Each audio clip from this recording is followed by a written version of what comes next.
Promise me you can. He gets out of hand if you let him. So keep an eye on Dan. And don't forget, I'll be back to date him at 7 on Sunday. So keep an eye on Dan.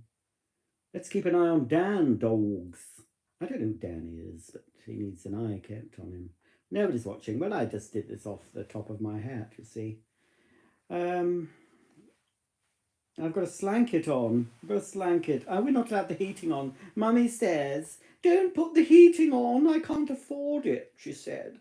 So I've got a slanket. I don't think you can buy slankets anymore in the United Kingdom. They were very big for a time. On QVC, this man came over. I think he was Canadian. And he came over at least twice a year to show his blanket with a sleeve. And I've got my chocolate brown slanket there. That's my foot. It's not my other appendage. If I could do that with it, if I could do that with my other appendage, I'd be on another channel. Anyway, I've got my feet. I think. Oh no, I didn't. They're not in the foot pocket. I haven't got it on properly. I haven't got it on. Hang on. Look at the mess. Got some dogs. That's the Molly. Hang on. I've got my feet in the little internal pocket. That's the Molly Merle. And that's the Dazamai. Oh, Daisy, don't look so... Oh, look, sorry, darling. Oh, evil. Evie. Hey. Evie, Peavy, Lemon, Squeezy. Where's that? Where's the boy? Oh, there's the boy. He's having his balls off soon. Oi, Harry. Harry. You're having your balls cut off. Oi. Oh.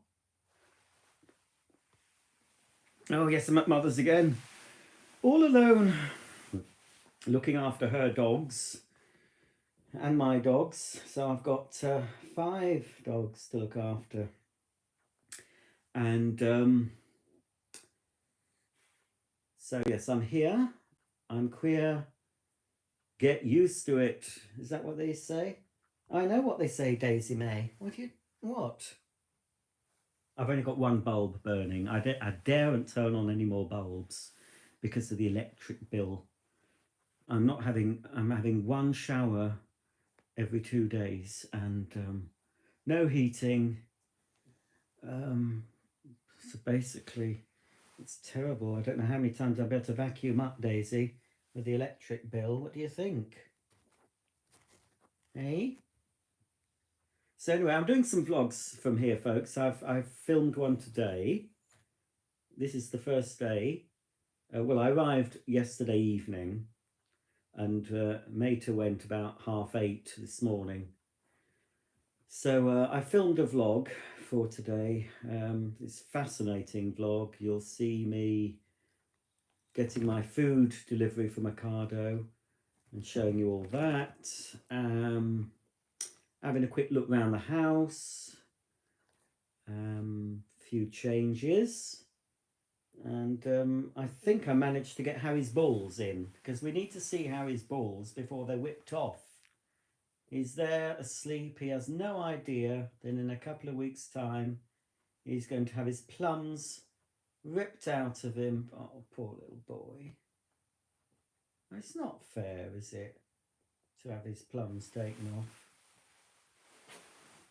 Anyway, I've got nearly 100% charge, so I could be here until midnight.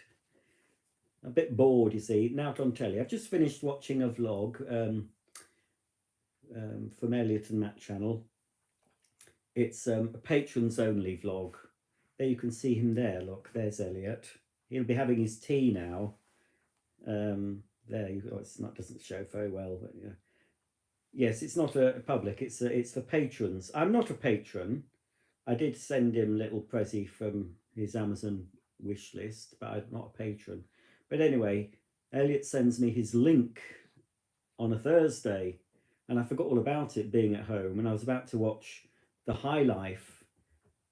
Now, if you go to BBC iPlayer in the UK, they've been showing quite a few old comedies recently as part of their 100-year celebrations, and there's an episode of The High Life.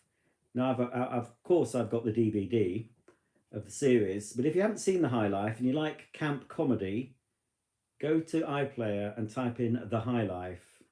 It's very funny. So I started watching that, and for some reason I thought, oh, hang on. isn't it Thursday? It's Elliot's live chat. So yes, it was seeing a very camp Scottish man played by is it Alan Cummins? Alan Cummins. Alan Cummins. Anyway, he got famous in the USA, but it's very, very funny, very camp, very silly. Um, all about Air Scotia, couple of air stewards, and Hitler in tights, Shona, and there's the pilot, and there's I can't remember the names of the blokes. There's a very funny line where it says, one of them says, "You for coffee? You for coffee?" Now it's Scottish, so it's "you for coffee," but the way it's said, it sounds very rude. You F off, eh?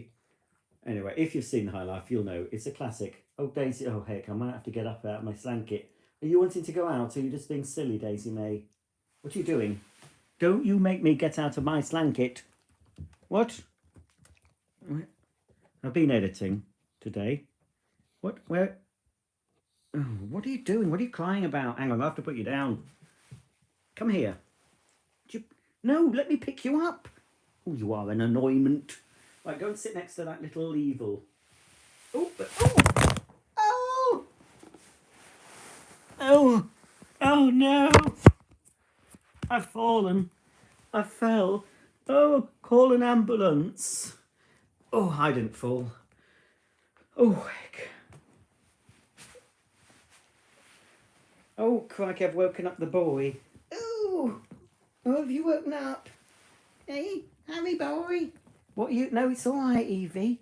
It's that Daisy causing trouble. What's going on? Hello, Harry Bo. Hello. Oh, he's a good boy. You're coming up. Come on. That's it. Oh, Harry fancies Molly. Yes, but he hasn't had his lipstick out. It's just been, they've been playing, but he's not been, you've not been exposing your lipstick, have you? But, oh, crikey. Oh dear, bit of a sneeze. I've just realised I've got 3 dogs in bed with me tonight. Molly Moo, Harry Bo, and Desiree. Oh, Daisy. There'll be no room for me. I know who'll be hogging the duvet.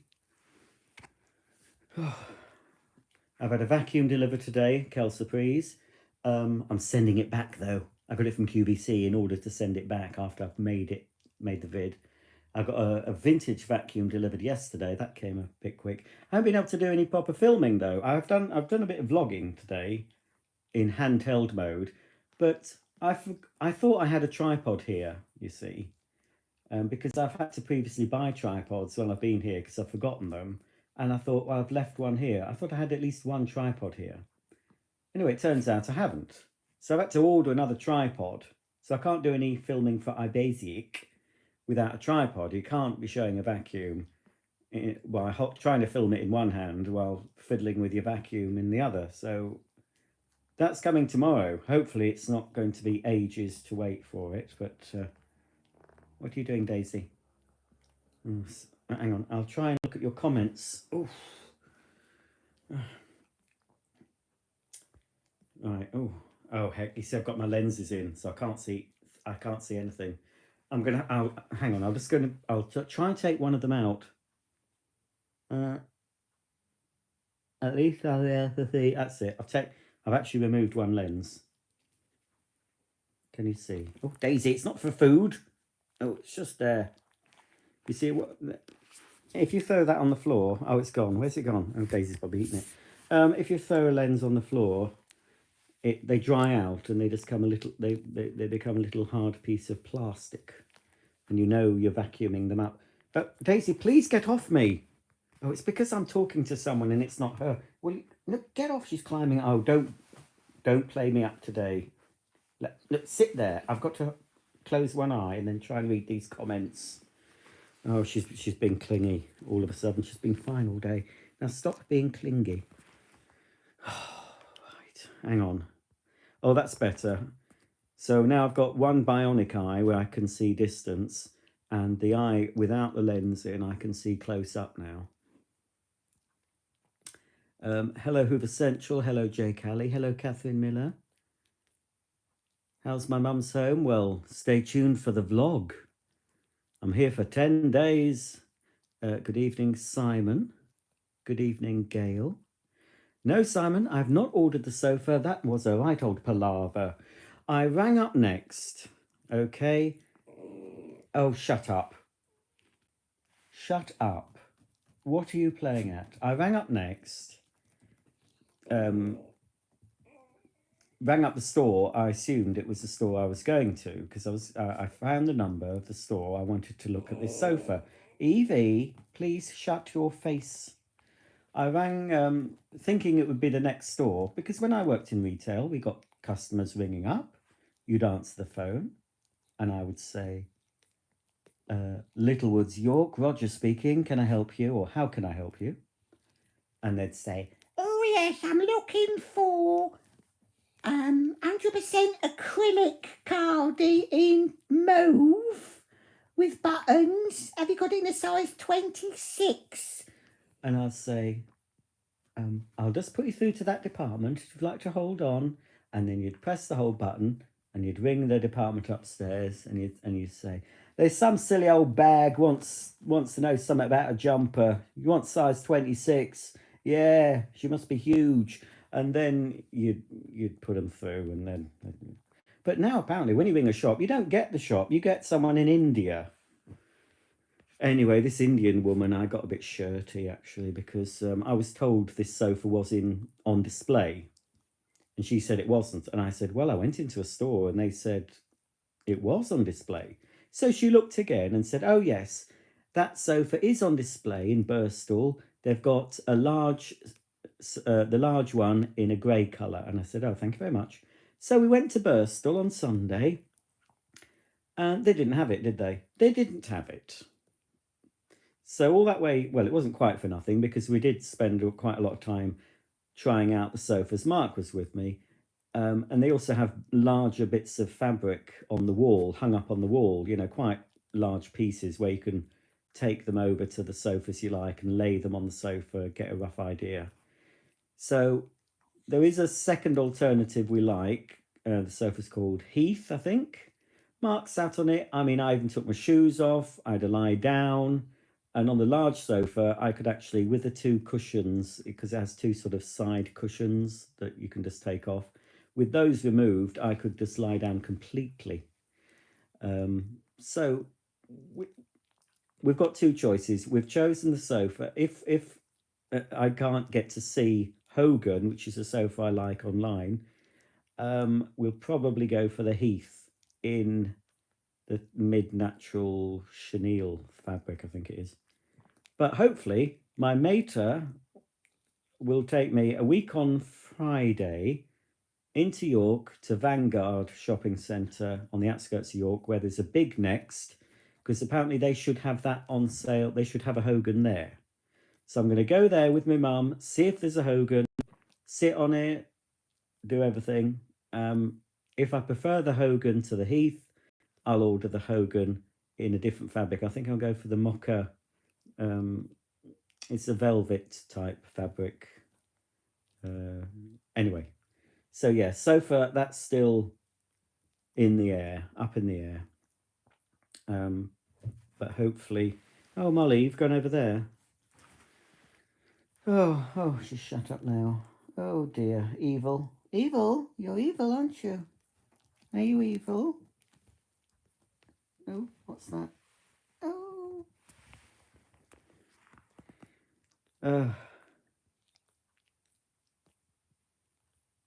Hello, effing Knight. Hello, Tinky Winky. Yes, Daisy likes... She likes a limelight. Does that Daisy May?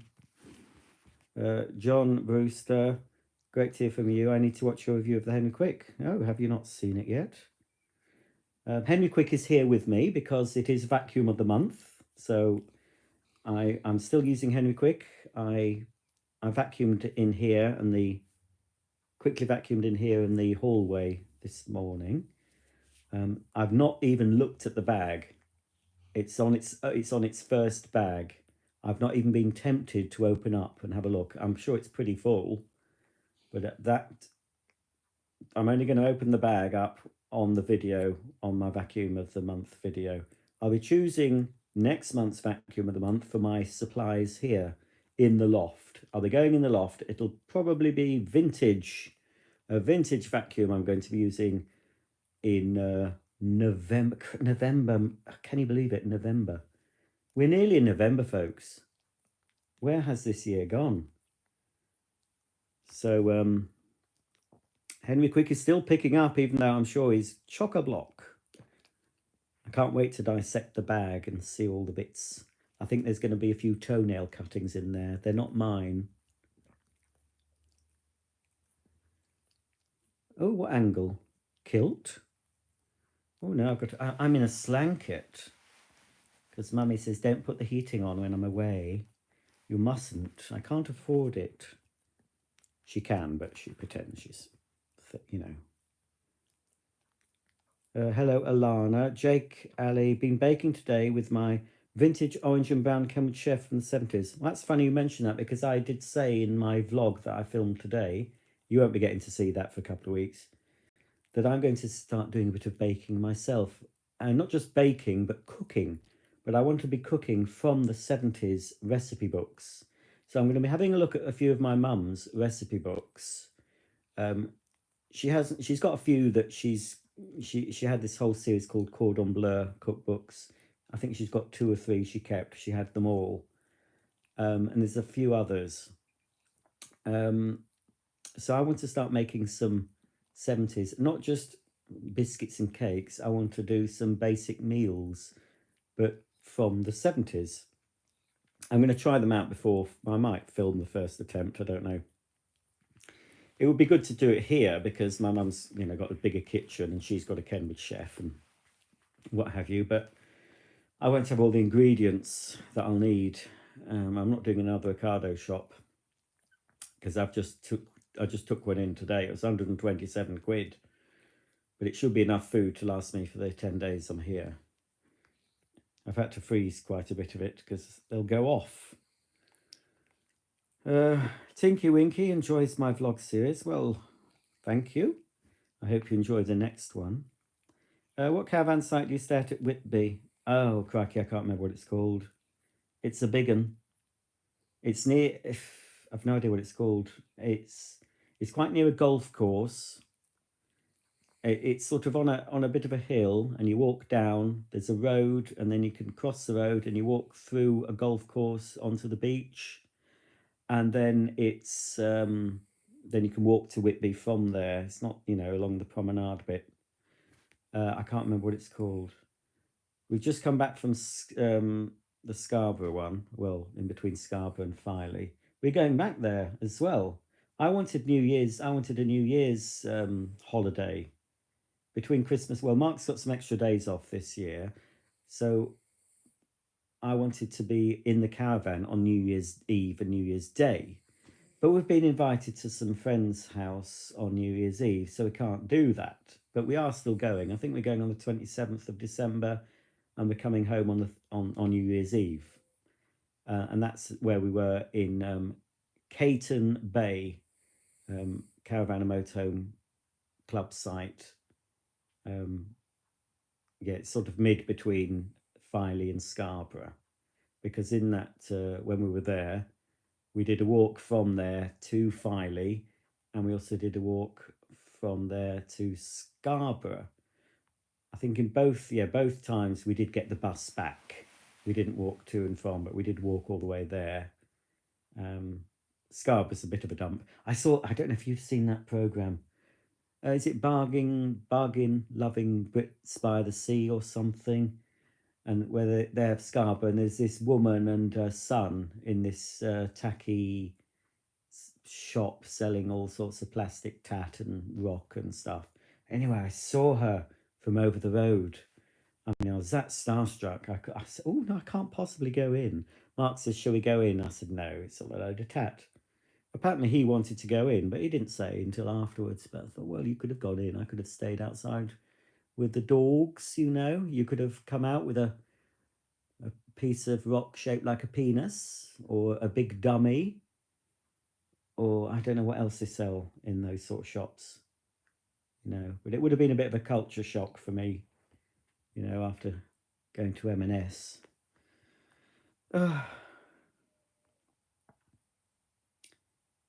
Right, let's get back to your doodahs.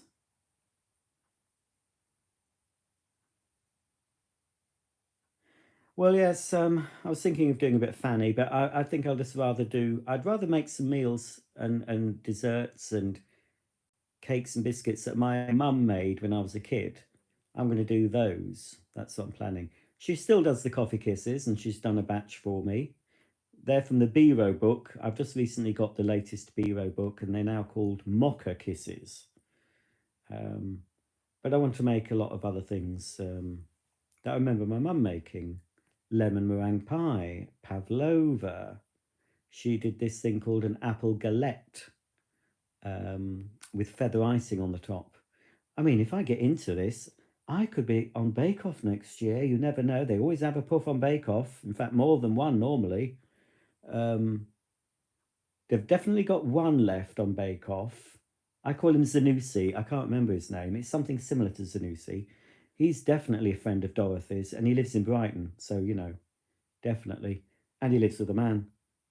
And he's just been to the ABBA Voyage concert. So put all those factors together, you can guarantee he's a very, very friendly with Dorothy.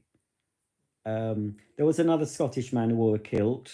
I think he could have been that way inclined. He's gone. Um, and there's, I can't remember what his name, Sandro, is it, or something? The muscly bloke who's the nanny. Oh, I'm a bit sort of, is he, isn't he? With that one. And I'm sure Matt Lucas is too. Yeah. And I wouldn't put it past Paul Hollywood. He loves himself that much. He'll just, anyone who comes onto him, basically. Oh, I can hear a dog snoring. It's not me. Oh, stop it. It's Evie. It's Evie snoring. Oh, Elliot, I hope I have not spoilt your dinner. Have you stuffed all that down, you? I mentioned you earlier. Oh, oh, sorry. Elliot's just had his dinner. I watched Elliot as dinner was being. Look, there you are, Elliot. Look, you're on my video. Look, with some other things I've been watching, some Harry Enfield bits. I don't know. I found this thing randomly came up. Lowell and Hardy, Brokeback Mountain. It's Paul Whitehouse and oh cracky, what's his name? Harry Enfield, and they do Brokeback Mountain, but with Lowell and Hardy. It's quite funny. And said, "Oh, who's snoring? Shut up." I'll go for a little walkabout if you like. But I'm so cozy in my slanket. Right, hang on. Right, let's get back. You haven't missed much, Sarah. You're just a load of stuff and nonsense. Do I have a Dyson DC-1? Do you not watch my channel? If you go to my Ibizic channel and search for the Dyson playlist, and you'll see that I have a new in the box Dyson DC-01. Hopefully it's not turned green when I next find it. Oh, Elliot, I think you're a bit young for a mobility scooter. In fact, I didn't see anyone. I mean, we were there. It's sort of at the end of the season. It was still quite warm. We went to the Harbour Bar and had ice cream. But yes, Scarborough is a bit rough, I have to say. And I went. They do have an M&S, and I went into the food hall for a few bits, and it's the worst M&S I've ever been in, food hall wise. So there were signs out saying it was being done up, and I thought, well, it really needs it. I wanted to go and see where Sir Jimmy Savile was buried, so I could spit on his grave. But obviously they don't. It's just that he just they took his headstone away in the dead of night after it all came out that he liked to have sex with dead folk and very young people, all that palaver. So they took the headstone away, but you could still see where it's buried, that thing, and you could go and spit on the earth. Anyway, we didn't have a chance to go. Oh, who is it? Is Harry? It's Evie. Is it you? I'm glad you're not sleeping in my bed tonight. Right, hang on. Ocado is expensive, Catherine, but it's the only place I can get M&S food delivered. Yeah, I've done an Ocado. I did an Ocado shop. Well, I had an Ocado delivery today, so I did film what I bought, and it was 127 quid. But that should be enough food for at least a week. Well, more than a week, because I did buy some extra things that were on offer that I'll be taking home with me. But I think that would have cost, I said in the video, I think it was 127, but I think before all this price rising and stuff, profiteering, probably would have been about 100. So, but a lot of the things I do buy are on offer. Oh, stop. Yeah, I don't know if you can pick up the snoring. Hopefully you can't hear that. Well, Elliot, oh, is it Sandro? I couldn't think of his name. He's got nice guns, but he's just ruined himself with the tats. He's graffitied himself. Tats and piercings are a no-no. And if we were to get Sandro into the bedroom, I expect there'll be surprises down below, and I, I can't be doing with metal in my mouth, if you know what I mean.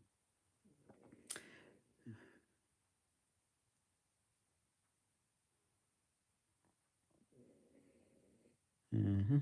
Mark UK, I can imagine you on Bake Off, but I'm worried you'd have a soggy bottom. My bottom is as dry as a bone.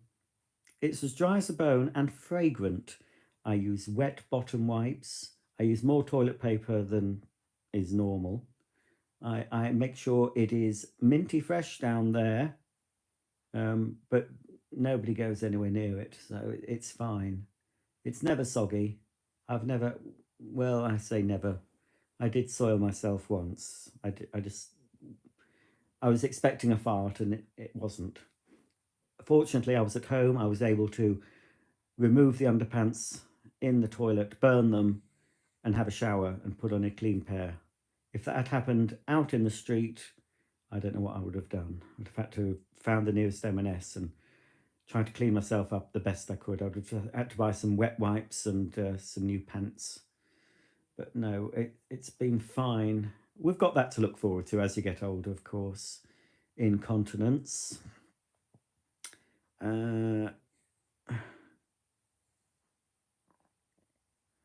Alana's been watching since 2013. What time is that? 2013. Oh, I don't know the 24-hour clock. Oh, that sounds familiar, Simon. Sandfield House. Sounds familiar. It's on a bit of a hill. Could be. It rings a bell. Wally the Wasp. And a very good evening to you, Roger. Please stand by for the best joke in the world. Oh. I was called a most hideous thing this week. And fortunately, the comment didn't actually go public because it went straight into my held for review. And I thought, right, and I had to search for videos, or I Googled, what can I do about someone defaming or slandering someone on YouTube comments? And basically, you can sue, but you've got to prove you're not. You've got to go to court. And I thought, so I just flagged it, and that was it. I just flagged it. I took a screenshot of it, though, of the person that did this. Basically, this person, and I don't know how he got this from the video, because I did quickly check the video. I'm not really sure how, but from a video on a yellow Hetty vacuum, he called me a paedophile. An effing paedophile. For some reason, he heard what I was saying, and his kid watches. Well, people that know my videos know that I'm very careful with what I say on my main channel. I don't swear on this channel, really, nothing major. And I certainly don't encourage, I mean, I was that mad. I mean, I know I'm not, because if anyone looks at my search history on the interweb, they will see that I don't look at any. You know, I only look just look. I only look at gentlemen having a good time together purely for research purposes. Um, I am a homosexual. I know it's a shock, but I'm not a practicing one. Okay, so sometimes I like to look at practicing homosexuals just to keep my hand in and just make sure that if I ever did get to do anything like that, that I was doing it right. Because you know, the last time I did anything like that, I think Margaret Thatcher was prime minister. Um, so anyway, but if anyone was to see the sort of things I look at, they're big, butch, hairy, mature blokes, right? That's and anyway. Oh, it so annoyed me. And now I'm thinking, I'm not going to do my shout out videos, because every year for several years I do the shout out videos at Christmas for the young vacuum fans, but it's with the parents' permission. I'm very careful about it. I go on Facebook and I put the requests up. I said, for parents, if you want a shout out for your young vacuum fan, put your request here. You know, tell me a bit about your child. Put a picture up if you want. Bear in mind that the picture will be shown on my channel and your child's name will be mentioned, blah, blah, blah. So I get parents' permission. And then when I put that video up, I have to mark it as for kids. So I don't think comments can be placed under the video. You have to mark it because it is for kids, because kids are going to watch it. I mean, kids do watch my other videos, but I'm not aiming them at children. So now I'm thinking, right, shall I not do it? But the feedback I get from the parents whose kids are absolutely over the moon that I've said their name and shown their picture, and sometimes even send me a little video of their kid watching the shout out, and to see them getting all excited. Well, yeah, forget this a-hole that thinks I'm one of those things, which I'm certainly not. Um, can't let the, because I know I'll be inundated when I put the request out again this year for the shout outs. So yeah, that did quite upset me, although I knew it was completely unfounded, because, well, I'm not, Right, so there's that out the way. Not keen on Scarborough. No, it's a dump. I don't know why Mark went. Whitby's much nicer.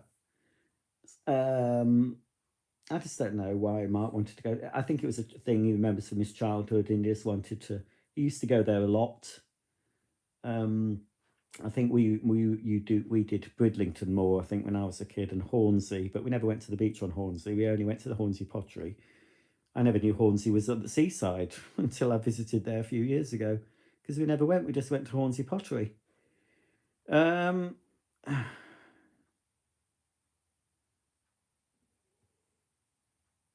Elliot says, this is about Jimmy Savile. His headstone was very ostentatious. I remember thinking how tacky it looked. Personally, I'd like to be buried in something modest like a pyramid. Oh, yes. I don't know what's going to happen with me. I might just get one of those pre-booked cremation jobbies I keep seeing advertised on telly.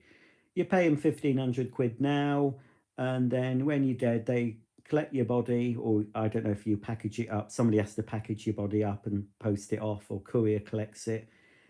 They burn you, and then you get your ashes back by return, possibly. But the trouble is, I was thinking of doing that, and I'm thinking, well, I'm hoping to live until I'm way into my hundreds. What if this company goes tits up? What if they go bust? And then what's going to happen? But personally, I think my body will have rotted and putrefied away before anyone found it. That's what's going to happen anyway. So it'll just take a team of cleaners, coming in and just sucking up my remains into a wet and dry vac. Oh,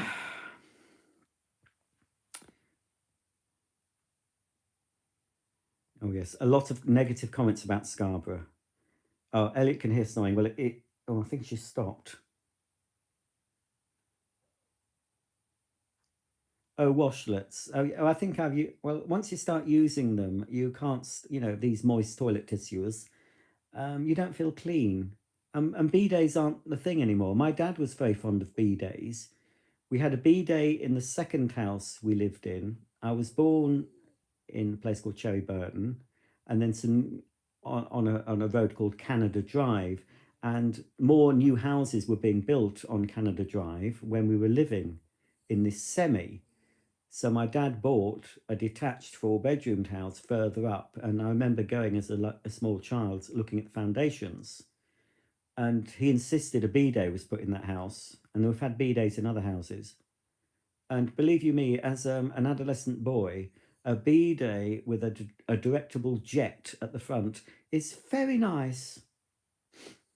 I won't say why, but I don't think people really have B-days. I'm sure Elliot and Matt have not been in a show home with a B-day, but perhaps they have.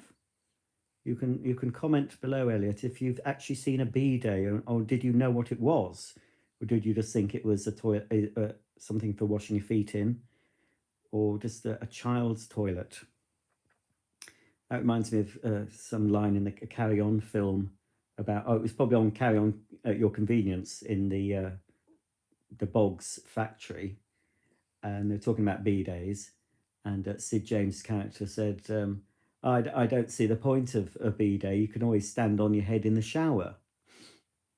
But, when you get to a certain age, it's very difficult. Do tell the Mark Pooh story again. I never tire of it. What, when he shat himself? Is that the one? I shouldn't really say that because, I don't really want. He's a healthcare professional. He's been to university. He's got degrees. He's in charge of a team. Yes, he shat himself in York, I think it was. He was wearing, I don't know what happened, but fortunately he was in the centre of York, and for some reason he shat himself. So he had to go to M&S, and he must have just gone and bought some M&S tighty whities, and I don't know, something to. He must have just bought them, went to the lavvy in M&S, cleaned himself up, popped on the pants, and probably popped the dirty pants in the sanitary. Oh no, they won't have had sanitary towel bins in the men's, would they? Well, he'd probably just left them in the bin. I don't think he'd have taken them with him. So it can happen to anyone, folks, even someone who's been to university. Is that the story, Elliot? I'm not sure. Oh, I'm doing it. Yes, I probably will do the ashes being sucked up, Elliot. I've mentioned that before.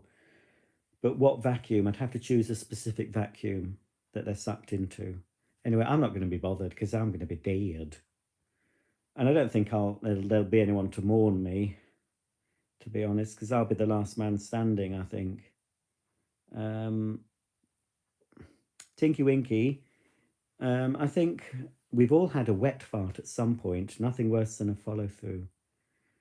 Yes, I was quite surprised that when I followed through. I mean, it was totally out of the blue. Oh, here's the joke, Wally the Wasp. I hope it's not rude. What does a gynecologist and a pizza delivery guy have in common? We'll find out shortly. Happy Halloween. I don't do Halloween. I don't celebrate the dark arts. I know, it's a fun thing for some people and kiddies and trick or treat. But no, this Halloween I'll be alone here at my mother's. I'll be sitting in the back. Well, it looks like there'll be nobody in. I don't think anyone comes round unless you have some decorations outside. But I'll still be sitting in the back with the door shut, so they won't see that I'm in. I'll have a crucifix. I'll be reading the Bible. I'll probably be watching repeats of Songs of Praise on the telly, just until the evening's over, and I'll sleep safely in my bed. I'm not inviting evil into my home. I'm pure. We can't have evil. Right. Right, hang on a minute. Right. Simon says, why do people feel the need to be so evil in the comments? I'm sorry to hear about the abuse. Well, it says more about them than it does about the person receiving the comment. I'm all for people calling out evil people. I see it on Twitter. As if I agree with them. I wouldn't do it myself, and I wouldn't like a comment if it's nasty. I don't.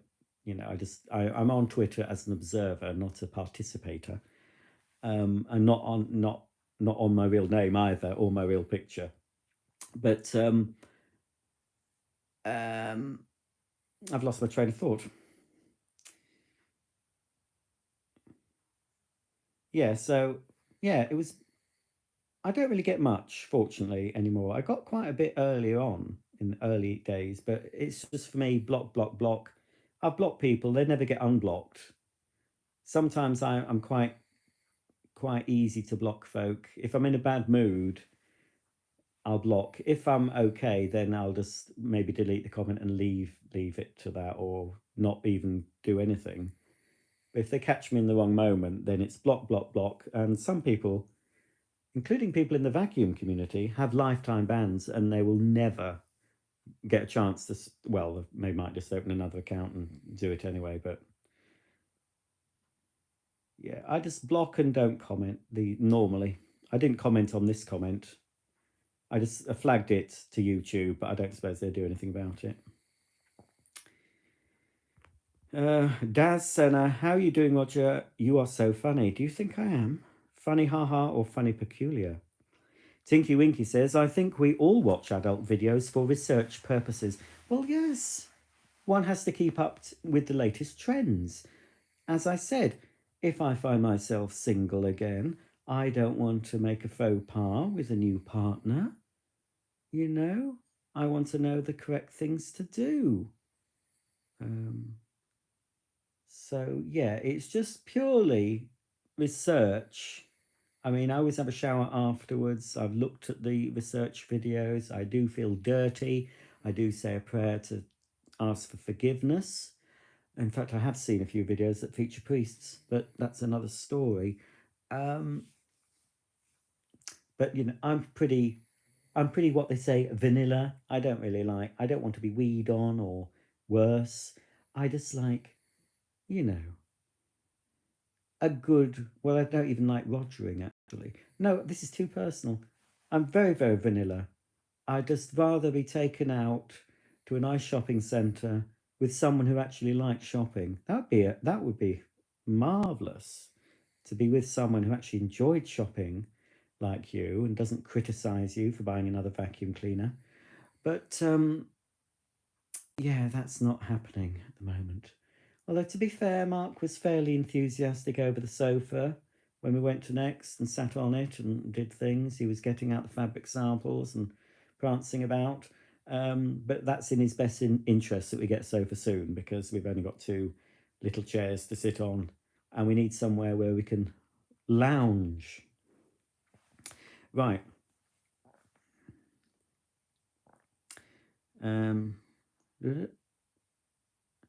Edgar remembers Margaret Thatcher. I hope you're not laughing. If she was, I'd dig her up and put her in charge, reanimate her, unless she's been cremated. Yes, I will do these shout outs, Elliot. Just as I said, I'm very careful. I do know, especially my pneumatic Henry videos. I know kids watch them. I am very careful with what I put out. I'm a bit rude on some videos. Look, you know, just double entendre rude. That the adults can pick up on. But sometimes people think I'm using a double entendre or being rude when I'm not. So some of my viewers have got filthy minds as well. But sometimes they say, "Oh, they're constantly accusing me of giving the finger on several videos because I'm pointing at something, maybe with this middle finger. They think I'm giving the finger to the audience, and that I'm not. Believe you me, if I was going to be intentionally rude, you'd know about it. There'd be no doubt in anyone's mind that I meant to be rude and offensive. But just using a different finger to point at a switch on a vacuum doesn't mean to say I'm giving my audience the finger. Right. Simon says, don't let the odd horrid person spoil excellent videos that you make. Keep up the great work. You have over 100,000 subscribers for good reason. Yes, but they don't all watch the vids. I don't know how many I've got now, maybe 130 something, 140. But a lot of the videos don't even get 10,000 views. But that, I think it tends to be the older, you know, the vintage machines that they appeal more to the collectors and people who like older stuff. So that I always expect those to get less views. But it's the more modern machines that get the obviously because people watch the modern videos because they're looking to buy a vacuum. Someone asked me, and they said, "Oh, what's the best upright vacuum for under £300?" I haven't answered them yet, and normally I hate answering what's the best, blah blah blah. But Zero Felix every time comes into my head. You can get about 270 quid. I think you can get one for maybe a bit less if you shop around. Excellent value, German made, 5-year guarantee, superb. So I will answer that person, and if they want to get Zero Felix, they can, and if they don't, they don't have to. How's the Miele? The Miele what? The Miele dishwasher, the Miele washing machine, the Miele vacuum cleaner. You'll have to be more specific because I have a few Miele items. Alana says 1970s good times. Well, I was a very young child in the 70s. I grew up in the 80s. So best of both worlds. Elliot says I could never go back to dry toilet tissue. I'm sure. You have to use, I use both, of course. I start off with, depending on how, if my stool has been a little bit sloppy, I tend to use a couple of dry first, then the wet, and then I'd finish with dry because I don't want to be pulling up my pants and having soggy knickers. So I finish with dry. Dry, dry, wet, dry is the norm for me. If I've had a curry, then it might be dry, dry, dry, and sometimes wet, wet, and then dry. But never wet, wet, wet, because they were a Scottish pop group. But I would sometimes go 2 wets, and sometimes, obviously, sometimes you pull out 2 wets by mistake. I'm sure they designed that packaging so you accidentally pull out 2. My dad was a fan of those. They've been around a while, those wet wipe things. And there used to be one in the 80s called Hackley, I think, Hakle or something, Hackley Moists. And they came in a little plastic box that you buy the refills for. And it actually said bidet in a box. And he used to use those in our house in Bishopthorpe, where we didn't have a... Actually, no, we did put a bidet in. I've forgotten that. I think we did get a bidet in that house when we just took out the bath and put a shower in. I think he had a bidet put in. It was my dad was always one for the bidets, yes. And we had pampas grass in front garden of 2 of our houses. How 70s is that? And I think one of the houses had carpeting in the bathroom.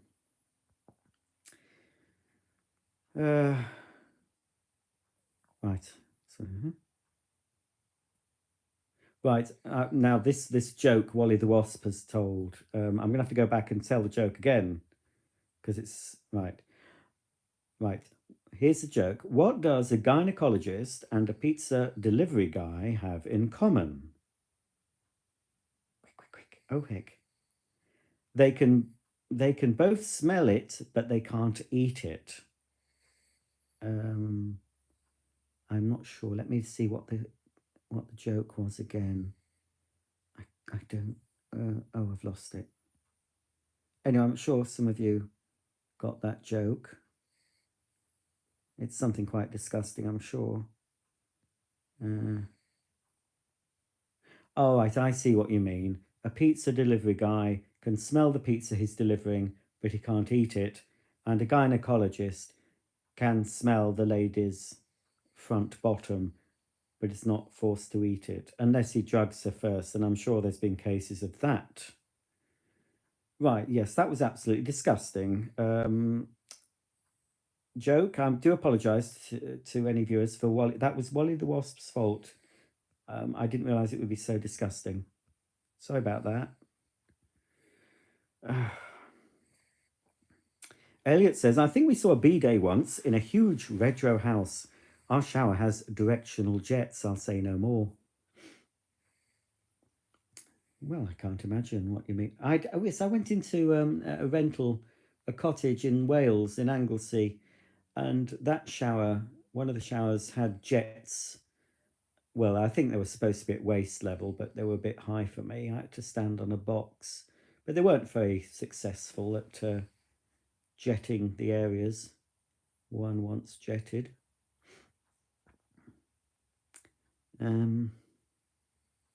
Jake was watching One Foot in the Grave the other day. Can't beat it. I don't believe it. Hello, Mark Forrest. Oh, Christian Moss. Hi, Roger. I'm helping to clear a museum. There's some Hoover machines there. I know there's a Hoover Junior, quite a few metal ones. Tried messaging you on Instagram, but no luck. No, you won't be able to message me on Instagram unless I follow you. But yes, thanks for the offer, but I think I've got enough. Yes, Shark messaged me trying to offer me a free vacuum. Well, they more or less, well, they've changed personnel at Shark. So the new person taking over didn't include me in any new releases. So I've just bought one myself and mentioned that I was having to sell some vacuums to pay for it, which is not really true. I can still buy it, but I'm still going to have to sell more because I'm getting too many. So a lot is going to be sold.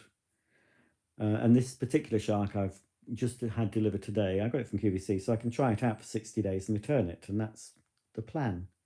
But they did offer me one after they saw the comment, but I said, "Oh no, thanks for the offer." I said, but I bought one, and they just said, "Oh well, I hope you like it," and so I thought, no, I'm not going to take a freebie from you anymore.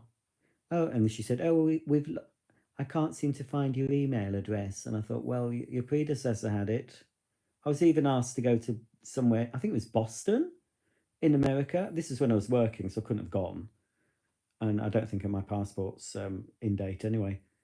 But I was asked, and I'm assuming they were going to pay for it all. But I think it was Boston in America. They wanted me to come along, and it wasn't just me, it was lots of people they'd invited.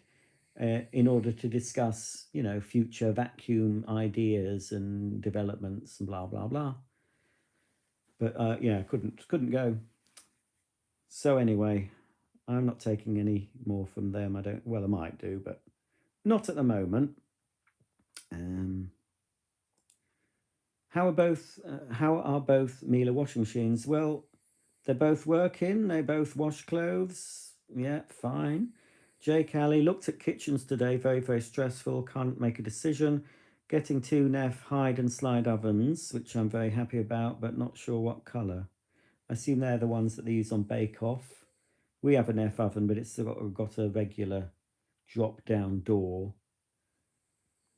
I mean, the choosing kitchens and bathrooms and stuff isn't the problem for me. It's getting someone to fit them is the problem. I've still got an ensuite in bits in various parts of the house, waiting for. We accepted a quote, but we're not having them now anyway. I mean, it was a large amount of money, but I thought, oh, they're the only people that have been and actually came to the house. But Sodom, we're not having them now anyway. I wish the bloke, there's a man who lives over the road from my mum's, he's just putting in a downstairs sink in her cloakroom.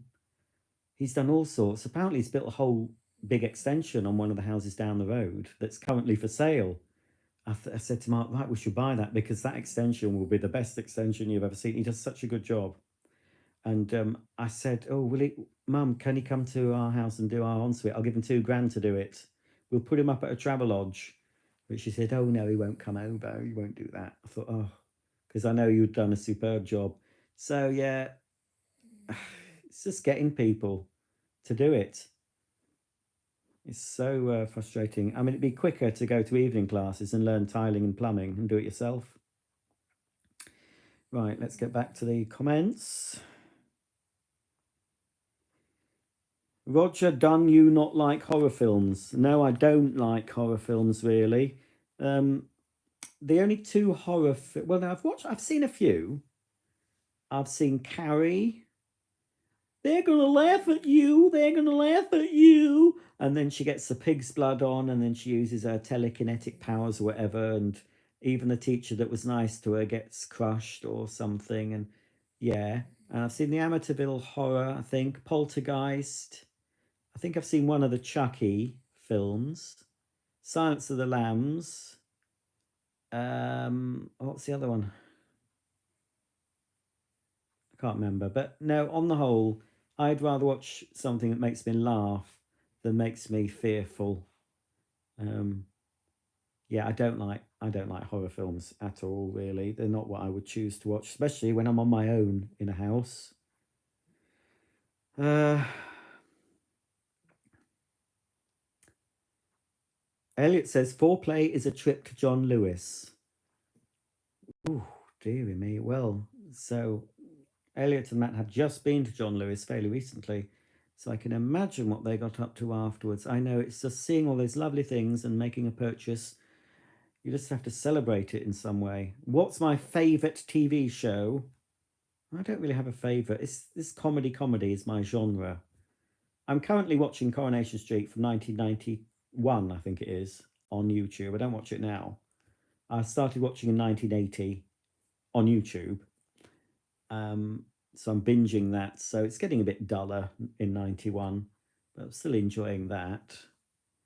But yeah, I don't have a specific favourite. The Good Life is very high up in my favourite. The comedy, The Good Life.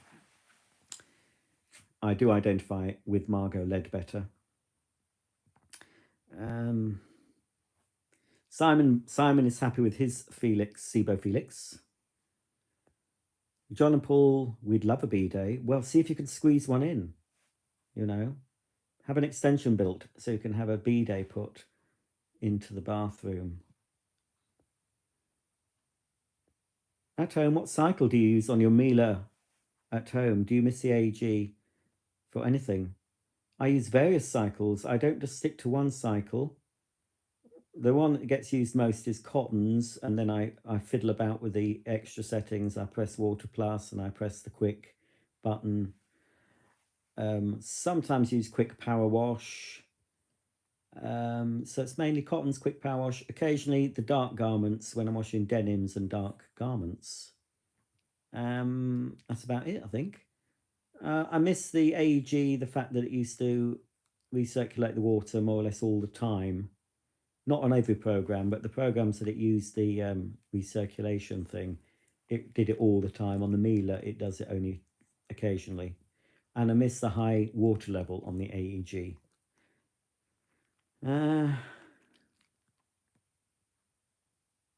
Elliot's retracted a message. I hope it wasn't fruity. You are late, Audrey. Late on parade. Hello, Lewis. John and Paul, getting the temperature right on a B-day can be a challenge. Will you just put your elbow in like you with the baby's bathwater? Depends on the B-day. We used to have a B-day that was just like an old-fashioned 2 taps and a plug hole, and you just filled it up with water. Pop a bit of Badidas in as well. And the other type was a mixer tap type with a jet. In fact, it had one of those mesh things on, you know, that sort of aerates the water. But I found as a young teenager, if you took that aerator off, you got a much more powerful jet. I hope my mother's never going to see this. Anyway, it was all flushed away hygienically, and I used a bit of Jif on it. So it's like any mixer tap or something. Just, you know, before you turn the jet up fully, just check the temperature. You don't want a scalded backside, do you? Unless you're into that sort of thing. You don't want a red backside, burning bottom. I'm sure there's some very state-of-the-art B-days on sale now that you could that have an app and you can connect your phone to it and built-in camera, etc. What type of shark? Oh, it's a new Stratos. It's a Stratos cordless. Tinky Winky, I love your live streams. They always have me in bits with your discussions. Well, I feed off what my viewers are saying to me. You see, it's down to you and your comments. It's nothing to do with me. Have I seen the new Elvis movie with Tom Hanks in? Can't stomach Tom Hanks. Used to like Tom Hanks. Found out a few things that may or may not be true about him. If they are true, nobody in their right mind would like Tom Hanks, and they'd want him in prison for the rest of his life doing hard labor. If just one of the things I've heard about Tom Hanks is true. but I'm not going to. I'll leave that to anyone who wants to research that. But I personally cannot watch him anymore in anything.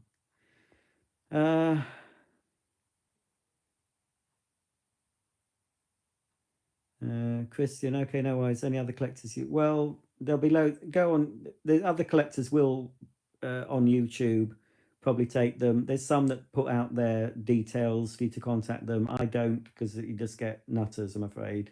So I cut off any. No one can contact me. Manufacturers can't contact me to offer me free stuff. I just get so many rubbishy things offered. I just cut off contact. So now it's very few people that can contact me, or yeah, if I follow a manufacturer on Instagram, they have a way of contacting me. But yeah, I just get too many. I tried putting out an email address for business inquiries, but I just get inundated with stuff that wasn't nothing to do with it, so just too annoying. So now I just don't. I just cut off all contact, I'm afraid. But yeah, there'll be other people on YouTube. They'll have a contact email. I'm sure they'll be happy to take them.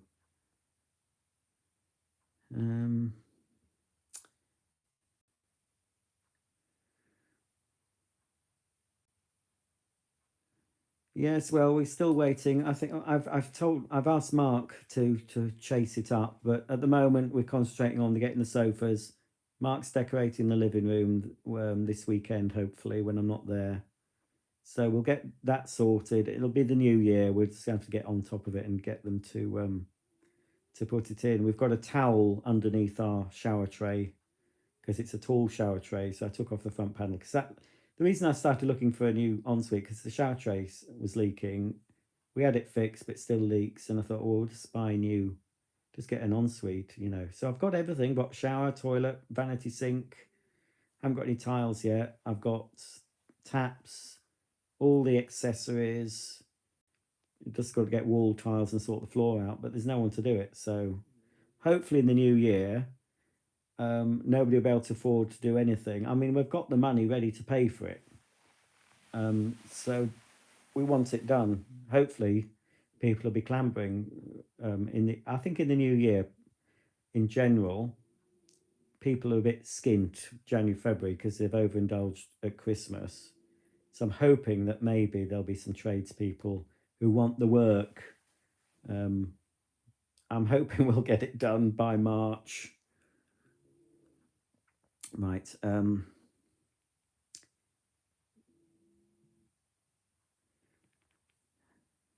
Aaron Socks, lol Roger, watching Chucky. Oh no, I didn't. Oh, that was awful, that Chucky. I think I only saw the first one. I think they've done umpteen. Matt isn't keen. Oh, sorry, Elliot isn't keen on. I assume it's Elliot talking. Elliot isn't keen on horror either. Have I ever watched Miranda on BBC iPlayer? Well, yes, funnily enough, I've just watched them all again, only very, very recently. Such fun. Yes, I have watched that, but I could never see Miranda with Gary. I just think, personally, Gary comes across as gay to me, and Miranda comes across as a lesbian. And I think in real life, I don't know if Miranda is a lesbian in real life, but in real life, I know he's been married, but the actor who plays Gary, he seems a bit fruity to me. I don't know. So yes, I did enjoy watching Miranda, and I have recently seen them all again. Although I've got them on DVD, of course. In fact, I looked her up to see if anything was happening, and she's got a website. You can buy some Miranda merchandise. There's not a lot, and there was nothing I fancied buying. Best vacuum collector is late. Yes, crikey, I've been on 65 minutes. Hello, Joseph. When I was a little boy, I dreamed of becoming a vacuum salesman. Grew out of that, but still love vacuums. Oh, I never wanted to sell them. They're all my children. I can't bear it when I have to part with them. I did end up selling them when I worked in Curry's. Yes, good night, sweetheart. Yes, I've got the DVD box set of that. Enjoyed that. Yes, I am planning to get the Miele Auto DOS dishwasher. I've got over £900 saved up towards one. I've got a special little account, but I think the one I want is about 15 to 1600 quid. There's nothing wrong with the one I've got now. I have about 20 of the Auto DOS power discs already because they were on offer. So I've stocked up on those, even though I haven't got a dishwasher to fit them at the moment. But yes, I will be. But there's nothing wrong with the one I've got now. I'm getting, when I've saved up, and the money I'm saving is more or less free money because it's Amazon affiliated money. I don't get a lot from that. I might get 30-40 pound a month from my Amazon affiliate links. But I've also, when I've been gifted Amazon vouchers, that all goes into the pot. So some of that is from gifts. So I'm just saving it. Instead of spending it like I used to, I'm just putting it in each month when I get a little bit and whatever. So yeah, I've got over £900 towards the dishwasher. If the dishwasher I've got now breaks, I will get a new one before, but before I have the amount of money I need, I'll just pay the extra. Well, yes, that's the plan anyway. Do I have an air fryer? I have 2 air fryers. I had a Ninja one, but I've recently bought a Tefal one, which looks more like a mini oven, and it's got shelves. Because the air fryers like the Ninja are okay, but you can only really cook one thing in at a time. But with this Tefal, as I said, it's got different shelves. So, you can do a portion of chips and you could do sort of burgers with it, Kiev on the other shelf. It also has a grill. So that's what I've swapped it for. And I got the air fryer because it does save on putting on the oven. So it's more like a mini oven, this Tefal one. But you don't have to wait for it to preheat like you do with the big oven. Because I was putting on the big oven, waiting 5 or 10 minutes for it to get to temperature and then just putting a pizza in or something. Well, I can't do a big pizza in this Tefal one. You could do a small one. So yeah, I changed it, to save money. Obviously, putting on the big oven. It's not much quicker. I'd normally knock only about 5 minutes off, but you don't have to preheat. So it saves a bit of money, I feel.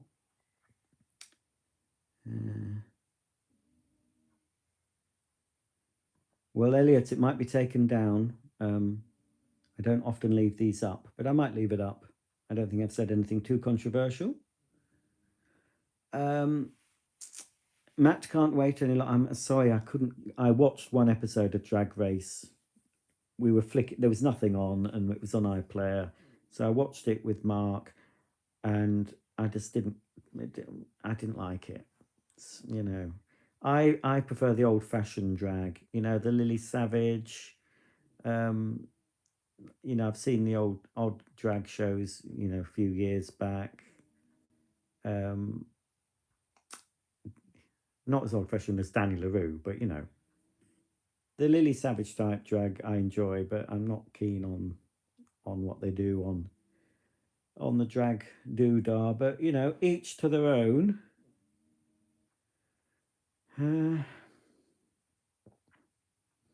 Hey Ron, did you get your sofa? Ron, Ron? Is he in the chat? The best vacuum collector I was able to find. Steptoe and Son films on Sky, but not the episodes. I've looked on YouTube, but the issue is the episodes are not in order either way. I really liked it. There's a lot of old comedies on BBC iPlayer at the moment because it's their 100th birthday. So I think on BBC 4 they're showing a lot of old comedies, like some others do have Yes Minister, some Keeping Up Appearances. So you can have a look on iPlayer. I think they've probably done a Steptoe and Son. Oh, it's Rog, not Ron. No, I've done all the sofa chat. Sofa has not been ordered yet. Have I got any vintage Tupperware? I haven't, but I expect my mum has. And it says, try the shower wall boards instead of tiles. They're great, no grout. Yes, I've thought about that, but I'd still need tiles in the other part of the doodah.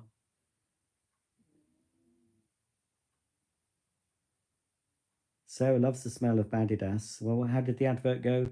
Things happen after Badidas. My dad liked Badidas. He had soap on a rope as well. That's very 70s. But Badidas would have been a treat, and the kiddies weren't allowed to nick it. My mum used to wash us in bloody fairy liquid, you know. It's not meant for washing kids, but I think that's seem to remember that going in the bath. We didn't even have matey. Matey was the bath foam bubble bath that cleaned the bath as well as the kids. Didn't leave a tide mark, apparently.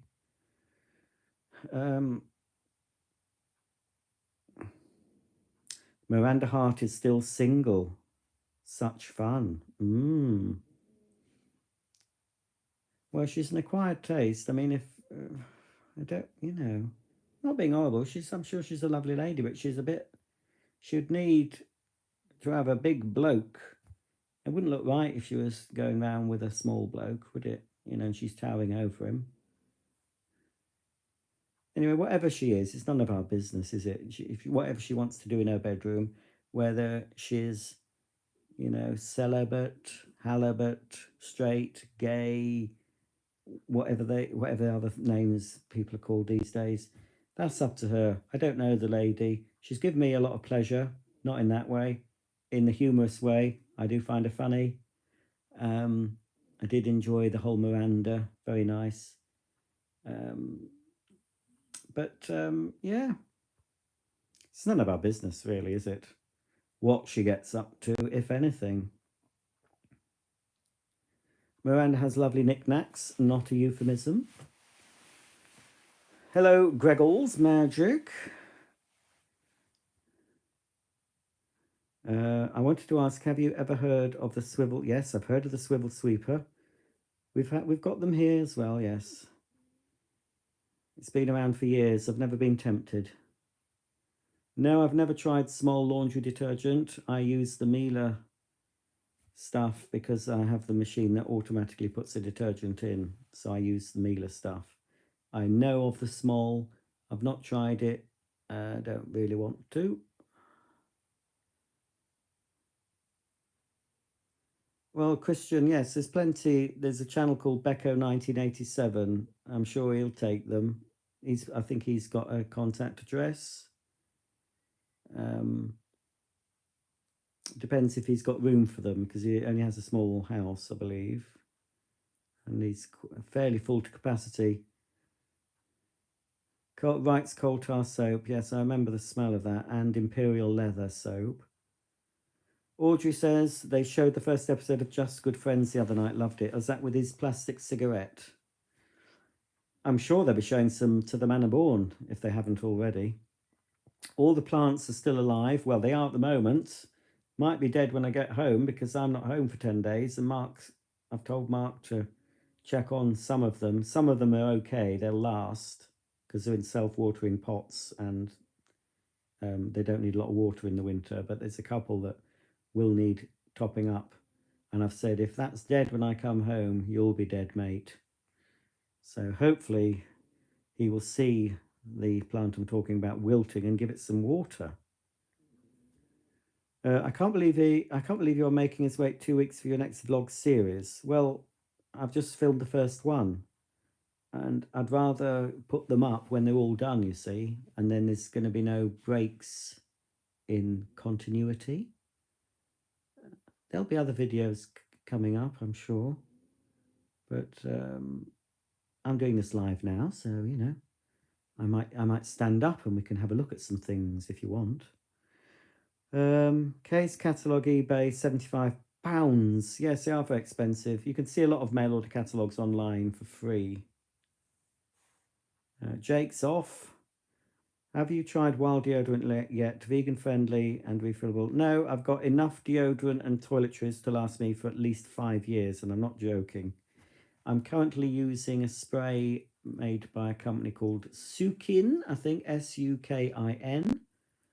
But I've got loads, and I don't often put deodorant on. If I'm at home, I don't really smell. I don't get smelly, especially in the winter.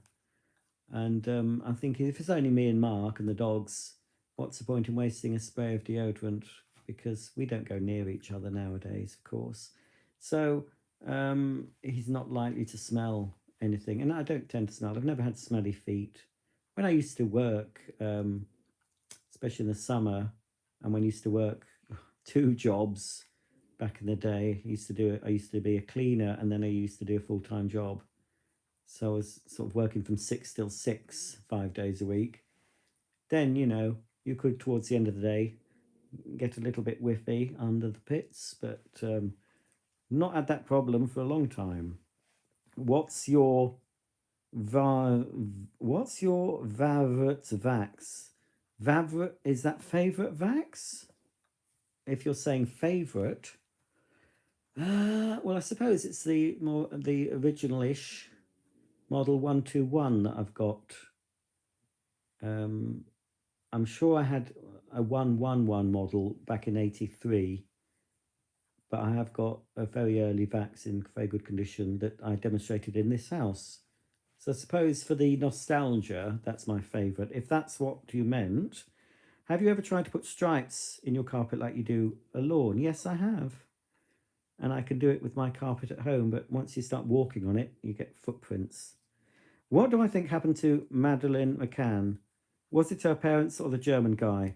Well, there's some train of thought that says, there's some people saying that she didn't actually, I know this is very out there, bear with me, have an open mind.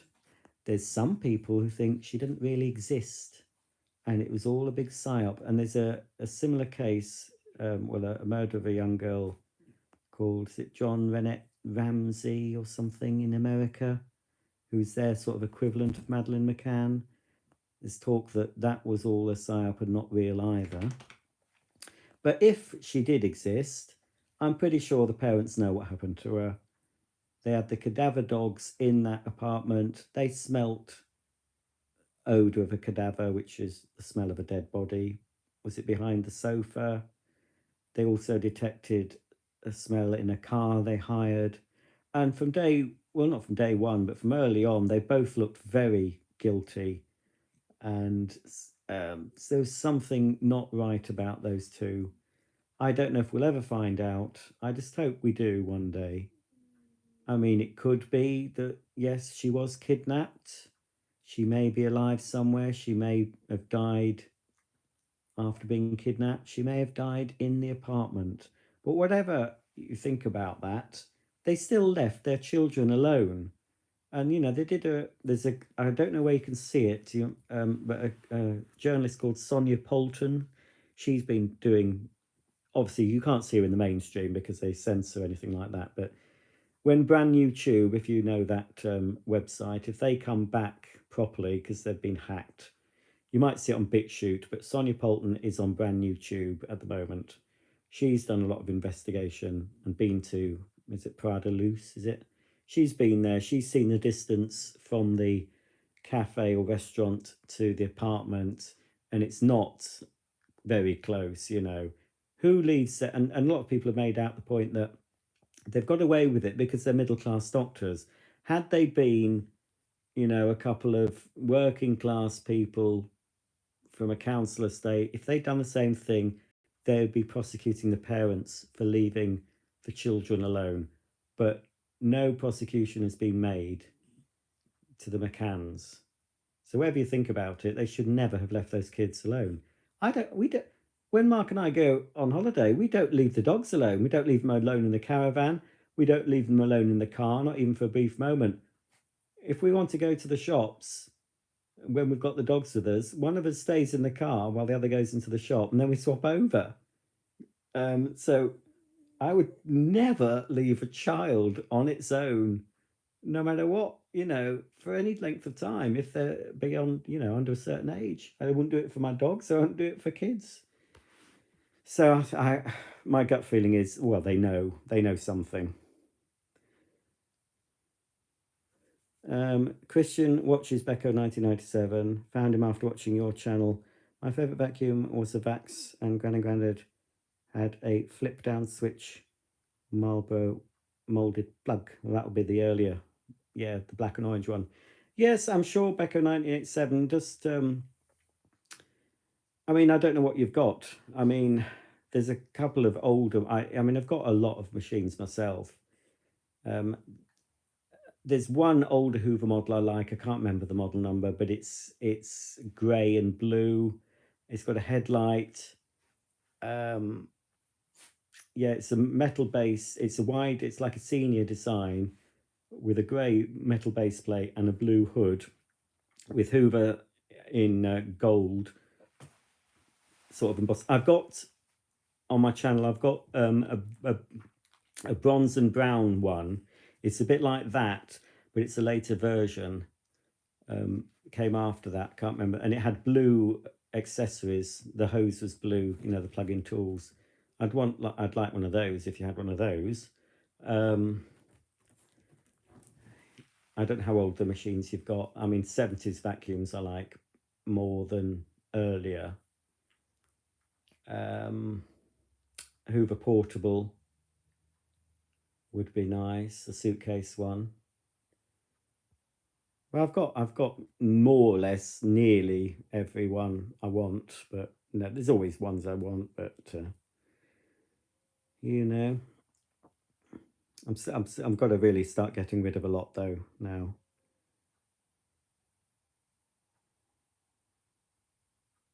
Sarah quite like small, but prefers splosh. Alana's got a Vax carpet washer from 2015, which that should be in a museum if it's still working. Did you sell your Vax Rapide Ultra? Is that the burgundy colour one that was leaking in the video? You'll have to answer that. If it was the burgundy one that was leaking in the video, no, I haven't sold it, but I'm going to sell it because it's leaking. Hoover Model 63s, I think, says HIBTL. It's the model that's in that advert that's on my channel. Take a young couple, add a new house, and you have the perfect environment for a new Hoover cleaner. That's the one, I think.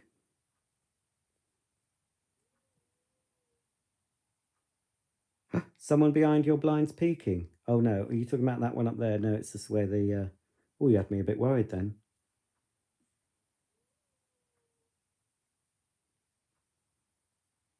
Right. Shall I get up? Do you want me to get up and have a look at things? Oh, I need to stretch my legs. I can't stay in the slanket. Can't stay in the slanket, Molly Moo. Can we, my darling? Oh, Molly Moo. Oh. Oh dear. And this, oh, what a life for the dogs. Hey? Oh, Daisy May. So, how am I going to sleep with 3 dogs in my bed? I'm going to have you, Harry, and my Daisy May. Harry, we can't see your face. Oh, boy. You sleep downstairs though, don't you, with Mills? Woot, woot, woot. Evil. You're so evil. Oh, yes. I've been trying to keep the house tidy. And it's sort of gone... Oh, don't follow me. Look, there's Henry, quickly. Hang on.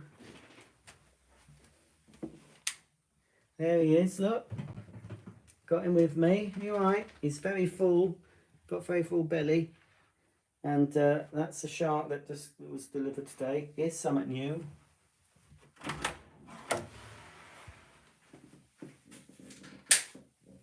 Ta-da! It's not plumbed in yet. The man over the road is doing it. He's got to take the hot and cold supply from the boiler. And so my mum's got a sink finally in her downstairs toilet. This goes out of focus, doesn't it? Hello, Henry Quick. Oh, I can't. What's the time? I can't really, because she's semi. She's not detached anymore. In her old house, I could be shampooing the carpets at 1 in the morning, and it would have been okay. Look how dirty that's got. This carpet gets, and I haven't brought a shampooer with me. I cleaned all this. I don't know how on earth it keeps getting dirty like that. I've got a George here, so I'll probably have to get George out, won't I, Molly? Oh, you want to attack? Do you want to attack Henry? She wants to attack. She wants to attack. She doesn't like vackies, do you?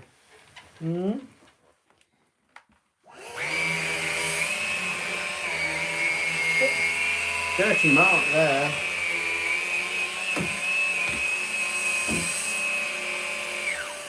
must say, he's a bit smelly now. I mean, there is still the odour of the air freshener, but because the bag is so full, I mean, I've not looked at that. That's nearly a month of dirt, and I have used him a lot. So I haven't even opened it for the whole month. I've not even had a sneak peek. Oh, it's a bit messy in here. I've been trying to keep tidy, and then oh, it's not too bad. Millie's in here. Oh, she's got the... You've got my dinner, haven't you? She's been licking it out. You're still alive, aren't you? Oh, bless her. She's got a big wart on her. She's a bit senile. Darling. Me. Well, this is what I brought with me. Focus. This is a Shark that's on sale on eBay at the moment. I've got one vacuum on sale, and it's a Shark ICZ300 UK that's featured on my channel. So that's going. That I'll be unboxing this week. The Vax Edge Dual Pet and Car.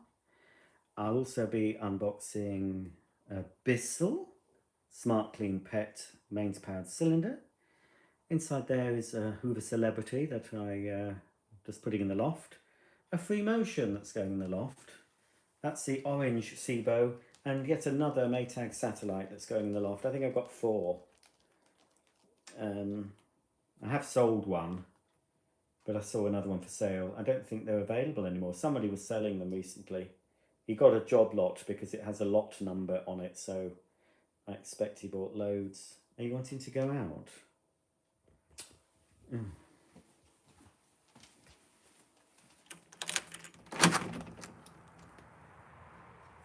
You going out? Go on then. Oh, I think I've cleared them up. She'll go and eat. She'll eat the poos. She goes and eats poo, does that one, and Harry does as well. So I have to go out quickly. Oh, better pick all this up. Right. I've got some Lego here. Look, I've got tons of Lego at my mum's. I don't assemble it. I've only got this Super Mario starter set because I wanted this. Because I've got the Lego Nintendo system thing with a TV, and apparently that interactive figure can also interact with that model, but I've not assembled that yet either. They've recently brought out an Atari one too. It's 210 quid or something ridiculous. I got this free, oh, because I bought the Home Alone house, that's at home, and so I got this free. And also got this free. I got this from Very because it was on offer. Plus I got my discount. So this was a fairly good price. I might assemble that one because it's not a Sonic the Hedgehog. I used to play that in the 90s. Because I was a Sega fan more than Nintendo. So I got that. Green Hill Zone, I think that is. All this bit of rubbish. I don't know where Molly's. Is she going to come in?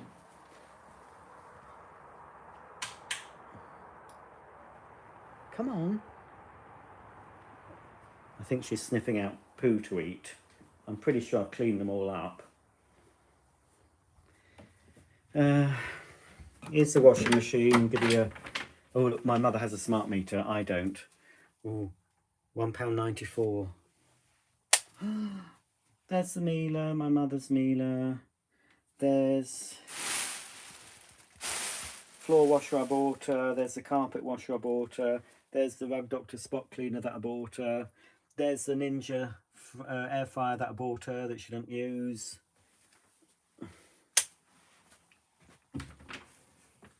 Oh, come on, Molly, come inside. Oh, what's she doing? Where's she gone? Oh, she's having a plop, folks. Can you see? Oh, she's just finished. Oh, it's a bit grainy. It's a bit grainy. Don't you eat it. Molly! She can't hear me, she's deaf. Get in here. Get in, come on. Don't know what the time is. Oh, it's crikey, it's only 9:30. Oh, come on, moles. Molly! Don't sniff the flowers. I bought my mum that a couple of years ago from M&S. I think she's repotted it in a bigger thing. It's really lasted. It was in a little wicker thing. I bought it for Mother's Day, but that must be 2 years old. Right, you're coming in. Molly, come on, in. I haven't got time for looking at the scenery, have we? Oh, don't you? I don't want you to go out yet. Oh. Yeah, I had all this tidy. It was all tidied out. Looks a mess. I've been editing today, sitting with Miss Slanket. Oh, don't you start your whining. Don't you start your whining. Let's go up the stairs. That's to stop the dogs following me. Oh, the loft ladder's down because I've been in the loft. Oh.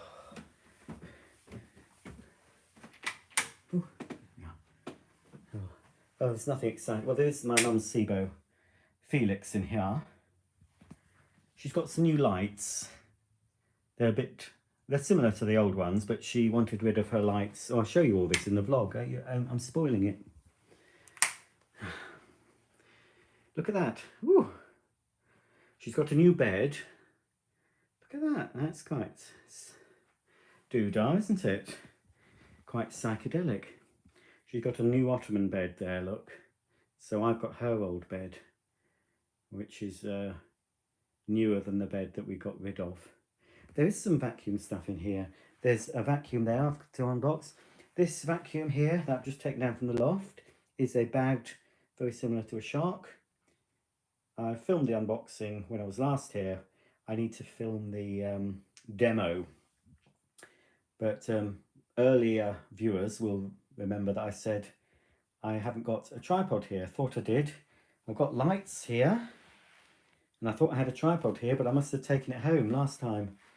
So I've had to order another tripod, which will arrive tomorrow. Fingers crossed. Well, oh, I better not. I'm not going to turn the light on until I've pulled the curtains and blind. Hang on, just stay there. I will just pull down the blackout blind and then the curtains. Oh, it's like in bed with Madonna. Have you seen what Madonna looks like now? Crikey.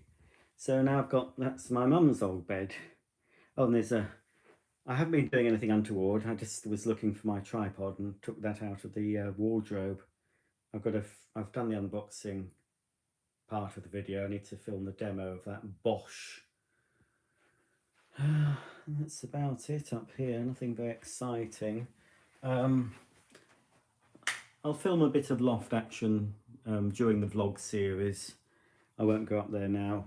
The Wi-Fi may go out.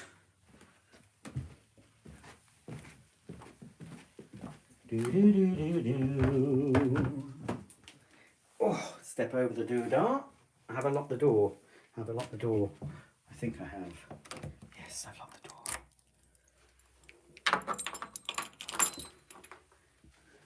Hello, Molly Moo. What's going on? Oh, look. Oh, crikey. All right, I'll let you out. She wants to go out. Oh. Out she go. Oh, she's going out to eat. Oh, I hope she's just going to have a wee-wee. I better, oh, I'll have to put my Crocs on because if, oh, she's weeing. She's weeing. Good. It's a noisy road. Oh, Daisy. I think Daisy's going to, hopefully she'll be having a wee-wee too.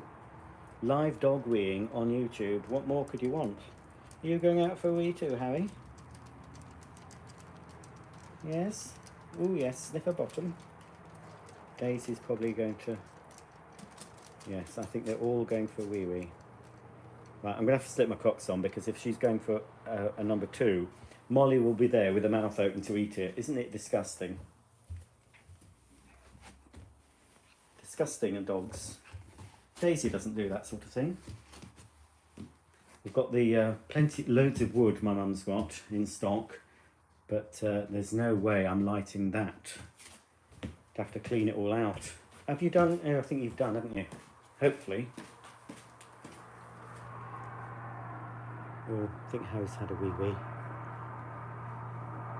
Molly's going out there. She's on poo patrol, is Molly. Poo patrol. Absolutely. She even turns around and eats her own, you know. She does it, sniffs, and then it's like, oh. I have to be out there with the poo bags and whip them up before she gobbles it down. Filth. Come in here, you. I know, you. Come here. Looking sheepish. Come on. Let Harry do his business in peace. Come on, in. Get in, you. She looks haunted, doesn't she? Come on, in. Come on. In. In. I think there's a wig on that mat. Get in, come on. Oh no, Harry eats it too. Don't think there's any out there. I cleaned them all up. I think he's weeing. He's a boy dog, so he wees differently. Has he done anything? Find a patch to go on. No, stop it, Daisy. I can be doing without you. Have you finished? You finished? Come on. Right, he's finished. Oh, that's good. Right. I'll put them out just before bedtime as well. Out the way. Can't see where I'm going. Hang on. Right, there we are. Oh, best turn that light off. Upstairs. Got to think of the... Oh, that's the wrong one. Got to think of the electric bill, haven't we? I've just got a little light on in here. I should really turn the telly off. That's burning electric, and that's been on hours. Get out of the way, you. You've not been out, have you? No.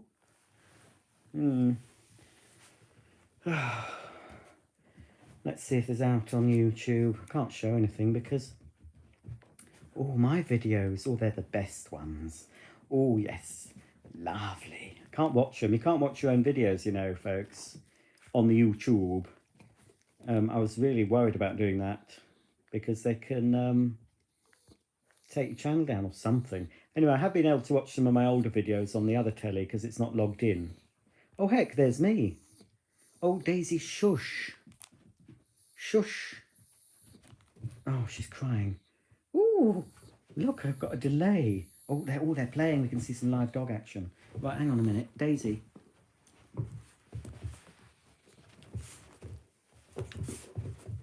Come here. He used to get his lipstick out, but I think it's just play now. Molly is a cougar compared to poor little adolescent Harry. Even Daisy plays with him very briefly. Get her. Daisy, stop whining. I can hear you. I don't know what you're whining for. You're not getting a treat until bedtime now. We can watch them on the telly, look. Gosh, that's what you can see. Oh, I hope it's okay that I've got my own live stream on in the background. What if I get a copyright strike for having my own video up? Right, I'm going to have to... Get off me! Oh, Daisy's being annoying. Right, just sit down and be good. Right.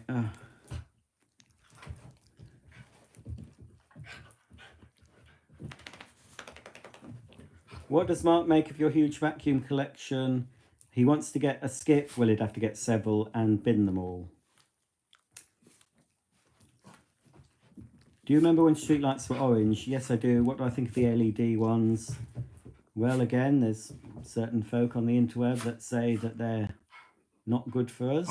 Oh, shh. Molly. Oh, God. It's you, you silly dog. She's barking at herself. No, it's you. You're barking at yourself, Molly Moo. Oh.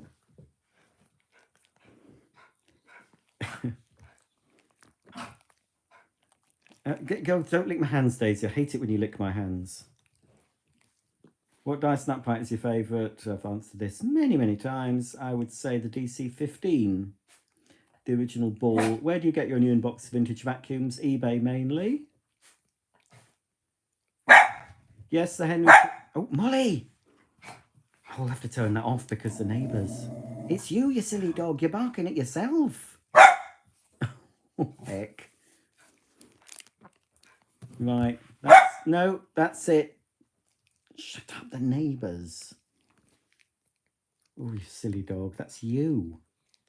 You were barking at your own image. eBay is where I get most of them from. Just have to be lucky sometimes. Yes, Henry Quick Greggles will be available in the USA because it was first leaked. Oh, who's barking now? Evie. Oh, it's like having a load of kids. The Henry Quick was first leaked from a USA trade show, so I would assume you're getting it. What do you mean, Christian? I have got a storage unit that's costing me £140 a month. I want rid of it. I've got a storage unit that's the size of a garage but taller. I've got my mum's loft that's chock-a-block. I've got my garage that is chock-a-block, plus loft areas in my house that are full. So, and anywhere else I can put a vacuum. So, yeah, I'm going to start ramping up the selling. I'm not really bothered what I get for them. I just really need to get rid. And I want to be getting rid early next year. I want rid of the storage unit, which is just costing me money. It's just money down the drain. So, yeah, there's loads I can get rid of. What vacuum does my mother use? She's got an old Shark cordless that I gave her that's featured on my channel. I did a cleaning video of it, you know, a maintenance video. She's got a Sebo Felix that I bought her years and years ago, but she doesn't really use that much.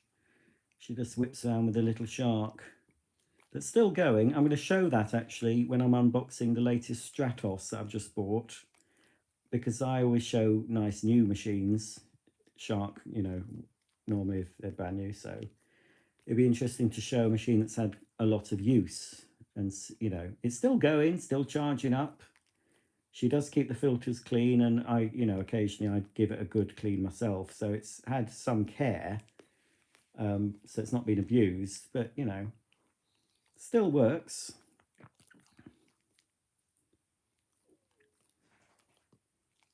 Christian, I like Lego too. I'd love the Home Alone house. Great film. Well, I hadn't really seen that film. I did watch it last year. I knew of it and knew bits of it, but I didn't see the whole thing. I was going to buy the Home Alone house last year, but it was out of stock, and then I didn't bother. So recently, when they had a VIP double points promotion on at Lego, I bought it. But whether it's going to get assembled, because I've got tons and tons of Lego that's not being touched. I've got that piano.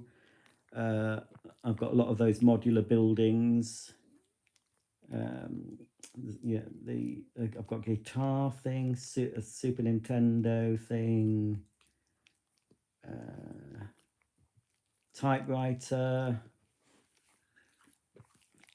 all sorts. I used to like Lego as a child, but back in the day, it was you just bought the bricks and you made your own things. They didn't have all these licensed Lego products. You know, it was you bought a Lego selection box with a booklet of ideas and a few builds you can make. But you normally, when I played with Lego, you just built out of your imagination. You didn't just follow all the instructions. You created. I tended to build mainly houses myself.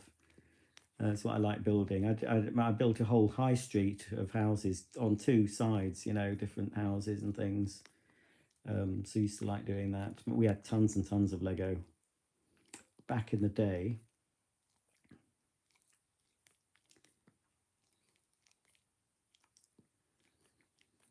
Well, I'm sure there's plenty of people that have never had a Sebo Felix. Does my mum have LED street lights? Well, Thorn Beta 5, well, he's not my nephew really, but my partner's nephew is really into street lights. He collects them. He's recently bought his own house, and I think he's built a shed to put them in. I don't know if I think he might just collect the tops of them and not the whole things. I don't know, but he's really into street lights. He might have a YouTube channel. He's called Reese, but I've no idea what sort. I think they're quite an orangey looking light. But ours were where I live. They were changed a couple of years ago. I remember them doing it.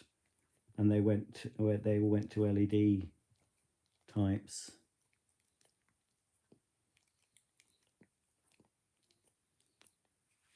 Four dogs. I've got. It's the 5 dogs. It's 5 dogs. Yeah, one, 2, 3. Yeah, I've got 5 dogs to look after at the moment. No, they're okay, really. He's worn out now from that little play. No, they're fine. But there will be a lake of wee wee and poo probably in the kitchen when I get up tomorrow morning from Millie. What are you growling at, you? Evie? Evie? What? What is it? Oh, she might be looking at that. I must do that. I didn't do it last time. These are dog puzzles, and you put treats in, and they have to do something to get the treats out. Well, he's based in the Selby area in Yorkshire. Streetlights, I have an earworm now. What, was there a song about streetlights? Streetlights, it's the only way. No, was it Streetlight? Randy Crawford? Was it? Oh, was it Streetlight? Was that song Streetlight? Is that the one you're thinking of? Was it Streetlights? Was it Randy Crawford, and was she actually singing about streetlights? Have I got that wrong? I used to sing different lyrics to that song. I sort of made up something, but I was pretending she was singing Starlight, as in the Hoover Starlight. Starlight, it's the only way to clean Hoover Starlight. I didn't really make up much, but anyway. Is it Streetlights? I don't know.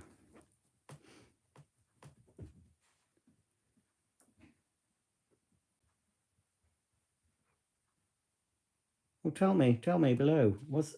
Did she do a song called Streetlight? Oh, we can put the telly back on now. Molly's not looking. Well, I won't put my on. I'll do da.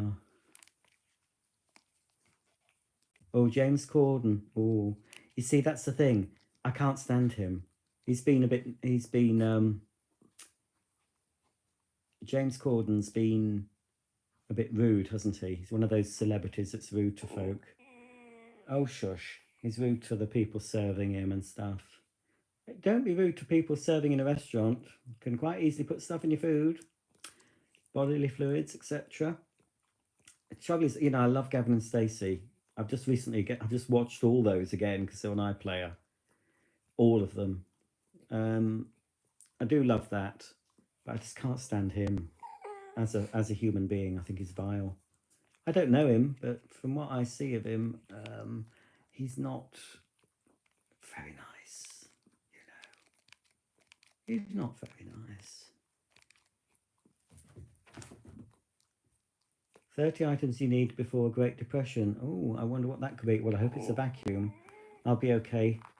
If vacuum cleaners are in ration, I'll be okay. I can have a black market in vacuum cleaners. Oh, so this is Coronation Street that I'm watching now. So I'm up to September 91. There's yes, Ken's having it off with Alma at the moment. Well, I don't think they've done the dirty yet, but I think they might. Ken is the most boring character. I don't like Ken. It's the worst character in this. Of course, I started watching this from 1980 on YouTube when Stan and Hilda were in it and everything. I think the sort of early 80s were the best era. I'm still liking it, Do you remember her in Carry On Cleo bathing in the ass's milk? Was it ass's? I don't know. Are you watching Ken?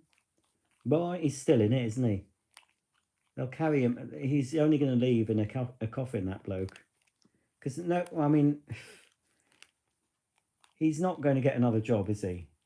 If he decides to leave Coronation Street and do theatre or guest star in Mrs. Brown's Boys or something, people are always going to see him as Ken.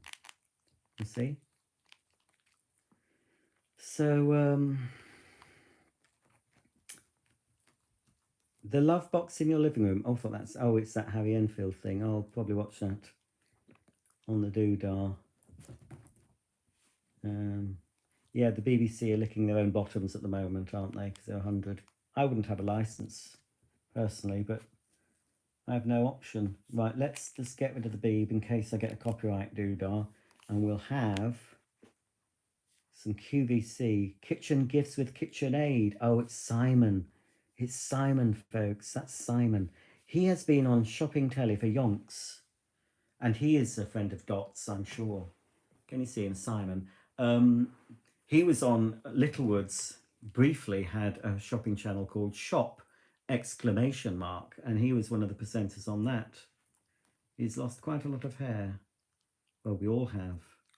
What's he flogging? Oh, Lock and Lock. I got into the Lock and Locks. I've got so much Lock and Lock now. It's beyond a joke. £30 for 3-piece microwave. That doesn't sound very cheap.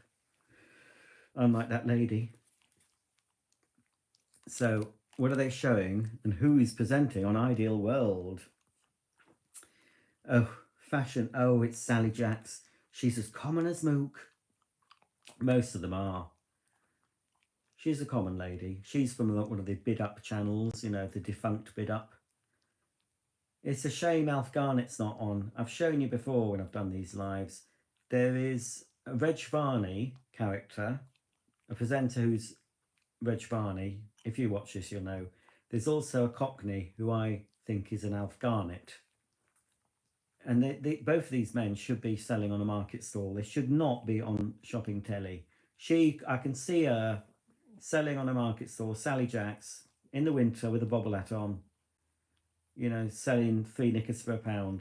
But she's managed to go all the way to home shopping. I'm sure she's a lovely lady, and I'm not intentionally being bitchy, because I don't mind her, you know. She's one of the salt of the earth types. She would not be allowed on QVC because she is rough as arseholes. I could say that, it's after 9. No. He's I don't see him much. There's some quite creepy people on. Oh, they're showing the water loss wash and wax. I've got loads of that. They've rebranded it M Sport, but it'll be the same stuff. They've actually sold Henry's on that channel. They've sold Henry Micro and Henry Family on Ideal World. First shopping channel I've seen Henry on. You know, I mean, QVC would be ideal for SIBO, because a lot of people still don't know about SIBO. In fact, Ideal World, believe it or not, had SIBO vacuums available on their website at the same price SIBO sold them for, so overly expensive. But they never showed them. Oh, he's definitely a friend of Dot's. What are they flogging? Molten Brown? Oh, heck! Oh, I must buy it. I don't need it. Right, we'll listen to the voice of that chappie, because I can guarantee, I've not even heard him speak, but I can guarantee he, I don't know how to clean it up. Anyway, it's none of our business what these people do in the privacy of their own bathhouse, is it? Right, what am I saying?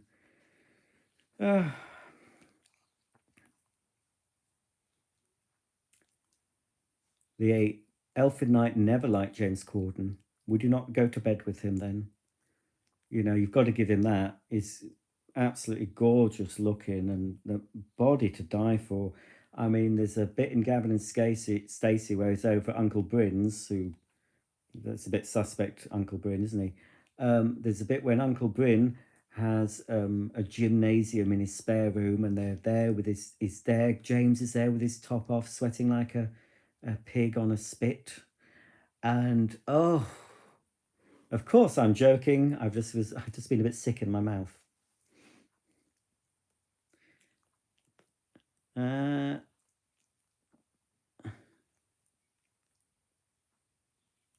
Have I watched Billy Connolly's Funniest Moments? I don't know. I've seen a lot of Billy. He knows Barbara Dixon, you know, because he used to be a folk singer in the 60s when Barbara Dixon was a folk singer in the 60s, and they met in the folk clubs. So, you know, there's a video of Barbara and Billy singing a song together, I think, on YouTube. Oh, hang on. What is best mosaic, Roger? I've no idea. I've never thought of that. Oh, it is. Oh, Street Life. Oh, not Street Light. Yeah, I do know the song. I can picture it. In fact, I remember a Randy Crawford best of hits compilation being advertised, and that was where I first heard that song. Street Life. That's it. Yeah, not Street Light. Uh,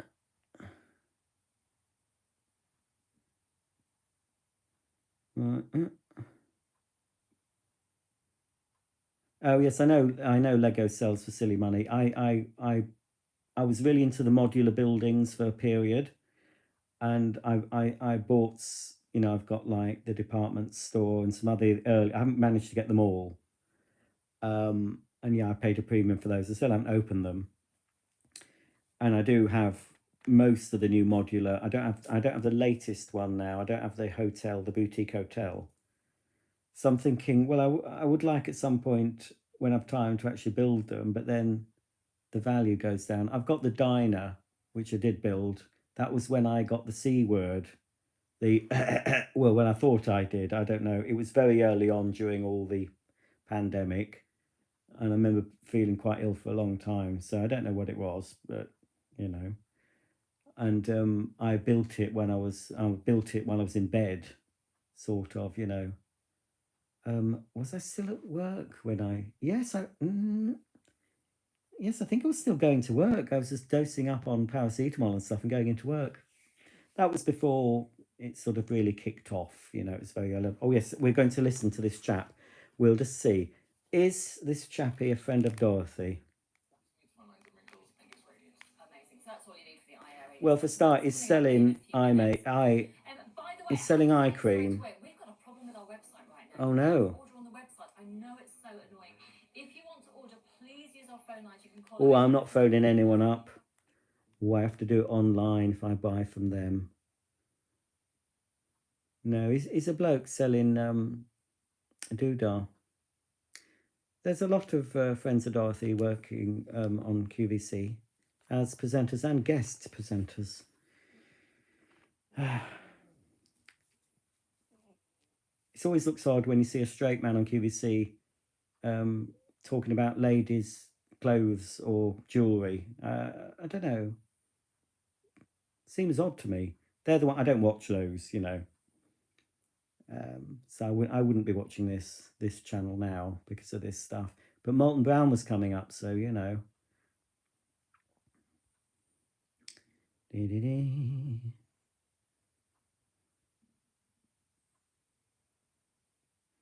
Gregor's magic. I feel like James Corden is too good for his own shoes. Yes, I can imagine all the things I've read about him to be true. I can just picture him doing the things that people have said he's done. And you see, that's not what's the saying? Be good to the people. Be good to the people on the way up, because you'll meet them on the way down, or something like that. Anyway, you know, these people. I mean, I can't understand why he got that gig in America. I mean, I don't know. You know, there is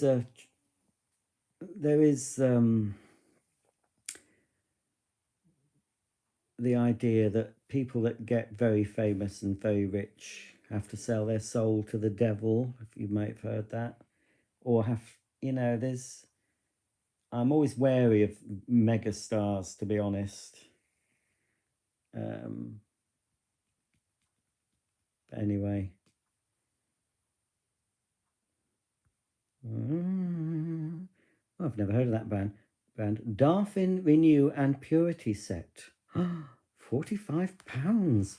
And still, you know, I know they're talking about the cost of living, but when I went to Leeds last Sunday, it was packed, and there were plenty of people in the shop spending money, plenty of people looking at sofas. Oh, we went to Next, but we looked in DFS after. What an horrible, horrible shop. I'm sorry if you've got a DFS sofa, but we briefly walked around there. Absolutely vile sofas in that, and they're always advertising on TV. Horrible. Wouldn't give any of them house room at all. So where's he going to be putting his renew and purify? Is it for the face, or, I mean, it might be for the ladies down below parts, because some ladies want to renew and purify that bit. Oh, he's putting it on his face. We're sniffing it. Oh, what's he saying about it? It's just taking tests into the skin on the face. Yep. I'm experiencing it right now. It's absolutely gorgeous. You're so lucky. Loving it. And then with that, it's oh no, I was wrong. He's married with lots of kids. Plays rugby at the weekend. Yeah, I'm sorry, I misjudged him. Clearly he's very much a ladies' man. You're very late, JJKK. Will I be getting a Happy Sock Advent calendar this year? Well, only if they send me one, because I'm not buying one. I'm not banking on getting one. I'll gratefully receive one if they send me one. But if they don't, that's fine. I've got some other Advent calendars I'll be opening, so I will still be opening some Advent calendars. I'm certainly not going to be buying one. But yeah, if they send me one, I will be obviously showing that. It's cold outside. Well, it's not cold outside here. It's very mild for October.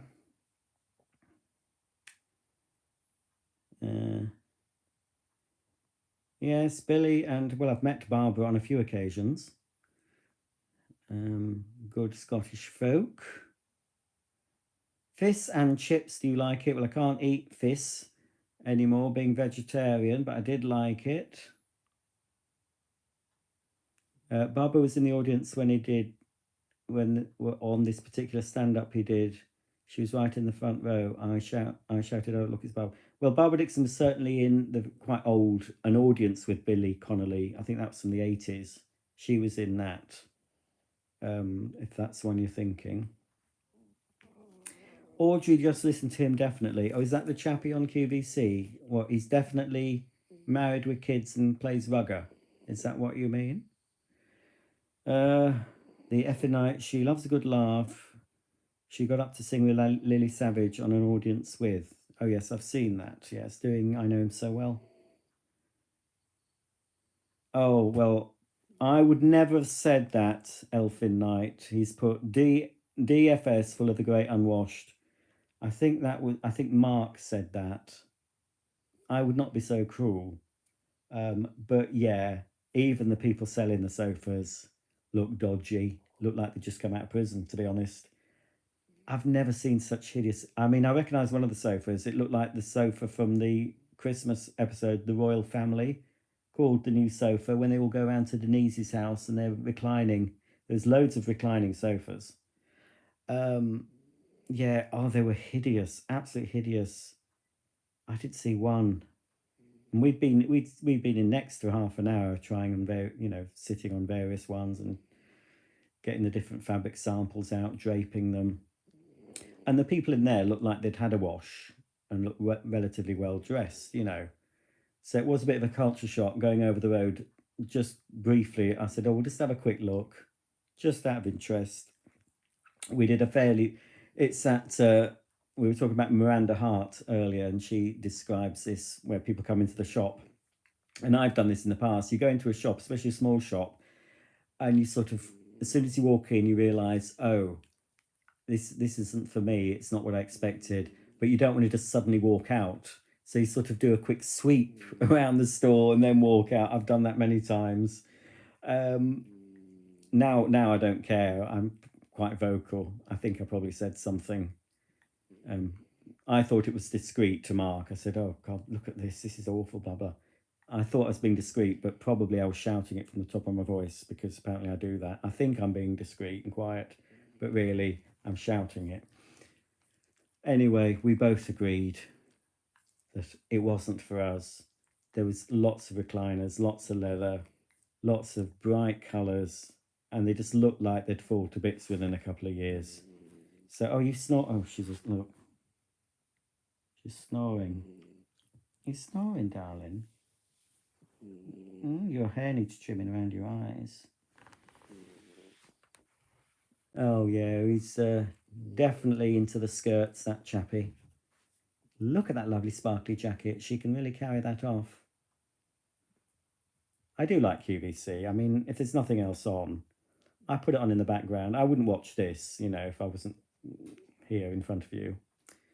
I wouldn't watch this sort of show. But you know, if it's kitchen gadgets, if it's cleaning stuff, vacuums, obviously, Molton Brown, then I'll have it on because they're my friends. These people, you know, I feel some people did. When I was a postman briefly, you could tell the people that were fans of often elderly people. You could tell they were fans of home shopping. You were always taking them stuff with QVC or stuff on.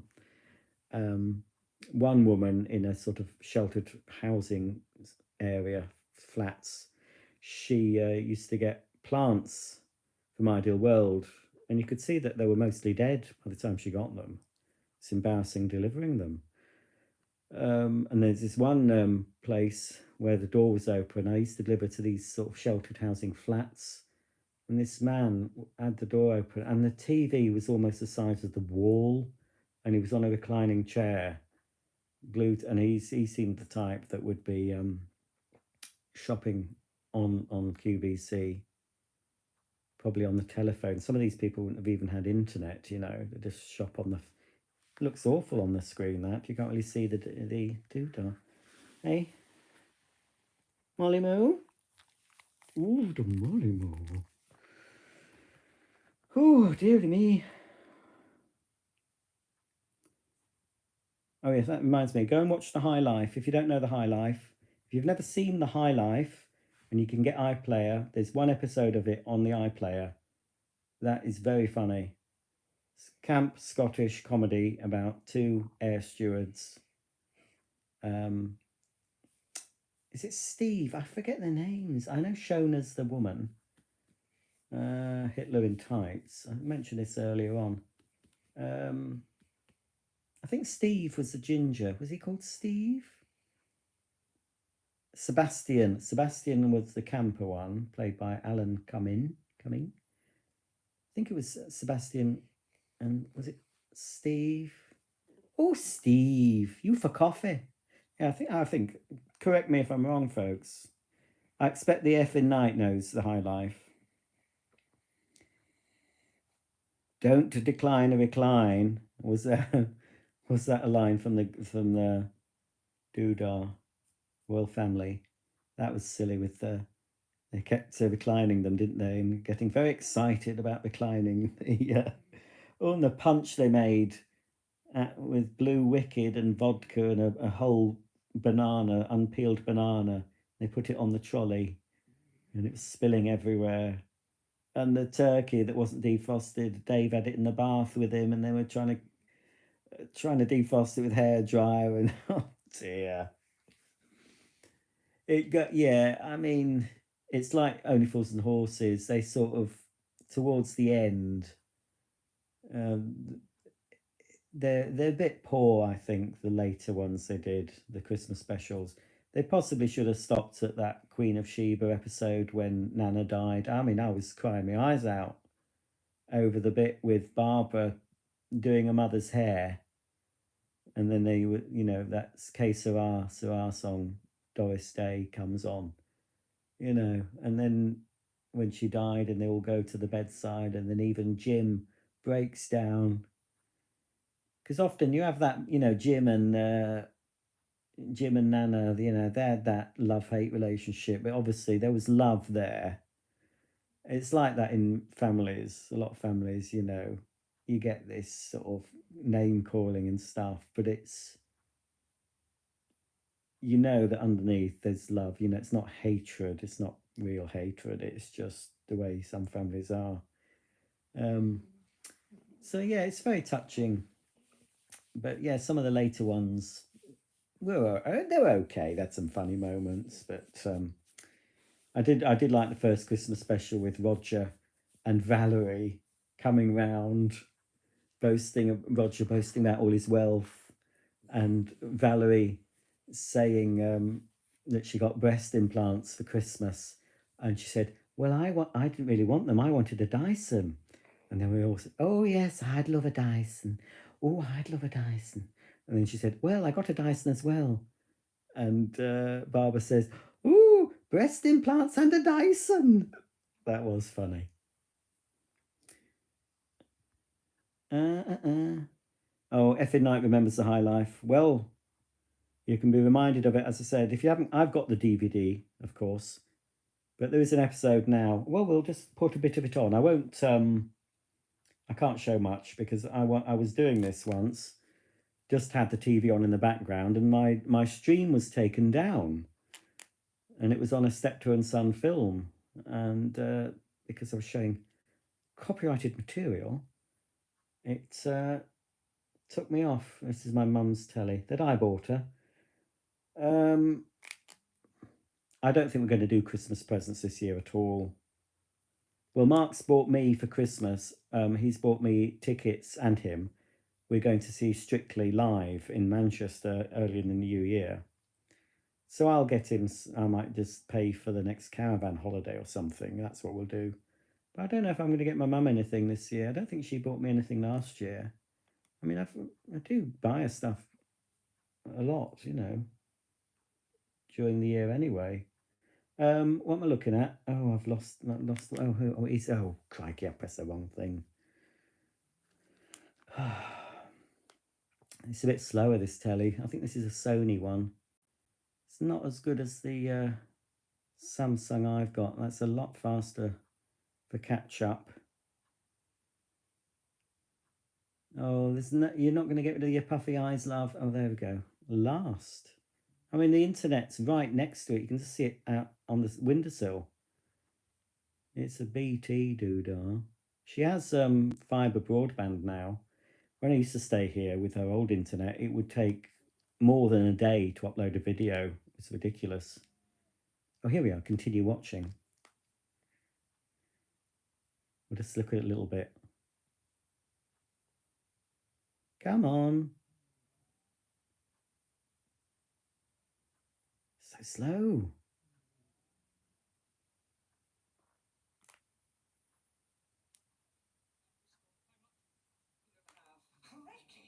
Have you any idea how many units that is? You're allowed 21. Aye, in a week, not in half an hour. Well, I was depressed. What have you got to be depressed about? Oh, just the usual, you know. I'm stuck in a dead-end job with no prospects. My boyish good looks are tarnishing. And I'm chained to an over-demanding bedridden mother. Oh, right enough. Still, things could be worse. How? I can't think of any examples at the moment. But, as it says in this book, today is the first day of the rest of your life. And who knows, today might be the day when everything starts to change for the better. Aye, and shite doesn't stink. You see, that right, I won't be able to show anymore because I'll be getting my stream taken off. But you can buy it on DVD. It's only one series. I think it's just 6 programs. But yeah, they've put up quite a lot on iPlayer because of the 100th anniversary of the BBC. They have been showing some of the old classic comedies, and so you can rewatch them. So I think a couple of days ago there was an Are You Being not Are You Being yeah, they have shown Are You Being So. There was not Only Fools and Horses. Some others do have them. It was the one when they go to hotel B&B, and basically Frank wrecks the whole room, ends up with a hole in the floor, everything's broken, and there's a man in the hall in the room opposite, and he keeps shouting out for the owner, Mr. Bedford, Mr. Bedford. And then he obviously, I think that man was a bit fruity. He wanted Mr. Bedford to stay in his room. He says, can you sleep with me? And Mr. Bedford, no, I will not. So, you know, it was all implied that... but anyway, it's one of my favourite episodes of... some others do have them, is the one where they go to the futuristic house with all the sliding doors and automatic toilet and everything. And obviously Frank wrecks it. And there's the classic one when he's on the roller skates, isn't he? And he's holding onto a bus and he's, you know, ends up crashing into a baby shop, you know. He did all his own stunts as well, apparently. I'll be watching Dinner. I could watch Dinner Ladies over and over again. Oh, fantastic. Two Doors Down, I can watch that over and over again. One Foot in the Grave, All As Well Family. I haven't been watching Call the Midwife. That must be my mother watched that. Not really my cup of chamomile. But yes, if you like the old comedies or want to be introduced to some of the older comedies, go into iPlayer, select comedy, and I don't like any of the new stuff now. I mean, they're so woke, it's ridiculous, not even funny. Here we go. Look, got Royal Family. I've never watched My Family. Gavin Stacey, Ab Fab, 2.4, Children. Mrs. Brown's Boys was all right at first, but I've gone off it. Keeping Up Appearances, of course. Mum, that's a good series. Miranda, One Foot in the Grave. Young Ones. I was at school when that was on. It's all we talked about the next day. Did you see the Young Ones? That and Spitting Image on Sunday night used to, because it was on, I think it was on at 10 o'clock. Quite late if you're still at school. I do like Two Doors Down. I like they did a pilot, a New Year's Eve pilot, but they were in a completely different house. I preferred that house, much bigger house it was. But that's good as well. I just love anything that makes me laugh, really. Takes your mind off the horrible things that go on.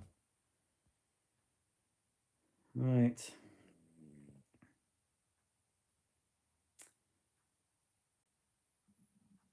Well, there will be several calendars, JJKK. Well, there'll be 2 or 3 anyway, I'll be unboxing. I'll try to find one that's a bit different. There's another sneak peek. There will be another Playmobil one. And there'll be another one, an adult calendar and some other bits and bobs to do. Do I get fed up of people calling you Rodger? No, not really. It's worse though when they don't use a capital letter for your name.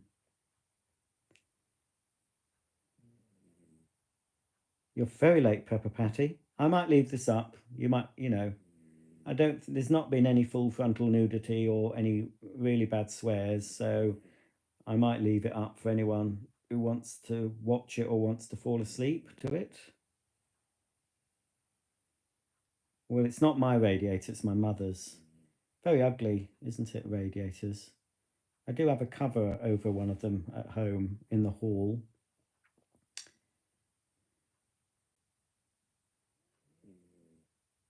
No, the comedy I like from the BBC is not left wing. It's the old days, the old fashioned comedies. You know, that like Ab Fab. You couldn't really call that's pretty naughty. I mean, now you're being served.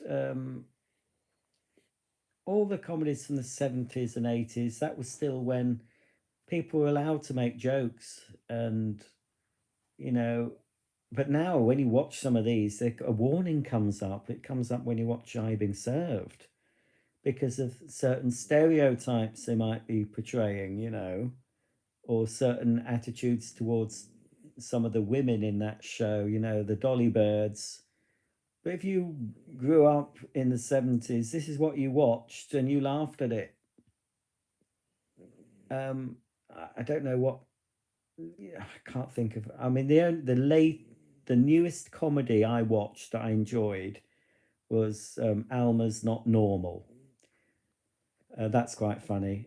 And if if it featured the lady who's just come out Strictly, the I've forgotten her name, the larger lady who's dancing with Karen, is it? She's in it. She's in this Alma's Not Normal. So is the actress who was in Rita Sue and Bob 2, Downton Abbey, Happy Valley. Can't remember her name. Siobhan, is it? Siobhan, is it Doherty? Is that her? I don't know. Anyway, it's very funny that Alma's Not Normal. So I'd recommend that for a new comedy. Still can't beat the older stuff though. That's why I like to have all my stuff on DVD, because they can, if you only got streaming stuff, they can edit. They have it. I've seen stuff that they've edited stuff out. Um, but if you've got the box set, especially if you bought them when they were first released, you've got the full unedited proper stuff. So And you know, if the internet ever goes down or something might happen, at least if you've got a DVD player and a telly and you've got electricity, you can still enjoy the old shows.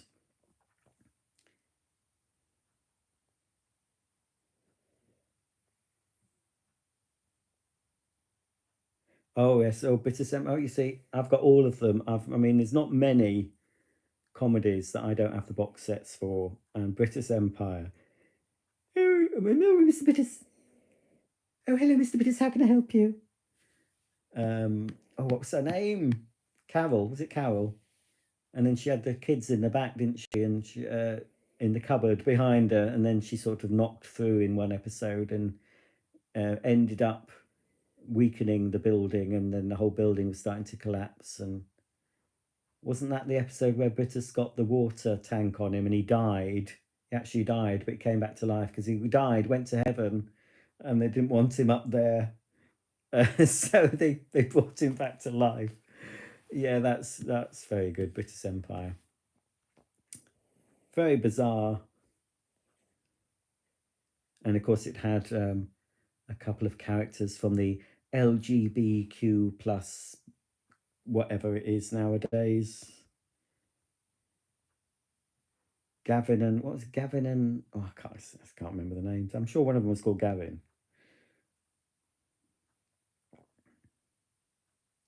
What's the name of the show again? Which show, Prepper? The High Life? I was talking about that. I don't know which. Do Dog Do Zooms. I'm not sure what that means. Two Doors Down and Dinner Ladies. Some of my favourites have similar taste, Roger. Well, basically, there isn't many comedies that I don't like, especially BBC. For whatever you think of them, I don't like the BBC now for most things. They're very biased, but they were surely good comedy. You know, Steptoe and Son, Likely Lads, Dad's Army, Fallen Rise of Reginald Perrin. I mean, and some of the later sketch shows, Fast Show and Harry Enfield, all that excellent. We never really watched ITV when I was growing up, so I sort of got into some ITV comedies. George and Mildred is my favourite ITV comedy. Man About the House is okay because it obviously George and Mildred was in it, but they were the best part of Man About the House for me.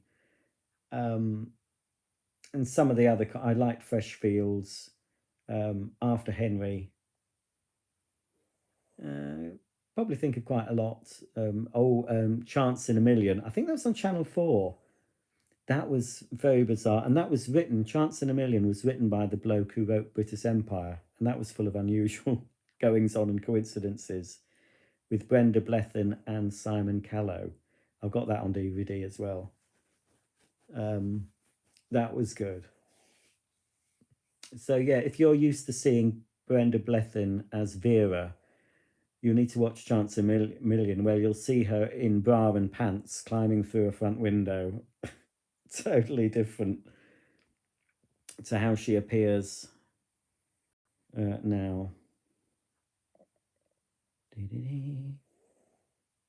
Roger, you, me of Onslow from Keeping Up Appearances. Well, that doesn't make sense. I hope you're not saying that I remind you of Onslow from Keeping Up Appearances. I don't think I'm that fat yet. Hello, Tommy Hanlon. Siobhan Finneran. Is it pronounced Siobhan? That's the person I was thinking of. Oh yes, Carol. It was Carol at reception. Tommy says everyone wants to claim offence these days. They're looking for a reason to explain their unhappiness. It's just ridiculous. People, don't get me started. I mean, yeah, I just don't understand it. I mean, funny to me, funny is funny. I mean, even some programs that would be considered that people say, oh, like Till Death Us Do Part. There people say, oh, that's racist and blah blah, but they didn't get the fact that the character of Alf Garnett was making fun of people like him and how ridiculous they are. And Love Thy Neighbor, which is something I never really saw. I've seen a couple of episodes with, you know, a black couple moving in next door to a white couple, and there was all this tension and all this name calling. And but you know, the episode I saw, it, you know, there, it was a Christmas episode, I think, and they were obviously in each other's houses helping each other. They were, you know, it wasn't, to me, it didn't look racist at all. It just looked like, yeah, there was a black couple who moved in next door to a white couple, and there may have been a bit of tension at first in early episodes, but you know, it's called Love Thy Neighbor. And there was just, I think it was all about one-upmanship, and I think, as far as I know, I think the black guy got off best, you know, and it just showed the silliness of the white man. So and there was that show Mind Your Language. I never saw that, and that had a load of stereotypes in it. You know, I've seen a couple, but it's not one I really watched. um Agony, that's another good one, an ITV sitcom, and I've just remembered A Fine Romance with Judi Dench and Michael Williams. I love that. Fine Romance, absolutely love that. ITV6. So there's, I suppose, there's quite a few ITV ones that I've enjoyed, but it's more, certainly, I would say it's 2/3 BBC sitcom and about a third ITV. Spitting Image I used to watch back in the day when it was good, you know, when it had Maggie Thatcher in it.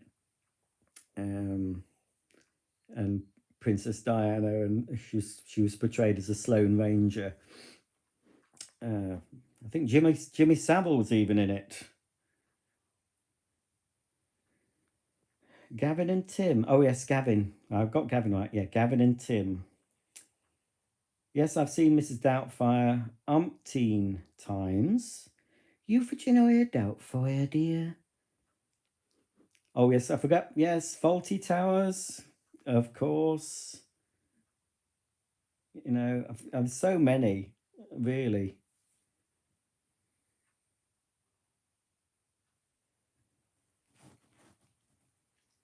Yes, Kieran, it is Siobhan Finneran in Alma's Not Normal.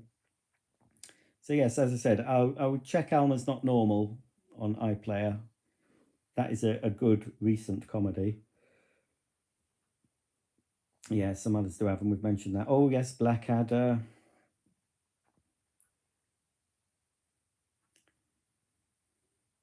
Yes, Mrs. Bucket. Bouquet.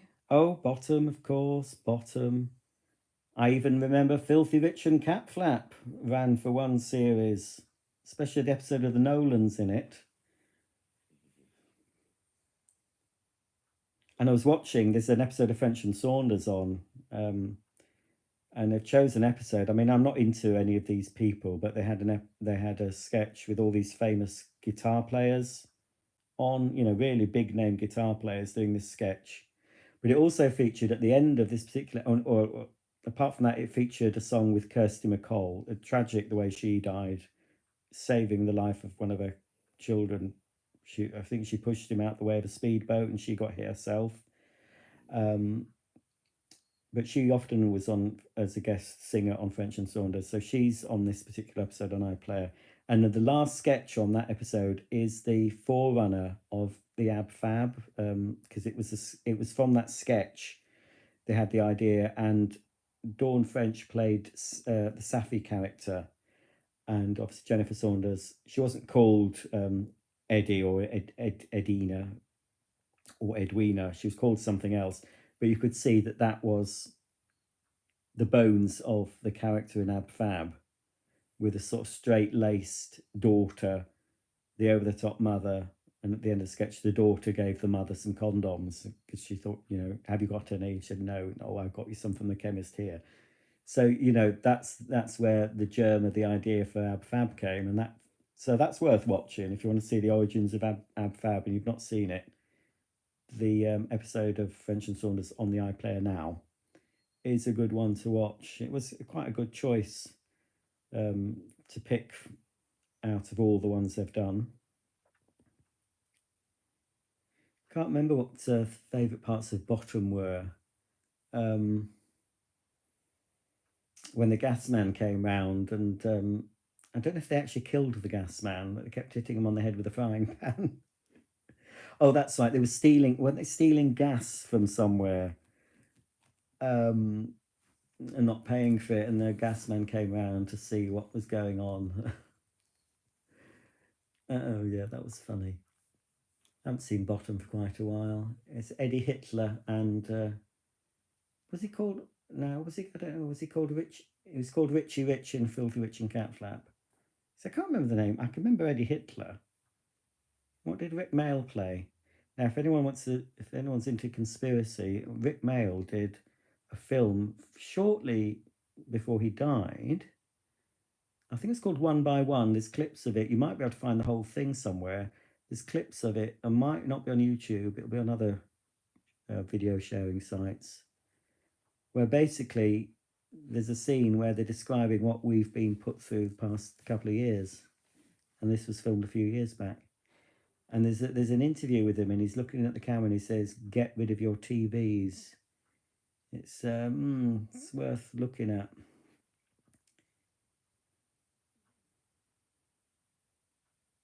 Oh, you mentioned the Gas Man episode, yes.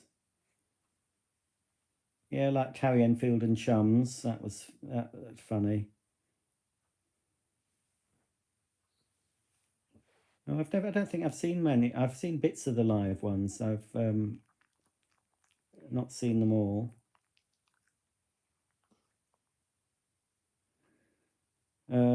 Tommy, wow, the Nolans, remember them? They were cousins of a school friend of mine. We all thought him kind of famous because of that. And now, of course, we see Colleen Nolan on Loose Women. Well, I don't watch that anymore. I used to watch it when I could. But yeah, she was going on about how Jimmy Savile was creepy towards her. She was the youngest Nolan, wasn't she? And he was a bit inappropriate. But yeah, the Nolans couldn't act. I remember that Filthy Rich and Catflap episode with the Nolans in it, and they were quite wooden at acting. But yeah, a lot of people won't know Filthy Rich and Catflap.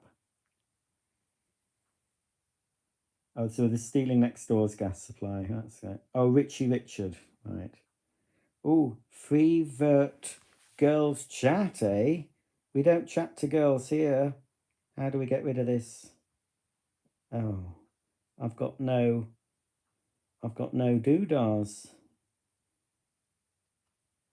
God, dog be having.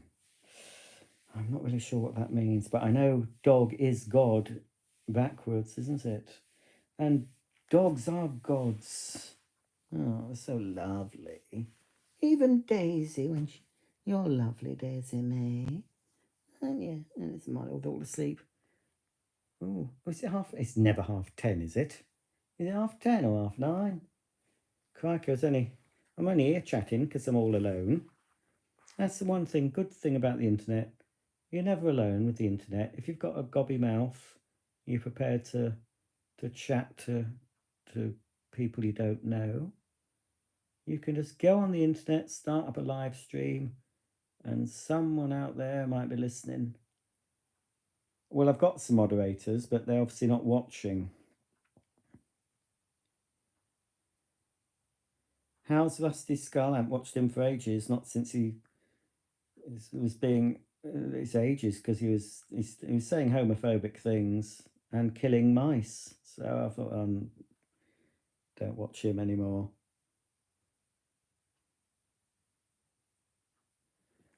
Yeah. Oh, I'll put my feet up on this puff here. It's better. Right. Oh, where's my tit? Oh, sorry. This is a tit. A tit. That's called a tit in our house. Something my father used to call this. He always used to say, "Where's the tit?" And he wasn't referring to my mother or anything. He was referring to the remote control. He called it a tit. So I call it a tit. Mark calls it a tit. Often the tit is found in the kitchen. I don't know why. Should be always kept in the living room. But if you can't find the tit, you look in the kitchen, because it's sort of something about having the tit. If you have the tit, you keep hold of it. So sometimes the tit gets taken into the kitchen when you're putting the kettle on. Oh, heck, have I missed what the QVC Molten Brown?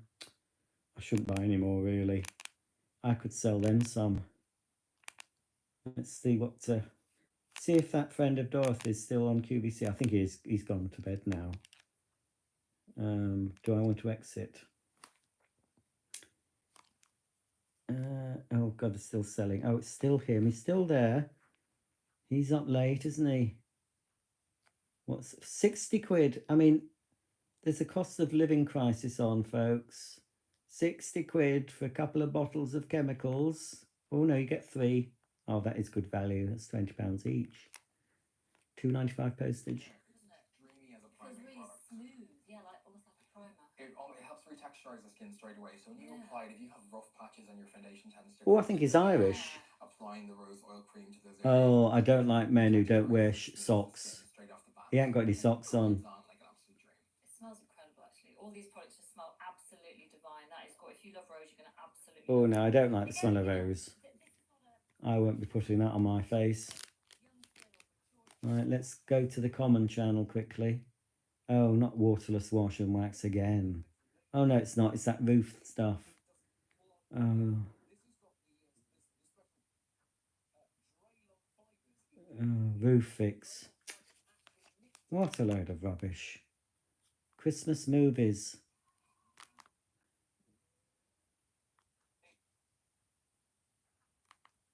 So slow, my mum's television. Oh, there's Vera. We were talking about Vera earlier. Brenda Blethyn. There she is, yes. I've seen her in brown pants. She was the girlfriend of the character. Oh, no, what was that? Oh, no, that was a lamb or something. Oh, crikey, look, Benny Hill.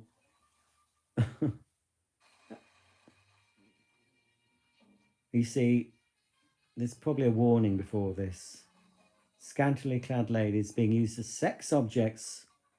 And oh, I shouldn't laugh. You shouldn't laugh at that. Oh, she got her own back, look. It's quite popular in America, I think.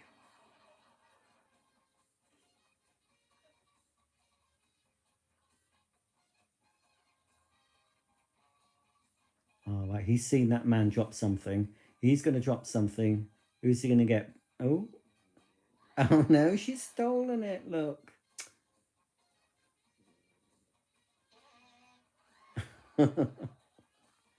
Is he going to get Bella Emberg or somebody? Oh, no, they're all very thin ladies.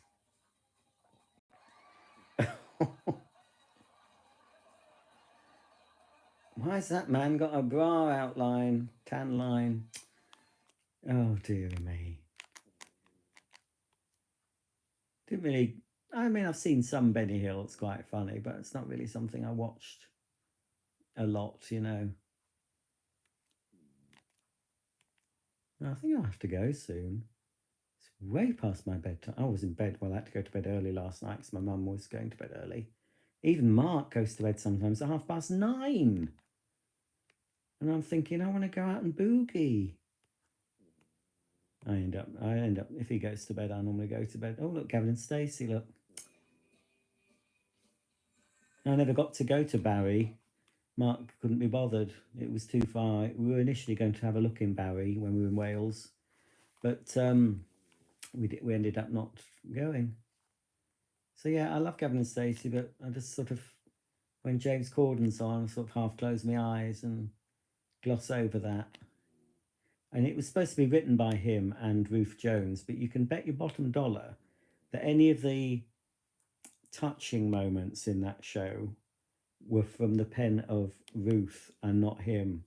I can't imagine him writing any of the sort of emotional parts of Gavin and Stacey. I think that's all her. And he would have just written the Smithy characters and the laddish stuff, you know. Isn't it on? Oh, God. Oh, get that off. Trying to avoid any sort of politics now.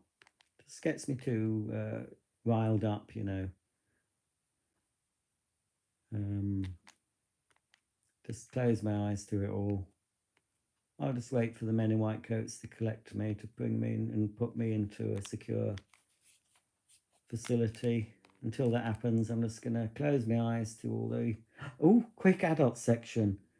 Oh, it's gone. That's good. Didn't want to be showing any boobies, did we? Oh, stop snoring, you. Oh, there's biased question time. Biased news night. Oh. New I Hate You. I wonder what that's about. Inside Broadmoor, Family Guy. That used to be quite good. Just like Simpsons. That used to be quite good, but it's not anymore. Better be careful I don't get a doodah. Yeah, there's nothing on, is there? Never anything on. There's never anything on. I mean, if we didn't have the interweb, you know, I'd be watching DVDs. Oh, look, looks like you need to buy soap. 30 items you need before Great Depression, and this soap. Well, I've got enough toiletries to last me a long, long time. So I'll be okay for soap and all the other things. Might need to stock up on toilet paper. It's out on.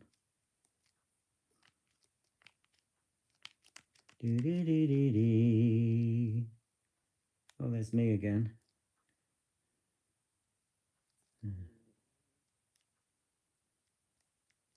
No, not much on. Oh, stop your snoring.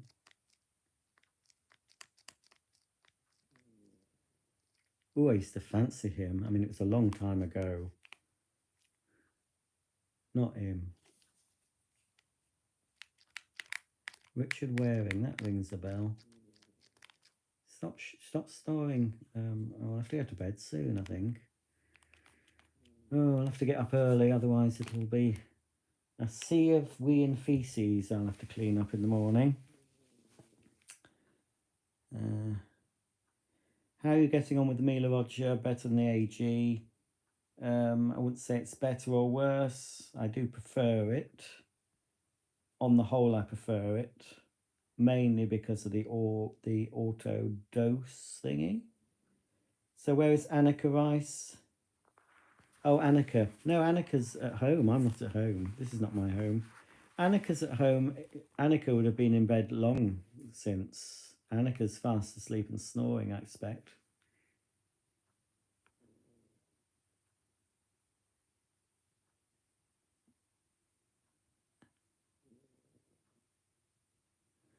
Who's your favourite non-vacuum YouTubers? Well, I watch Matt and Elliot. I think they've gone to bed. I found them, they just popped up. Is it Matt and Elliot or Elliot and Matt? I think it's Elliot and Matt. Elliot comes first. Elliot always comes first. Elliot and Matt. They popped up on my doodah. They were go around show homes, but they do vlogs and things. So I like to watch them as a sort of vlogging channel. I watch. What do I watch? Well, I don't know. I watch all sorts of different things. I wouldn't say I've got a definite favourite. Tend to watch the more conspiratorial channels, but they're not really allowed to say much on YouTube, so you have to go elsewhere to see the proper videos. I watch the Reverend Simon Sideways. I don't think he's a real reverend. I think he's just a lorry driver. You'll know about, he's very right wing.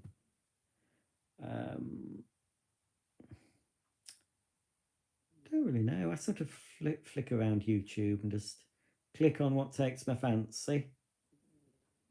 I don't watch any of those huge YouTubers, you know, any of the ones with, I watch Tech Moan. He's probably the biggest YouTuber I watch. I don't watch everything he does. But yeah.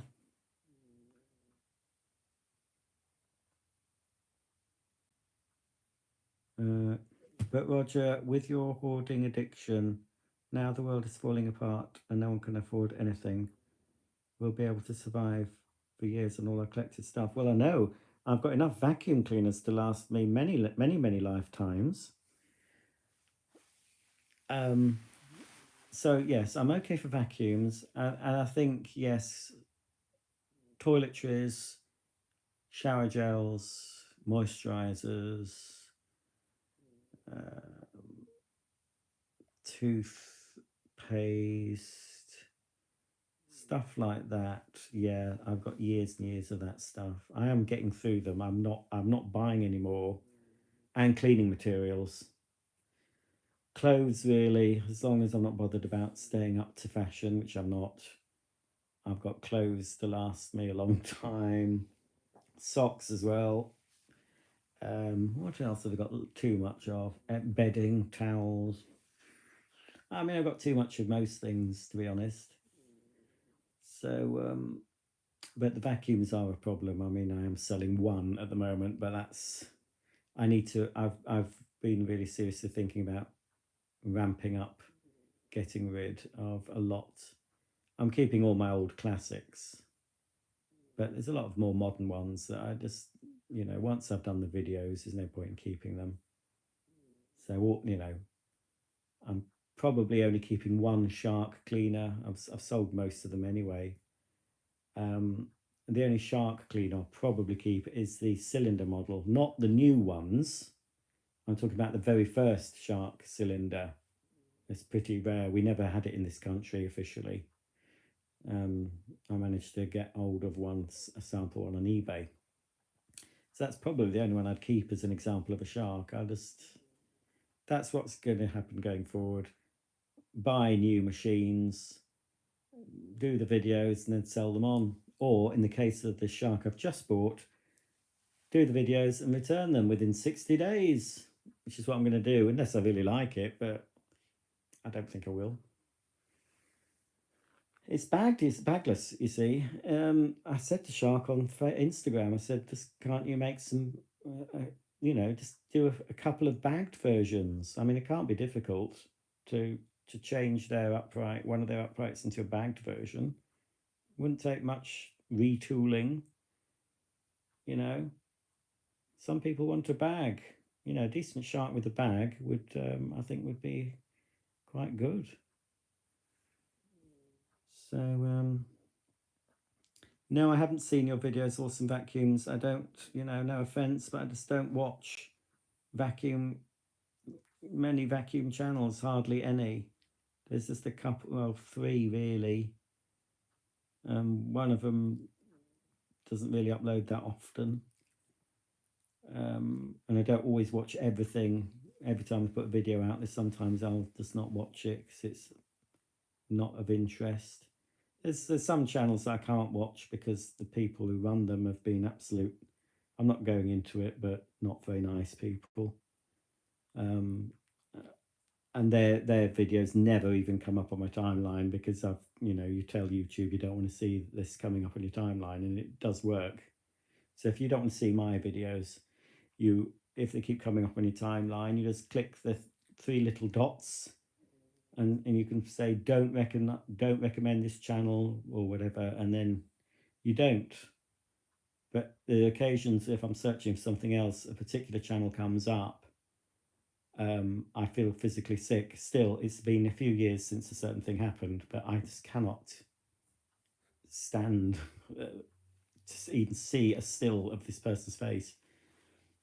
But so far, touch wood, the 2.5 channels, vacuum channels I do watch, they haven't given me any concern to stop watching, but that could all change. So I'm too, once you've been on YouTube a while, you get wary of other people, and you just, and people have disappointed me. I'm sure I've disappointed other people. I might have said something and they've stopped watching me. I don't, that's up to them. And I've done that though.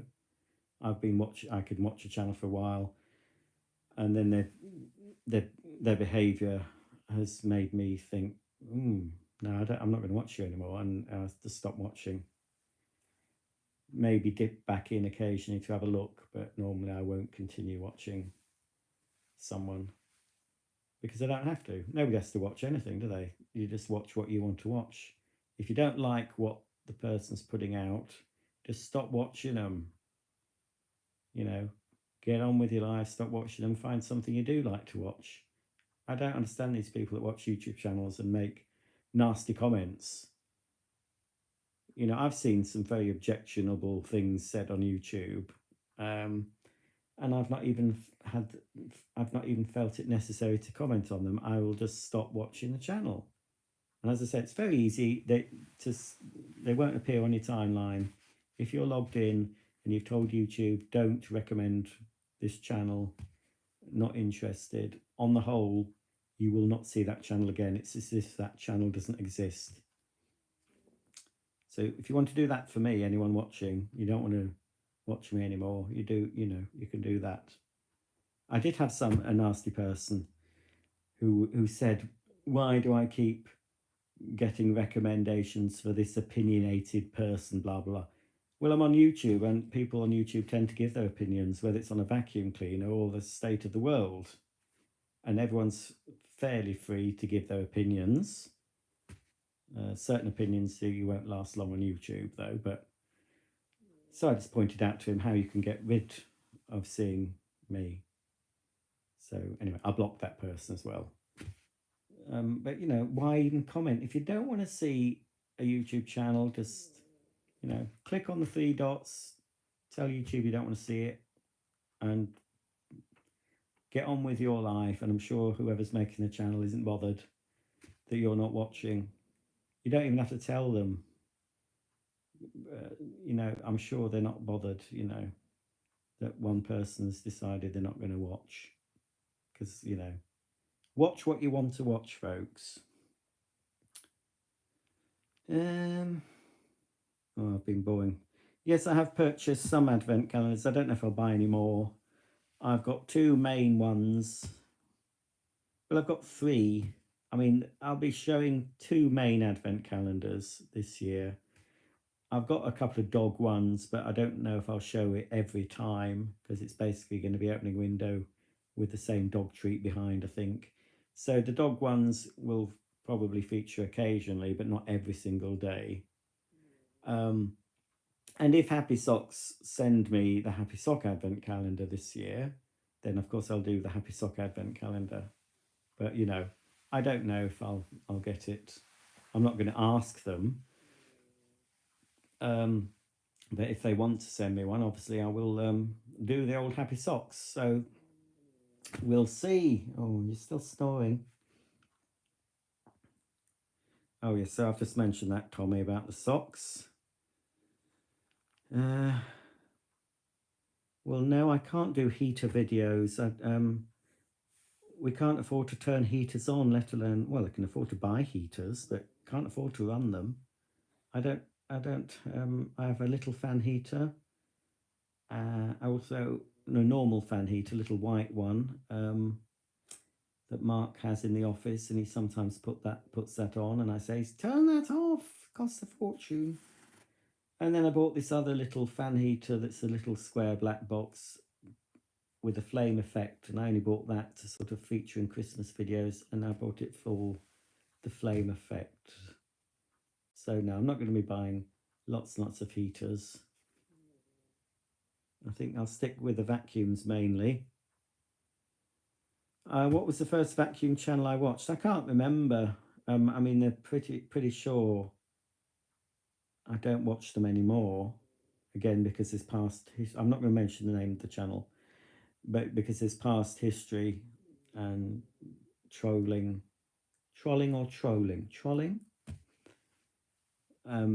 These people might still have channels up. I don't know. But you know, I've been knocking around for a while, and before I was on YouTube, I was in vacuum forums, and you get to know people's names, and you get to see how they behave in forums. And there's certain people who are still on YouTube now who've been absolute. I don't know how to clean this up. Well, they've not been very polite, and they've been trolling. I've had, you know, it's been directed at me, but I've seen it happening with other people. I've often been observing chats and on various vacuum forums, and you see the same sort of people coming in, stirring up trouble. So that, I mean, that's one reason I'm not on anything. I can look at a few forums, but I'm not registered with them. If they're public, if it's public on Facebook, or if it's a public forum, I'll go in and look at things sometimes, but I'll not comment on anything. And I know that there's closed groups on Facebook that bitch about me being told things I'd rather not be told, but you know, I know that happens. So I can't join any, because knowing me, I'd be searching for Ibasic just to see what's been said, if anyone's said anything. And then, you know, it just makes it worse. So I have to keep away from anything like that. So that's why I can't be in any forums because of that. So that's why I have my own Instagram. I've got Instagram and Facebook. That's all I do really on social, and obviously YouTube. But at least I'm in control of that. And I've had to block folk. I mean, one fairly recently, he's been on my radar for probably a couple of years, and he's been saying things, and I didn't know, are you trolling me? It was very subtle, and I wasn't sure. You know, often you know when somebody is, they'll just come straight out with something nasty, but this person was being very subtle about it. And then he did something a few weeks ago. It wasn't even directed at me. It was an emoji he posted on someone else's comment about me. And when I saw that emoji, I thought, yeah, you've been trolling me. So he's gone. I know. I'm not saying, I'm not going to name any names. I might, you know, I've always fancied doing a video and naming all the names, but that would be the last video I ever put up. You know, if I win the lottery, Euro Millions, and decide, right, I'm coming off YouTube, I'll make a video exposing why I don't talk to these, because people are talking about me, I'm sure, behind my back, giving their side. And if people realise why I'm like I am with certain people, they might understand. It's very unlikely it'll happen, but there's always that option. I've got evidence that I managed to keep and copy. I've got them. It's, you know, as I said, I'm not going to dish the dirt while I'm on YouTube. If I came off YouTube for any reason, then possibly that dirt will get out. But I'm not, as I say, I'm not going to, don't ask me for any names. I'm not going to mention any names. But yeah, there's things that's happened years ago that still, if I think about it, it still makes my stomach tie up in knots. So, calm down, watch. So it's a double-edged sword being on YouTube, folks.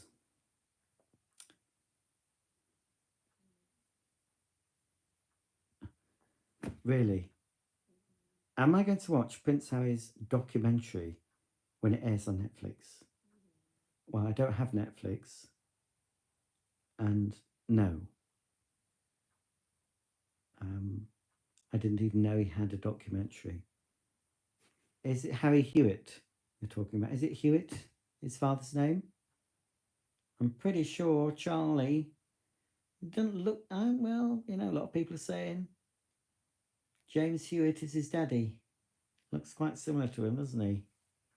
They should just bring back Jeremy Kyle for one programme. Have him on, get the DNA test. That's all I'm saying. Get the DNA test done, and we'll have a look. Who is his father? I don't think they're jealous. I don't know what they are.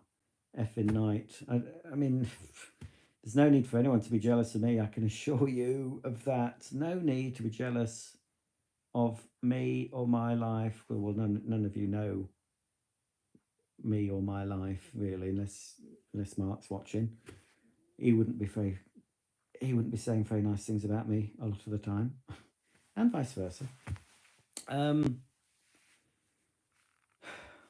But yeah, like I've always said, if people are nasty, it says more about them than it does about the person they're being nasty about. So I just tend to just, as I said earlier, just block. I don't want I hate confrontation. I won't get into a slanging match. I've made examples in the past of people who've really been nasty, and I've copied their comments and I've made them more public. I don't do that often. It's just normally just delete the comment, block them, and just forget it. I mean, my blocked list is huge now after years on YouTube. And as I said, once they're blocked, I mean, a lot of them, I can't remember why they were blocked, but the fact that they are blocked, if I've blocked them, it means they have done something I consider bad enough. But I don't just block them on YouTube. If I find their eBay name, I block them from bidding on any of my eBay items. I block them off Facebook. I block them off Instagram. So if I can, sometimes I've been able to do that. As somebody I blocked, I blocked them on everything. I think they use the same name, you see. So I try to block as much as I can. Just, I don't want that. The retro washing machine is in the garage. Hoping one day it'll get a new thermostat.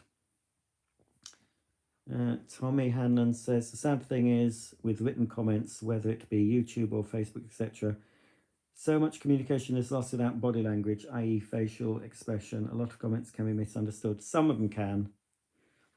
Some of the things I've said are misunderstood as well, and that's the trouble. So that's why I very seldom comment myself either on other videos. Because, you know, even if you say something as a joke or you try and say something nice, it can be misinterpreted. Yes, I agree with that, but I can assure you, the people I've been threatened, so, there's no ambiguity, I can't remember the word, something. Anyway, there's no doubt that person was being nasty deliberately, Some, you might misinterpret, but I tend to go by my gut. And if I read a comment and my gut says that's not nice, then I'll block them. And I've always relied on my gut instinct over mostly everything in my life, and it's never really let me down. Apart from the time when I said this person who I had my eye on, I let them stay commenting mainly on Facebook for more than 2 years. I thought, I don't want to keep blocking people but I had that feeling all the time. And there was just, the last thing I thought, yeah, my gut feeling was right all along. You have been, and he was trolling me in a very discreet, sneaky way. And they're the worst. Some of you on this, I don't know if any of you watching this now are doing it. I don't know. But this person, yeah, I mean, I had to leave another forum. I'm not saying what the forum is because people might realise who I'm talking about. But there was another forum on Facebook, nothing to do with vacuum cleaners. I joined this, saw him commenting, and I left that forum. But I still allowed him commenting on mine because I still wasn't 100% sure. But I thought, no, I'm not going to be a member of this because he's in it.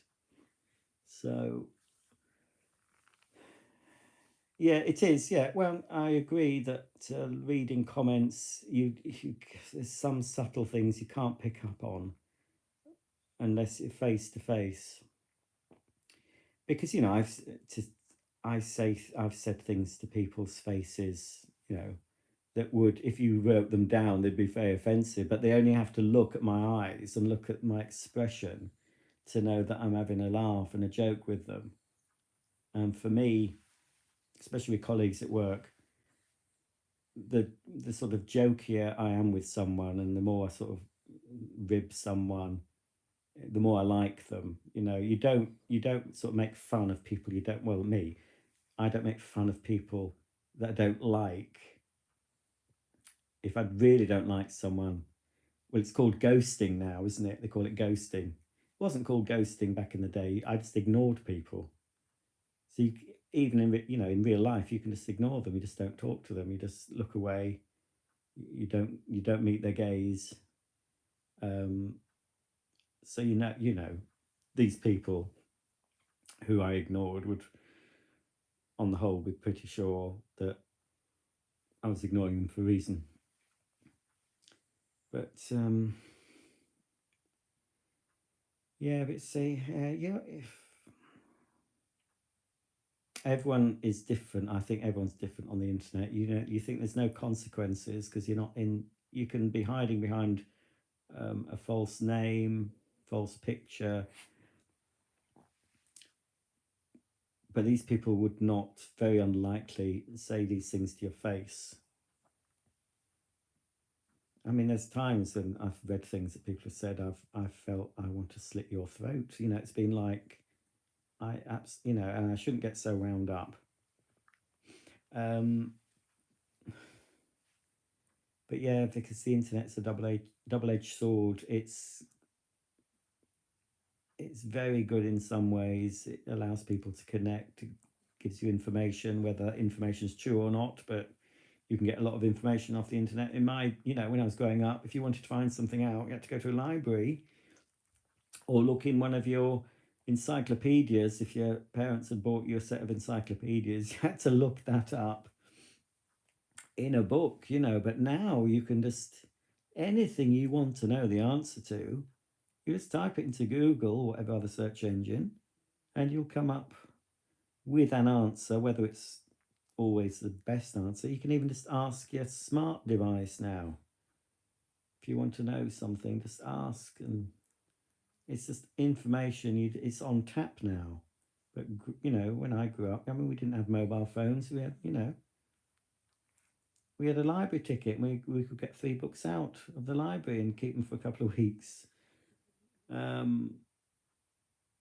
else do we get information? I mean, it's just, we take it for granted. We can just find out anything we want just by typing in, something into Google. So yeah, but I'm glad I was brought up when I was. Can't imagine what it'd be like being a child now, or being a parent of a child now. I was brought up in the analog world, which was a much simpler world. I tell you this now. I mean, we had freedom. Children had freedom to go out, stay out all day, play, climb trees, play on playground equipment that would be considered very dangerous now. I mean, we had slides, really high slides, where you'd climb up steep steps at the back, and they were set into concrete. I mean, I'm sure the odd child fell off those, possibly, and was disabled or killed even, but they were still there. And then all this health and safety. I mean, obviously there's good things about health and safety. It's good that we have seatbelts in cars now, but it can go too far. Now kids are not as free as kids were in my generation. I mean, I was always pretty happy at home, but I did go out a lot during the summer holidays. Used to go out with friends. Used to go out, walking down the old railway line where where I used to live, and climb trees, go cycling places. And your parents were quite happy to let you go. I used to go into, through London, not into London on my own, but I remember getting the train from where I lived into London, getting the tube, and then getting an intercity to Leeds when I was probably, I don't know, 11 or 12. I used to do that on my own. I can't imagine an 11 or 12-year-old child being allowed to go through London on their own now.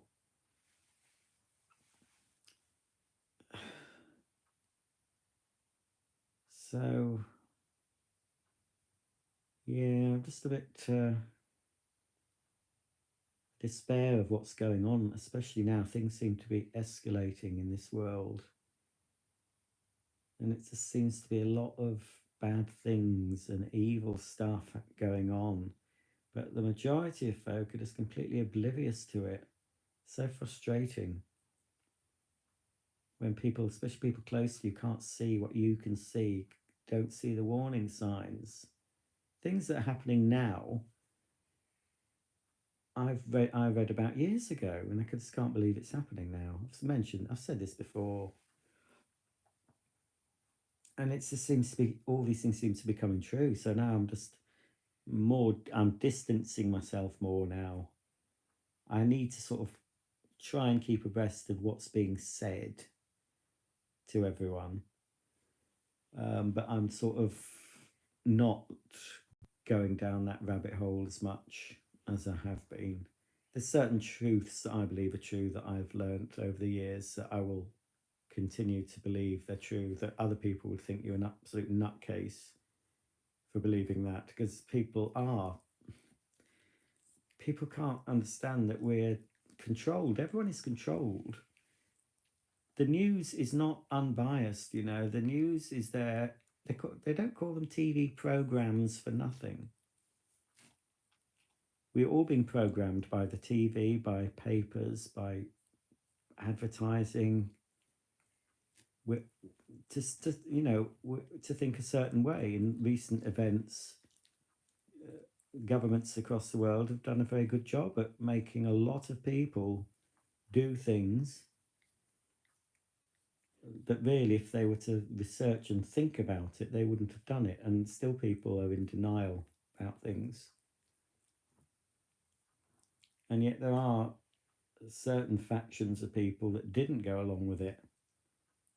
And they trusted their guts, their gut feelings, which I did. And things are starting to slowly drip out that perhaps the people that didn't go along with it might be right. But I just don't know. Trying to think positive, you know.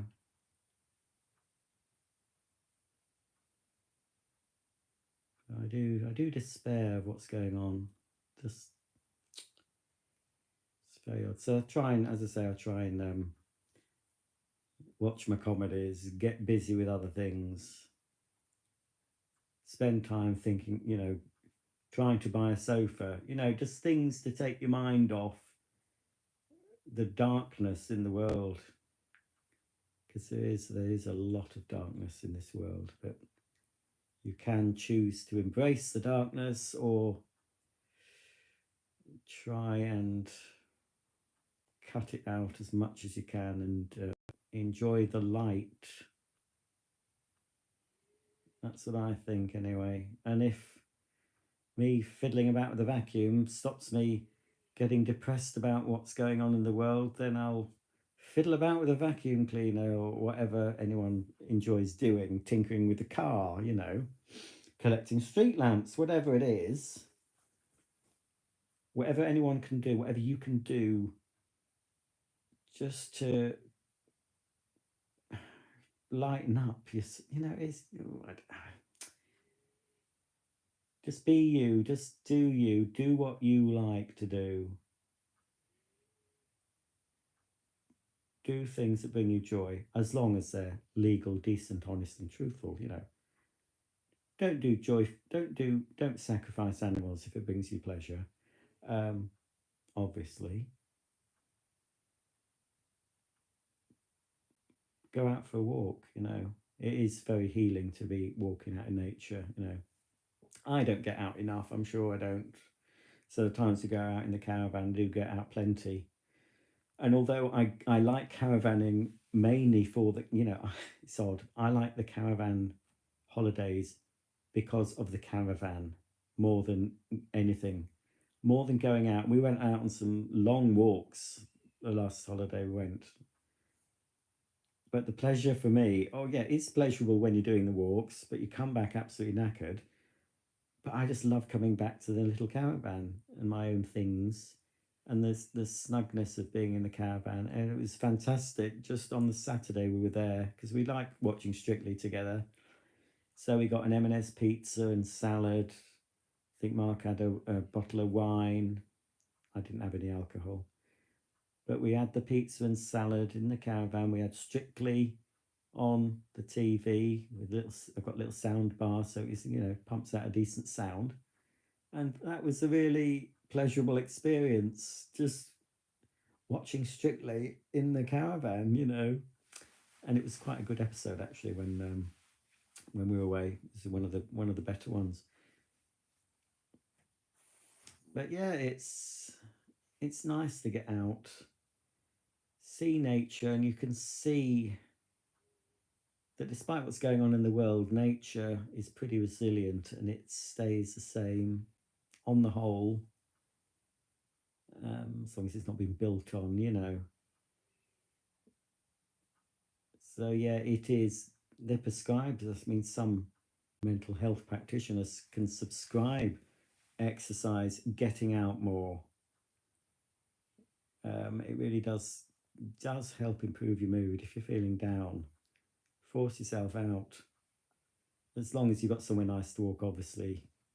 Some people don't have the luxury of having some nice countryside within walking distance. You might have to drive a little way to get out of a city, you know. But even most cities have some nice green spaces you can walk in. And if you don't mind, well, if you can avoid the dog dirt and broken glass and syringes, try walking bare feet, because grounding yourself is very healing as well, apparently. Just feeling, and I try to do that when we're on a beach. Take shoes and socks off and roll up your trousers if you've got trousers on. And just, it feels very good just to feel the earth actually connecting with your body, and you don't have shoes and socks to stop that connection. I know it sounds a bit airy-fairy, new agey, but it is an actual thing. Grounding yourself, it does have health benefits. But just don't do it in Sainsbury's, that's all, because you'll get some funny looks. Right, I'll just catch up on your comments, and I think it's bedtime.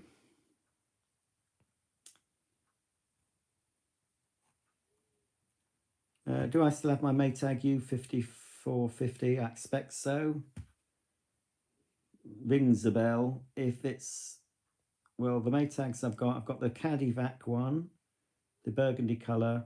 I've also got the sort of translucent blue wind tunnel Maytag. Of course, the satellite, I assume U, so it's an upright. So I assume I still have. Gregor says, I think if Shark went bagged, I think many other cleaners like Hoover and Bissell will follow and go back to bagged. The thing is, everyone's copying Shark, I've noticed. I don't know what it's like in America, but Hoover in the UK have brought out some uprights that are almost carbon copies of Shark's. I see a Bissell Crosswave that looks like a Tinko. I mean, there doesn't seem to be anything too original anymore. There's a lot of people copying others. People are still going to have bagless cleaners. A lot of people are still going to like bagless. They don't see the advantage of bags. As long as there's the option, I can't see why Shark can't give. I think their main core range will still be bagless, but can't they just offer a small range of bagged? Just try the market out to see if people go for it. A lot of people are fed up of the messy emptying of a bagless and then washing in the filters. And sometimes, if they're fairly young, they've only known that sort of vacuum. They've not thought about buying a bag. They think going to a bag is old-fashioned. Where people in the vacuum industry who service vacuums, who sell independent vacuum shops, you will see most of those, when they have YouTube channels, they'll be recommending bagged vacuums. So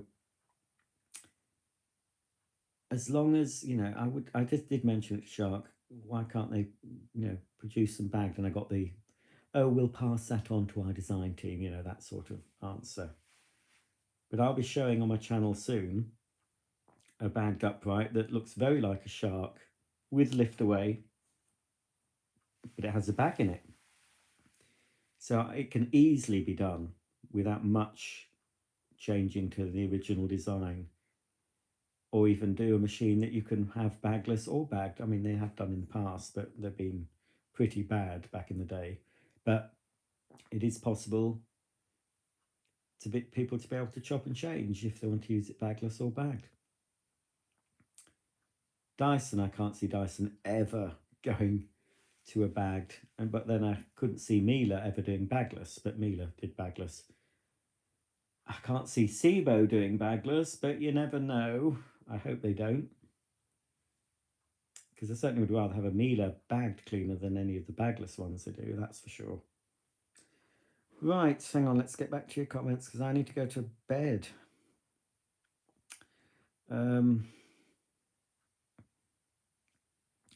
Tommy says, but some people are just a-holes deliberately and enjoy hurting others deliberately. It's a control thing, it's sad, really. Well, yeah, people who are like that, it's them you should feel sorry for. If they enjoy hurting other people, they are not contented, happy people themselves. There's no way someone who is happy with their own life, who is not envious of others, who doesn't resent other people, if you're happy with your lot, you don't go and abuse other people. I can't see that happening. I'm pretty, my life isn't perfect, but I'm pretty lucky, pretty happy. There's things I'd like to improve, but on the whole, I've always considered myself a very lucky person to have been brought up the way I've been brought up, to have the parents I've had, to have never really gone without anything, and I'm grateful for that, and I do give thanks for that. So I'm fairly content, and I'm always hope and pray that I will always remain content. So I don't feel the need to lash out. I think these people that lash out, who are nasty, they are not happy people. So I do often think about, I still block people because I don't want that. I don't want that in my life, I don't want all that going on. So I will still block them, but as I said, I won't retaliate. On the whole, I don't retaliate. 99.5% of times I won't say anything. I'll just block and delete.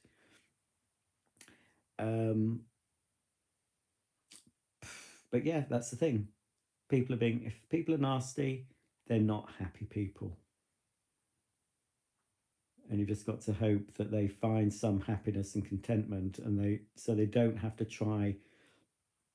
And I mean, can you imagine being the sort of person that makes themselves feel better by inflicting physical or emotional pain on another human being? Can you just, and I'm sounding really preachy and blah blah, but that's the thing, that no one who is happy and content, I can't think anyway, I mean there may be, but I would say on the whole, a happy and content person, or a generally fairly happy person who's happy most of the time, or at least 60% of the time, is not going to lash out. I occasionally do lash out, I have to say it, Mark, but you do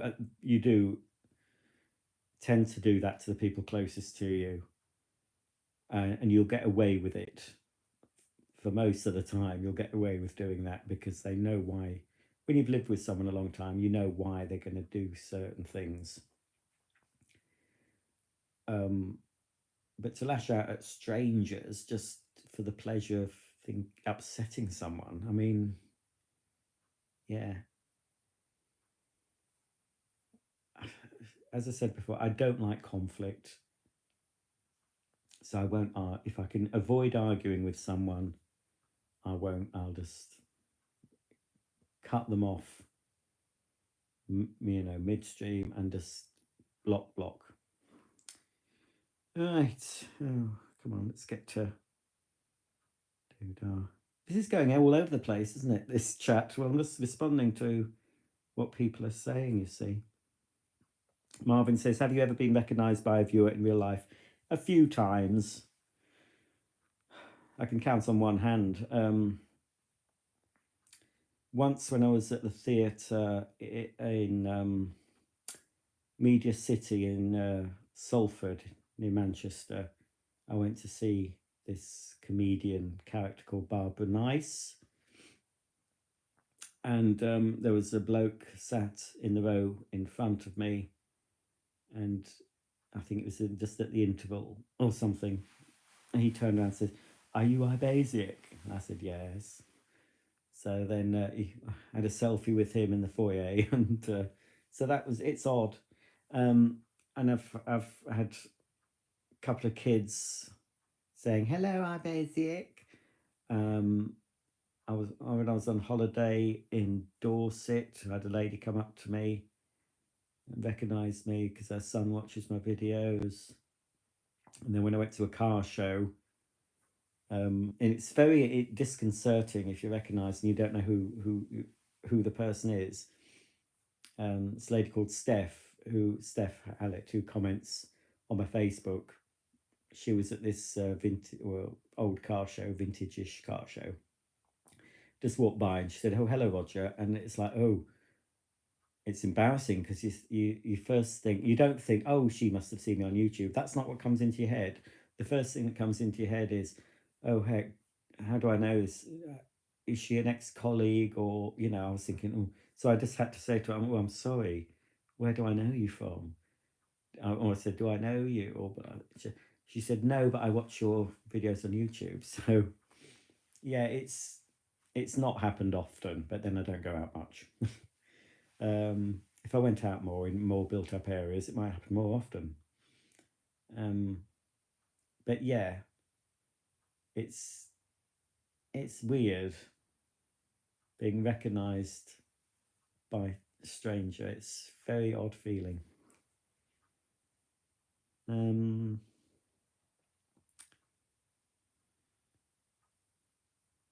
Elliot's back at he's back ages ago. Or is it? Oh, not too long ago. You've missed loads, Elliot. I'm not sure. Matt's gone to bed. Does Matt snore, Elliot? And can you slide in next to him without disturbing him? Tommy, I feel sorry for kids in their 20s now. Thought not to think for themselves. Borrow. Do you mean borrowing ideas, Tommy? Is that what you're saying? They can't have an original thought.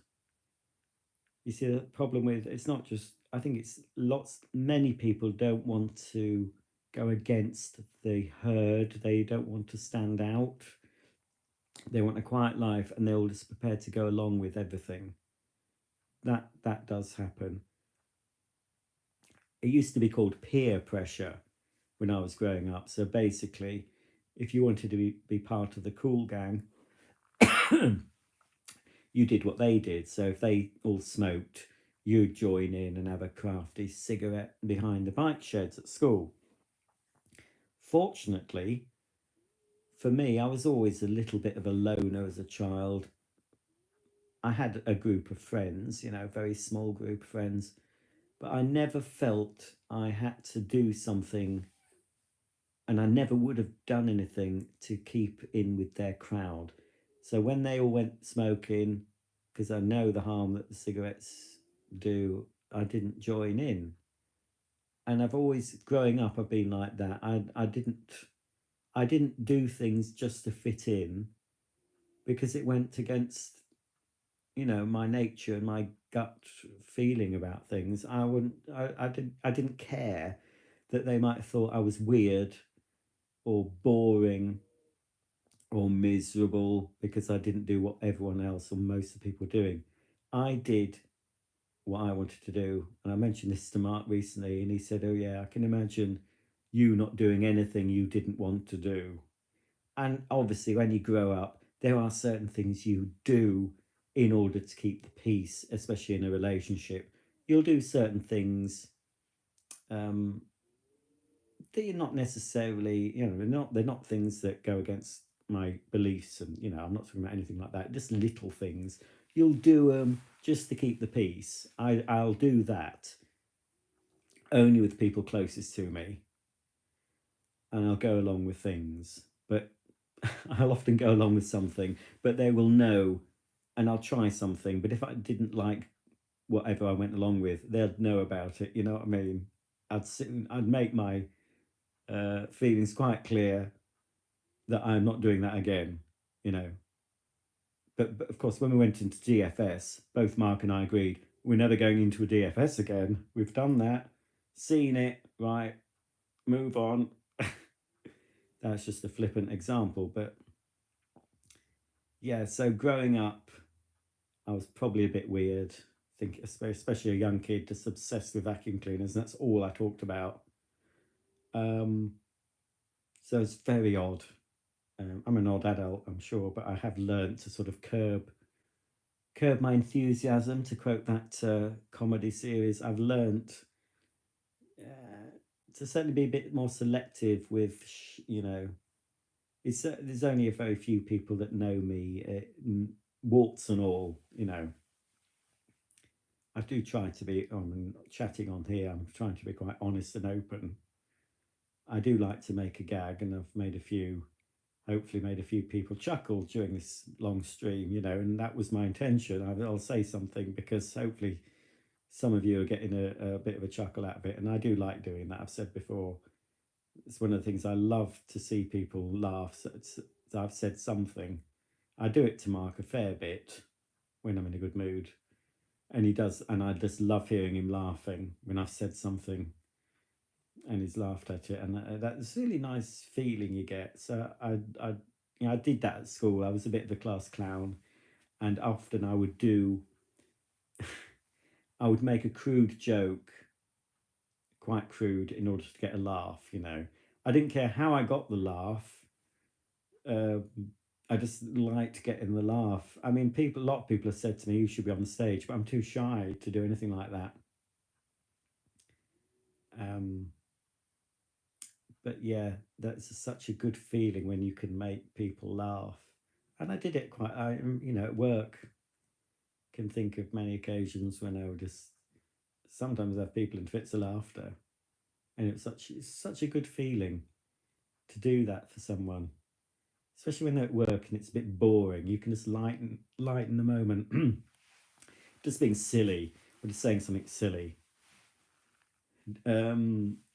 Acting really camp. We used to do it as the Camp Mondays, because we didn't open on a Monday. We didn't open until I think it was 8 back then, when the shop was a 24-hour shop, but it closed on Sunday about 4 or 5, and then didn't open until the following Monday about 8. So when we were working before the shop opened, me and a group of there was another gay bloke and another who was straight, but was, you know, one of those straight blokes that probably would help out in a rush, to use the quote from John Inman. So we would really camp it up. I mean, go, and it's I'm not hopefully, well, I don't think I'm really camp, but it is fun to sometimes be absolutely over the top. And we just used to mince about the aisles and just say the most outrageous things, and really, it was so funny. And so I do miss camp Camp Mondays, but I couldn't get away with stuff I used to get away with when I worked at Littlewoods. I used to do all sorts of stuff. If I'd done half the stuff I used to do at Littlewoods to get jokes, I'd have been sacked from Asda, because obviously things have a lot more PC. You know, you can't ping women's bra straps now. If I went up to someone in Asda and pulled their bra strap and pinged it, I'd be out my ear. Got away with it loads of times when I was working at Littlewoods, but fair enough. The lady whose bra I used to ping, she'd often used to put her hand down my shirt to feel my hairy chest. Or if I just had a haircut and my hair was, you know, really short, sort of buzz cut, she used to like rub in the back of my head. So, you know, swings and roundabouts. You could do that back in the day. You could do all sorts of things like that. You could pat a lady on the bottom and she used to giggle, just like in Are You Being Served? You do that now and they take you to court for sexual harassment. They should be flattered. Right, come on, Rog. Just get on with it.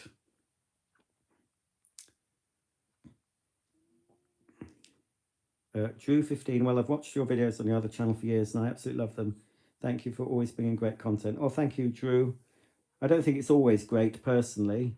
I'm my worst critic, but I have to admit sometimes I watch a video back and think, yeah, that was that was really good. And sometimes I have to say to Mark, I say, look, I'm really good at this. I mean, it's really weird for me to say it to myself because I'll often see the faults in something I've done, and often you won't see the faults because I'll see them and I'll fix them. But there have been occasions when I've put a video up and there's been a slight fault left in it, and I thought, oh, I can't be bothered to edit that out and re-upload it, so I'll just leave it, you know. But there have been times when I thought, where have I got that from? You know, something. Sometimes you make a video and it all comes together. Something's, and it's as if there's some. Again, this sounds weird. There's some external force that is just helping you along when you're doing your editing, especially if I'm doing little musical interlude with some vacuum footage. There are times when the music seems to fit perfectly what's on screen. I mean, it's not like I've done it consciously. It's like it's almost come out from nowhere. It's very hard to describe. I mean, when I look back at my early videos, absolute shite. I mean, didn't have a tripod, didn't have any lights. I mean, poor sound. But the more you do things, normally, the better you get at them. You realise your mistakes and you think, right, well, that was bad. Some of the early videos I've been looking at my mum's, they're so long and boring and waffly. But then that was what I did at first. I just chatted, you know, didn't really think people would be watching anyway. I am a bit more conscious that people have a shorter attention span on the whole. Oops, hang on, low battery. So yeah, I'm gonna have to go soon. Right. Right, did I?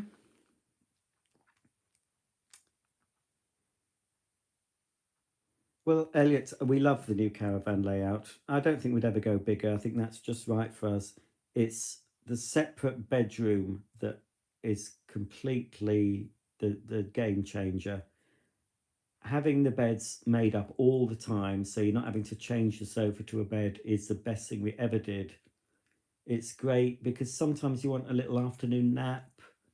You know, after a long walk, you've come back from a long walk, you've had maybe some scone and cake, cup of tea or coffee, and you just want a little nap. You can just go into the bedroom area and have a little nap. Obviously, the dogs have to join you. But you couldn't do that. I mean, you could nap on the old caravan because it had longer sofas, so you could lie on those and have a nap. But there's nothing better than just. It's like having two rooms. I mean, it's like three rooms because there's the washroom at the back, bedroom, and then there's the kitchen. You know, the kitchen lounge area. So no, that's about the right size for us. The last holiday we went a couple of weeks ago, we didn't put the awning up, and we didn't miss it because we hope to do a bit more caravanning out of season, and you don't want to be putting an awning up. You're not sitting out in the awning when it's cold, and we didn't need that extra space because having the separate bedroom. And I actually used the on-site facilities. I've always shied away from using them because I don't even like going to a public toilet if I can avoid it. But because it was very quiet where we were. There was hardly anyone there, and every time I went, I actually used the showers. It was just a couple of minutes walk away from the caravan. It was spotlessly clean, and it was great to be able to use the shower without thinking the water's going to go cold. It will do in a caravan if you're on it for too long. So, you know, I use the the on-site facilities far more, and now I've got over that hurdle of not wanting to do it. Then I'm doing it even more. I use the facilities more than Mark did. He used the caravan shower more than I did, and I said, you go and try the shower blocks. You know, if you go in sort of at 4 o'clock in the afternoon, that's after we've had a big walk, they've just been cleaned. Most people don't really shower at that time, so I don't know if I'd do it if it was really busy and there's loads of people in there. but I had the whole block to myself, and I had really long, luxurious, indulgent showers, knowing that it wasn't costing me any extra money. It didn't matter about the gas bill or water meter. You could just stand there for ages. And I did, and I took my molten brown in, and I left that block, facilities block, smelling absolutely divine when I left it. So yes, really love the newer Caravan. Come on, let's get. I'm running out of battery, so I better be doodah.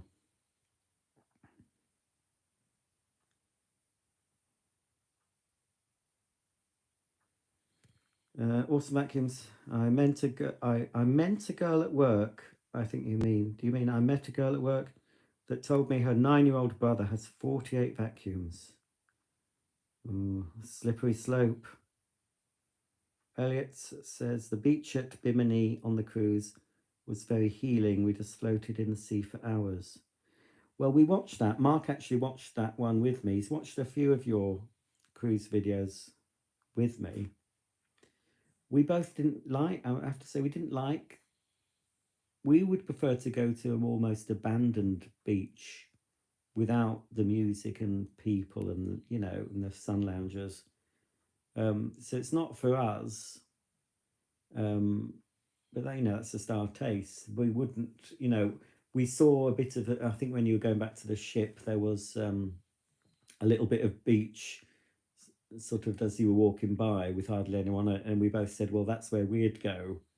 We'd go there with our own towel or sun lounge or whatever, and just sit, you know, as quiet as we could. So I wouldn't like too many people. I couldn't relax, couldn't sort of fall asleep if they, you know, have sunbathed, if there's loads of people. I don't know. It's horses for courses, you know, as long as, you know, you seem to be enjoying yourself on your cruise. You seem to be eating. I'm surprised you didn't put loads of weight on. As you said, you did a lot of walking, but really, it's you're eating all the time. You're eating. That's what I know. It seems like that because that's what you've been filming. Obviously, you're not eating all the time, but you just sort of get that impression that it's not what I expected. I assumed a cruise would be more about the different places, you know, more or less going to a different place every time, every, you know, day, and just having a moving hotel room. That's what I sort of picture a cruise as being for me anyway. You just got a mobile hotel, and the point of the cruise is more about visiting the different places rather than too much on the ship, you know. But obviously, some people like the whole cruise environment and just love it for that, rather than the seeing, you know, visiting the other places. I suppose it can be, you know, a bit of each, you know, a bit of both, I suppose. I'm sure, as you said, you're going on other cruises and you'll experience different cruises. I think Mark and I would prefer a smaller ship, a little bit more intimate, probably a little bit less American, you know, a little, it does seem a little bit brash and a little bit, I mean, I've been to America a long time ago, and it's all very, have a nice day, and I'm sure, you know, you don't know, well, I suppose they're being sincere, but I mean, it's their job, but I don't know. I think I'd probably stay in the cabin most of the time and just go out to get food and then come back in the cabin and then go out on the excursions. But it's very interesting to watch anyway. I mean, I'm enjoying them. Quick. I'm gonna have to plug myself in. I think well, I'm just trying to go to bed because it's oh, Harry. Oh, well, hang on, I'll just plug myself in and I'll just get up to date with your comments, and then I'm gonna have to go to bed. I've hurt my arm, you know. It's my it's been sore for a while. I don't know what I've done to it. Hang on. Oh heck, hang on, folks. Unplug that. Where's my other thing? Oh, that goes.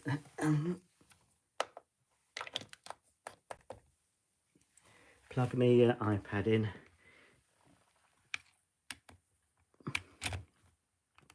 Oh, that is the one. That's on. Right. Oh, doggies.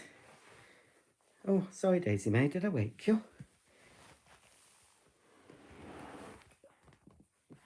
All right. I'm just going to get up to date with your comments if I can plug myself in. Ooh, I take too long answering though, don't I? That's my trouble. Right. I think we're safe. Ooh, right.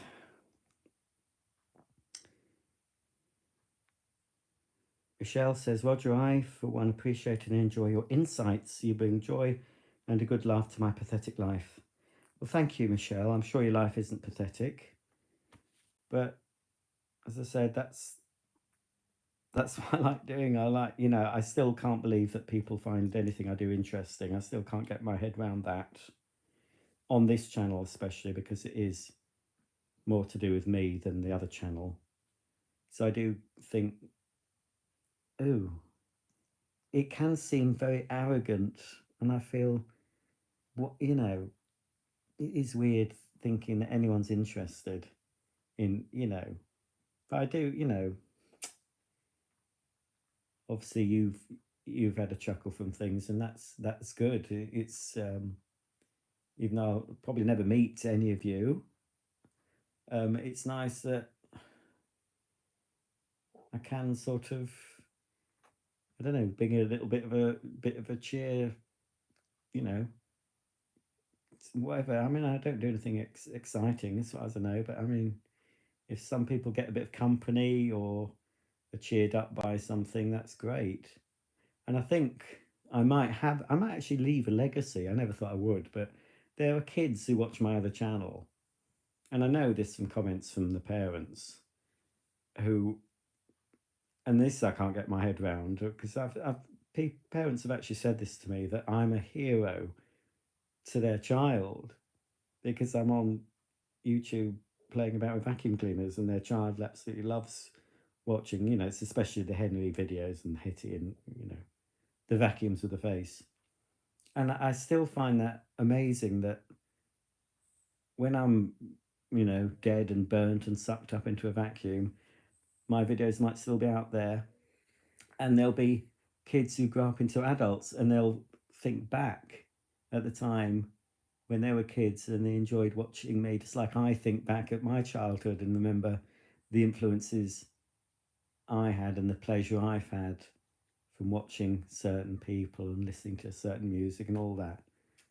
So it really is humbling to think that I've made a difference. And I'm saying it now, it sounds like it's big-headed, but I'm trying not to sound big-headed because I've actually heard this from people. But I've actually had a positive, I've probably had a negative effect on some people, but on the whole, hopefully I've had a positive effect from people who've watched my channel. And I always thought I'd die without leaving any legacy. And I think that's, for how silly it is, that will probably be my legacy. My silly obsession, I still think it's silly, I know, I just think it's ludicrous. My silly obsession with vacuum cleaners has enabled me to work from home, basically. I earn my money from YouTube now. And that's something I've wanted for many years. I've always thought, oh, I wish I didn't have to go to work. I hate going to work. And I've only ever done minimum wage jobs. I mean, I did get up to be a manager in Littlewoods after a long time there. But I've always wanted, for a long, long time, thought, I really wish I could earn money from home, and I never knew how. I thought, what can you possibly do? How could I earn money from home? How could I do it? I just want to stay at home and earn money. And YouTube has enabled me to do that. And I'm so lucky. And as long as YouTube is still going, and as people are still watching my videos, I'll continue to do it until I can't do it anymore. But I would hate to have to go back to a job where you have to answer to other people. You are your own boss. I'm sure Elliot knows this because I believe he doesn't work you know, for anyone else now who does YouTube. Not having to answer. I've never been very good at taking orders.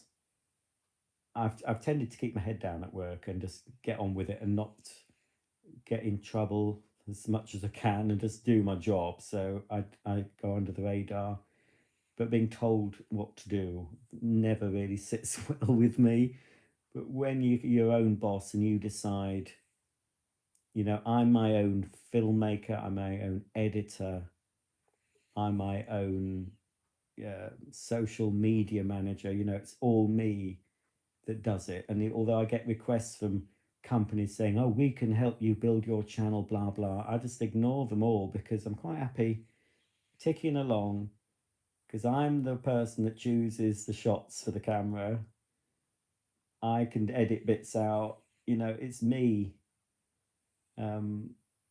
It's very empowering being able to do that. And I'm so lucky to be able to do that. And yeah, I just always think I've just been helped along. So somehow I've just been helped from someone or something unknown. I've just been pushed in the right direction to sort of manifest. I used to do that cosmic ordering thing, but I've sort of realized, well, I've come to the conclusion that it can help having the positive thoughts. You know, you can't just be airy fairy and expect things to happen. You do have to put things into action. But a lot of things that have happened in my life, I've been sort of nudged into action somehow without, you know, just sort of even subliminally nudged into doing things. And whoever's nudging me has been nudging me in the right direction because it's worked out. And I've not, you know, I've had ups and downs, but on the whole, been pretty good. And hopefully long may it continue. Right.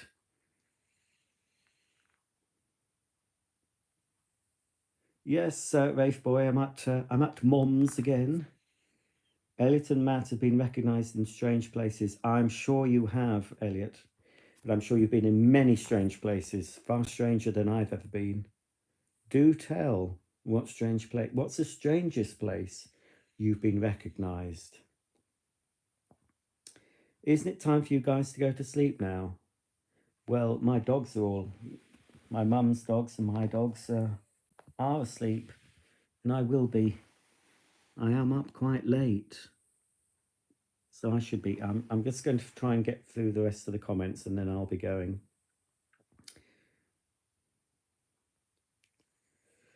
Oh, Elliot says, no, I think I might be the one who snores. Matt always goes to bed before me, but we always cuddle before I go downstairs. Is that a euphemism?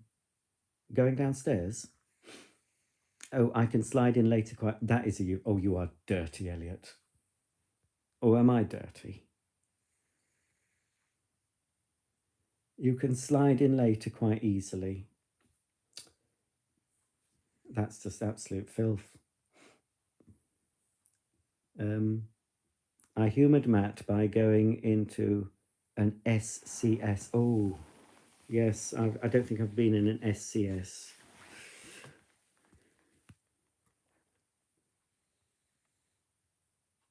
Awesome vacuums. All I talk about most of the time is vacuums. Well, that's what I did when I was young, and I'm sure people got fed up. Oh, hello, Teresa. You're very late. Teresa's got a wrench. Oh, she's already used it too. I've only had to delete one comment from someone offering services of a tactile nature. You are very, very late, Chris Monkey. I'm about to go. Oh, you've got that, have you? Teresa's ordered a Playmobil head planter, and it's hilariously joyful. Highly recommend. I can't wait to put a plant in it. Yes, because of course the plant is the hair, isn't it? I haven't got one of those actual Playmobil head planters, the shaped, but you know, mine are the boring sort of normal looking planters.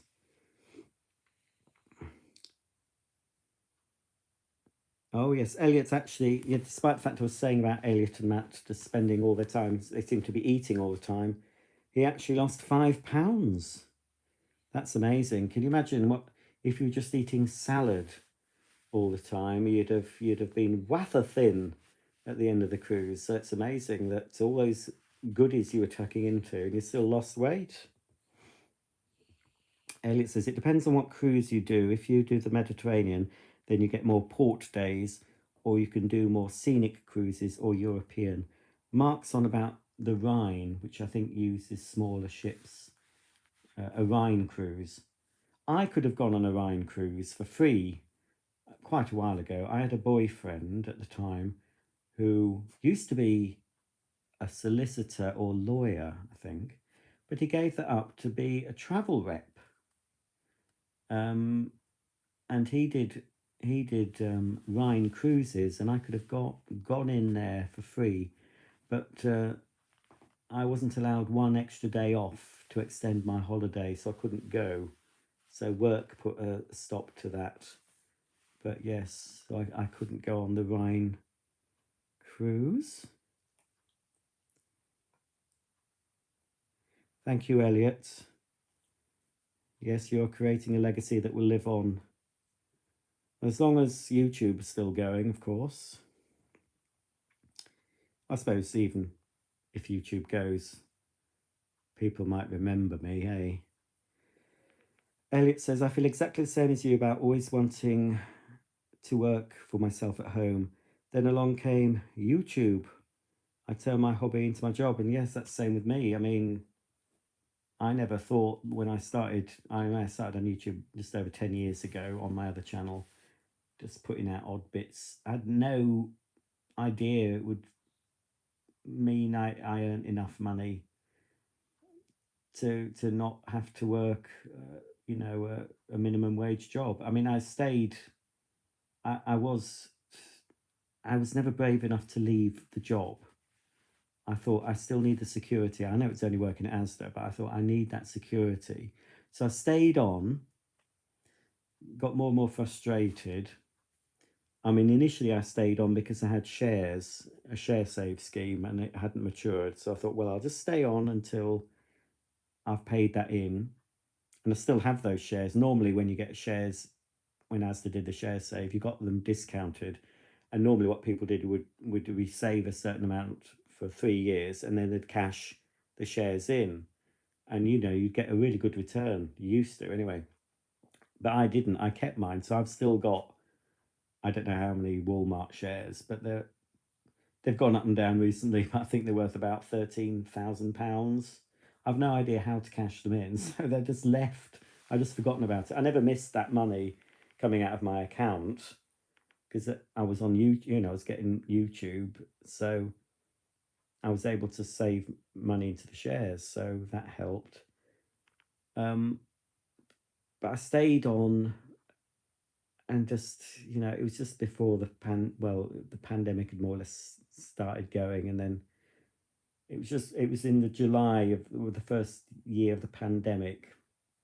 And I just thought, well, they wouldn't give me one day off. Again, it was over holidays. I kept putting holiday requests in, and that was the worst thing about that job. You'd hardly ever get the holidays you wanted unless you pre-booked them 2 years in advance. And Mark had to get the holidays. He was a bit more flexible being a manager, but he couldn't be off when another manager was off. So, but it was really strict. And I kept putting the same requests in, kept getting rejected. So I thought, you know what? I'll just put my notice in. So I just gave them 2 weeks notice. Was ignored by my manager for the whole 2 weeks, didn't even wish me well. But I did it the proper way because I thought if anything should happen and YouTube goes belly up, I can go back there because I've done the right thing. I've worked my notice, I've done all the right things.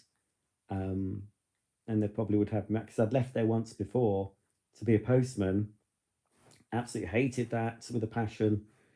Went back, asked for my job at Asda, was just given it straight away, but on a starter's wage again. I started from the beginning, but they had me back.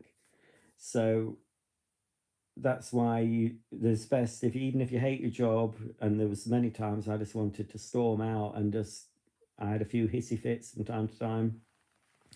I used to shout down the aisle, I earn X amount of pounds a month on YouTube. What am I effing doing here?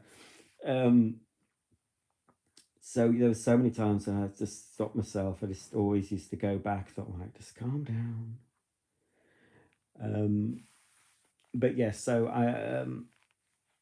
I'm sure, you know, I did it all properly. So I haven't got a blot. So no matter how much you hate your job, try not to do the storming out bit, because you never know if you have to go back. They're not going to have you. So if you hate it, just work your notice, bite your tongue, just be professional, because you never know when you might need to go back to that job. Right.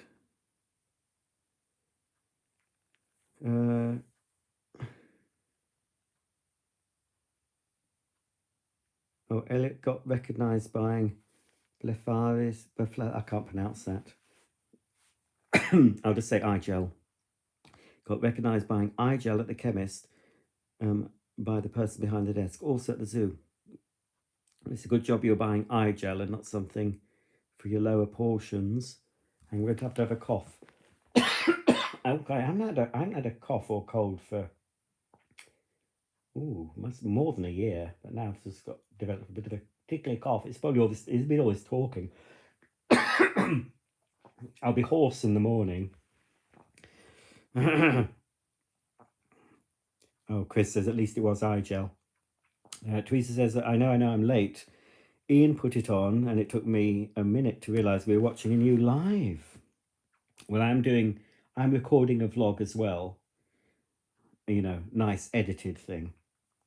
Elliot says, oh yes, the wine cruises are the river ones.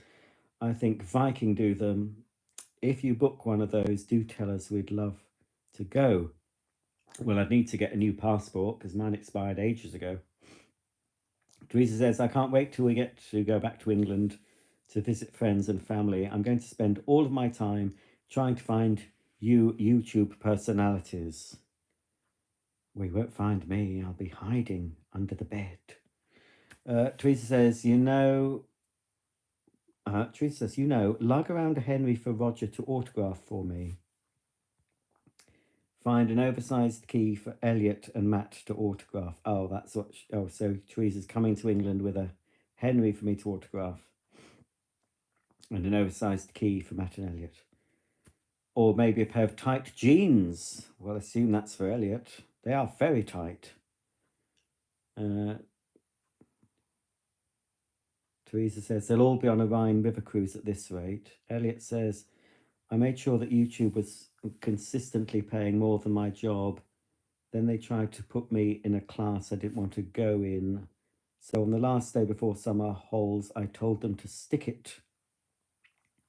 Well, I hope you didn't say that, Elliot. I hope you were very polite. Elliot says, lol, Teresa, my jeans are baggy. Blimey, if your jeans are baggy... No, that you don't have baggy jeans, Elliot. Teresa wouldn't mind going on a cruise. Oops. Well, she's going to buy some baggy jeans to get autographed. I'll also have to stuff the crotch to make it more realistic for my wall display. Teresa, what are you talking about? I'm sure Elliot doesn't do any stuffing. Well, not in his pants, anyway. Oh, for her shrine. Oh, she's got a shrine. She'll have a YouTube shrine on a wall. Oof. Elliot says, even though I left as I did, they still asked me to come back. I declined. Oh, well, as long as they still leave the door open, just in case. It was, yes, I mean, I could have possibly left 2 years before I did. I just don't know why I stayed so long. It was just the security, even though it was a poorly paying job. It was getting worse and worse, to be honest. They were getting me to do more things for the same money, you know, squeezing you dry. I do miss, you know, the camaraderie. I don't miss getting up so early. The thing I really miss, I mean, I was fortunate. I did reduce my hours. There was a time when I was up to my eyes in debt, which I have been most of my working life, in big debt. and I was working 2 jobs. And then when I started at Asda, when I first moved to Halifax, and I only went there because it was the nearest place to where we lived, and it's just the easiest thing. I was 10-minute walk away, and I thought I'll just apply there. Unfortunately, I knew all the right things to do. Interview. There was a group interview. They had, it was about 20 odd people. So I knew I'd been in that so many situations in my previous job, the training sessions. So I knew what they expected. So I did the right things. Didn't sit quietly. I got involved, and obviously I got the job in a supermarket. But I was still I got a big payout redundancy, but I blew all that. I was trying to spend, I was unhappy at the time, so sort of spending away my unhappiness. So I frittered away my redundancy, and so I was up to I was that much in debt. I was using payday loans, really bad in debt, and so I got a job as I think whatever hours they were giving, and then as I continued working there, I was increasing my hours until I sort of got up to 35. I think that was the maximum. Started off on part-time, and I kept sort of asking for more hours and doing more hours. And then as YouTube started to take off, I was able to start reducing the hours.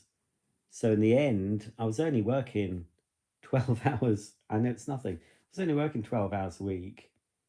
3 days. I was working Monday. At the end, I was working Monday, Friday, Saturday. So I always had to work Saturdays. So that scuppered weekends, really. But because I started work very early in the morning, I was sort of home for 9 or 10. So you could still do things.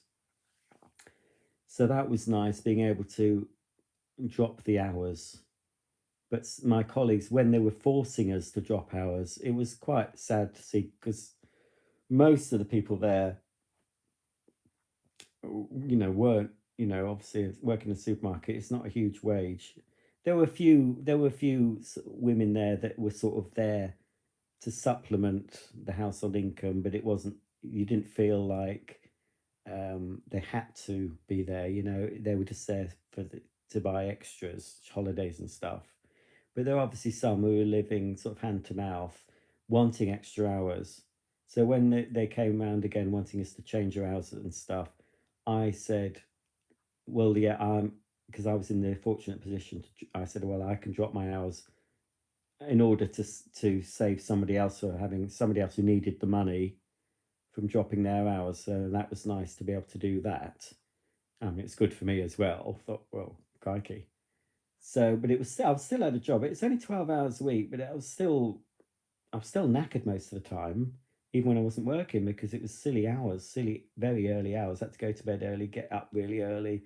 The sound of that alarm, especially on a winter morning. I never saw daylight. Obviously I cycled, sometimes I was starting work at 3 in the morning. And so it just absolutely ruins you, even on your days off. You're just tired and your body clock's all over the place. But the thing I miss most is the feeling of coming home after I've done my shift on the Monday, cycling home. I'd normally do a bit of shopping as well, but I'd be cycling home on the Monday morning with a feeling, really happy feeling that I wouldn't have to go back there until the Friday. And that's what I miss most. I don't get that high because basically I don't have to go out to work. There's still things I feel obliged to do. I mean, I still have to clean the house, and I'm never bored. I'm always pottering, doing things, and and I'm thinking, well, I've got to make this video. There's sometimes when I don't really feel like doing a video, but I'll just think, oh, well, I've got to really do it, And you sort of think, look, Roger, at least you're not working in that awful supermarket. You're your own boss. You do have a boss, I suppose. YouTube and Google is your boss. You've got to behave, but as long as you're, doing what you should and not you know, doing videos that are suitable and ad friendly, then, you know, you've got to be aware of that. So yeah, that's the only thing I miss. I mean, yeah, I've met up with a few of the colleagues from time to time. But yeah, I've certainly put weight on since I stopped cycling to work and walking around that shop for 5 hours, or whatever it was, each shift. So yeah, but I'm never bored. The time just whizzes by. So I jokingly say to Mark, "Oh, you've got an extra bank holiday." Because of the Queen's funeral, there was an extra bank holiday, and because he works for the NHS, he gets all the bank holidays. You know, it's not like when I worked in a shop, you were lucky to get the bank holidays off, and if you did, you had to book it as one of your holidays. So, but with him being in the NHS, they get every bank holiday. So I said, oh, that's why we were able to have an extra day when we were on holiday, because it was when we were in Wales. Mark went and asked, "Oh, can we stay an extra night?" And because nobody else was booked in, we could, and that was because there was an extra bank holiday for the Queen's funeral. And I jokingly say, "Oh, it's all right for you. You've got an extra bank holiday." I mean, no, I don't get bank holidays. I say, you don't have to go to work. So yeah, it is privilege, and not one I take lightly. Um,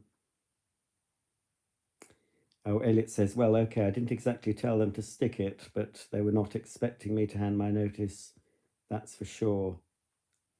I don't think anyone was bothered when I handed my notice in, really.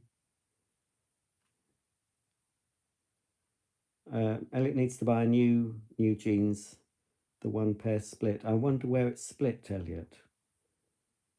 Chris says, Elliot, were you a teacher? No wonder your house tours are so well presented. Hi, Roger, just joined. Hope you're well. Yes, I'm a bit hoarse, Kaylee. I've been talking for 251 minutes. Crikey. Trouble is, I've done this and now I don't feel sleepy. That's the trouble of doing these long chats. I'll go to bed and it's when I used to do hospital radio. And when I get round to it, I know I say this a lot, that'll be written on my headstone. When I get round to it, I did record, I think, every hospital radio program I did. But they're on different formats. I've got some recorded on mini disc. Do you remember them? Some recorded on CD. So I'm hoping at some stage to go through them and actually upload all my hospital radio programs. But it'll be mainly my chit chat, because I won't be able to play the whole music because obviously copyright. So it'll be chat, and then you'll get maybe 10 seconds of the music. I'll have to see. I'll have to try one out and see what happens. You know, and then more chat, and then. But it'll be quite interesting to listen to them myself, because I think I talk about topical things and just you know.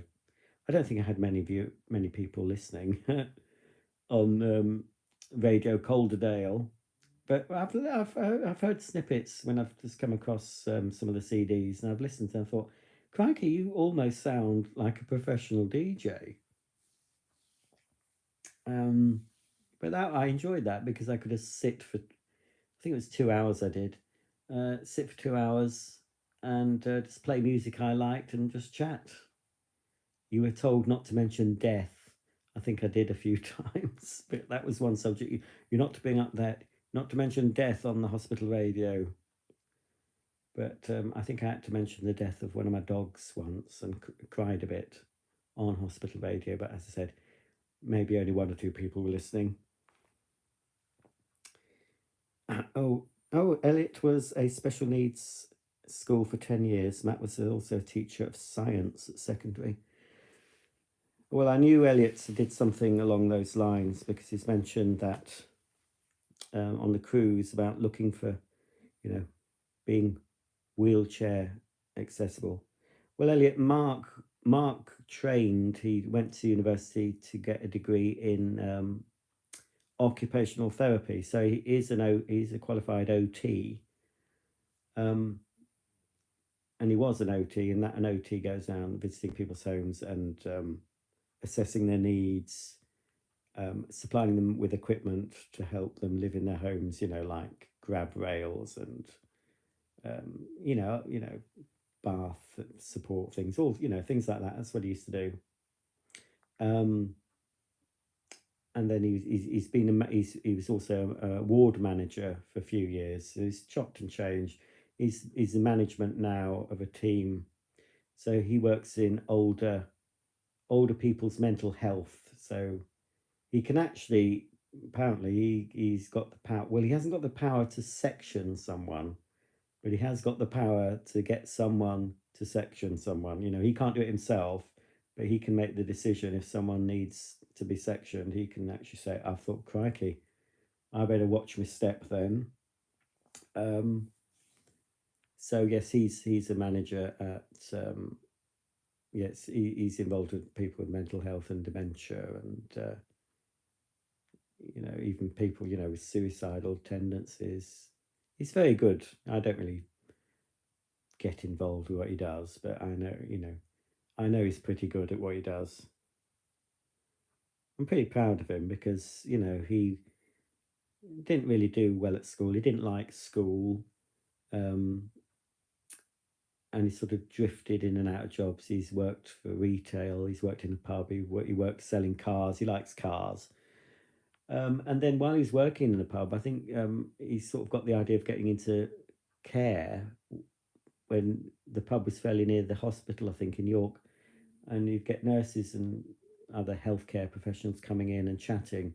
And that's what he got into the idea of doing that. So then he got a place at York St John University, but he was also working. He was working in York Hospital on the wards, wiping old ladies' tuppences and all that stuff. Just working on the ward, you know, doing all the sort of menial tasks while he was getting his degree. So we went.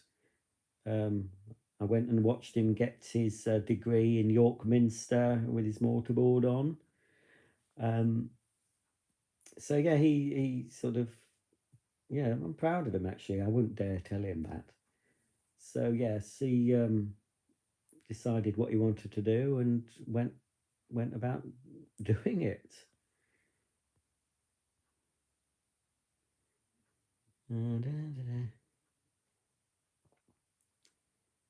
What's it like in Wigton? I don't know. Where's Wigton? Elliot says, being a YouTuber is weird. I feel like I have a job, but also kind of semi-retired. The good thing about YouTube, as long as you're still fit and able, you could continue doing YouTube, I mean, for years and years and years. As long as you've still got an audience, you know, I can see myself doing what I do, as long as I might have to adapt as new things are launched, new technology comes in. But yeah, I can see myself doing this way past what normal retirement, whatever retirement is nowadays. Probably, I don't know, it's probably 80 now that they expect you to retire. I don't think I'm going to get much of a pension. So as long as I can keep making videos, you know, that's what I'll keep doing. So I get what you mean by feeling semi-retired. But there's always, I don't know about you, Elliot, but it's always at the back of your mind, is it all going to end? You know, I never feel quite secure. It's probably why I kept on that job for so long at Asda until I just finally thought, sod it, I'm going. I always think it could come crashing down at any moment. And it's always that. So I'm just trying now to save more money. But I have no idea what to invest money in. I just don't know where is a safe place to put your money, because I'm thinking I'm going to need money for retirement. So we'll see. We just don't know what's going to happen. Could be run over by a bus tomorrow, but I'm not planning on going out, so it'll be very unfortunate if I do. Kaylee says I'm going to have to go back and watch from the beginning. Oh, good luck. Roger on the radio, that's how you are good at chatting. Well, you see, I've recorded my own voice for years since I was at school. I used to record my own voice on those, little mono cassette recorder with a built-in mic. Used to record silly things. And then, from the mid-80s, I started making my own videos long before the internet, let alone YouTube. And and there's examples of some early videos on my channels. And I just mainly made them for my pen pal Sue and her sister Mandy. Just sort of, I suppose they were vlogs. And it is possible, someone mentioned it, that I could have one of the first recording unboxing videos on the internet, because there's an unboxing video I filmed in 1989, which I put up on my channel. I mean, unboxing videos, obviously, they're all over the place now, but I wonder if that's a pretty early example. I mean, who would think to record themselves unboxing a vacuum cleaner before the internet? It probably isn't, but it could be one of the earliest examples of an unboxing video.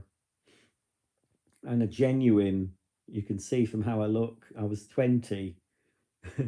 So obviously hair on my head, and I had a thin waist and a much posher, sounded much posher. I've got a bit common. I was much more plummy, I think, earlier on, when I first moved up from Sussex to Yorkshire. Much more plummy, but I sort of toned the plumminess down a bit. Elliot says, I worked closely with the OT at school.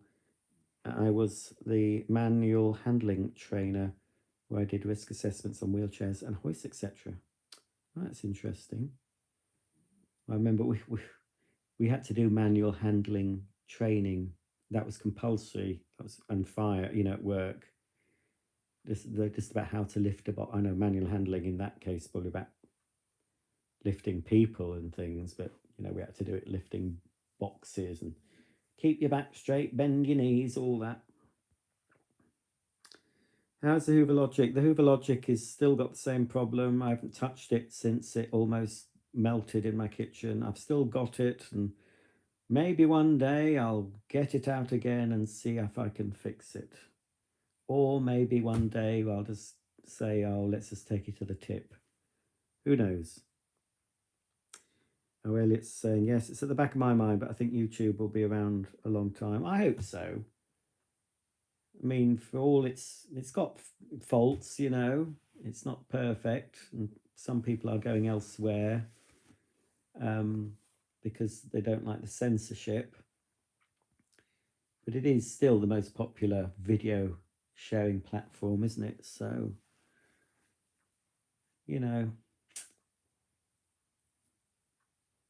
but yeah, it's always that. That's what I'm thinking now. I mean, I'm just, especially with the world as it is and things going up, it's just everything feels a bit, it doesn't feel quite so safe anymore. And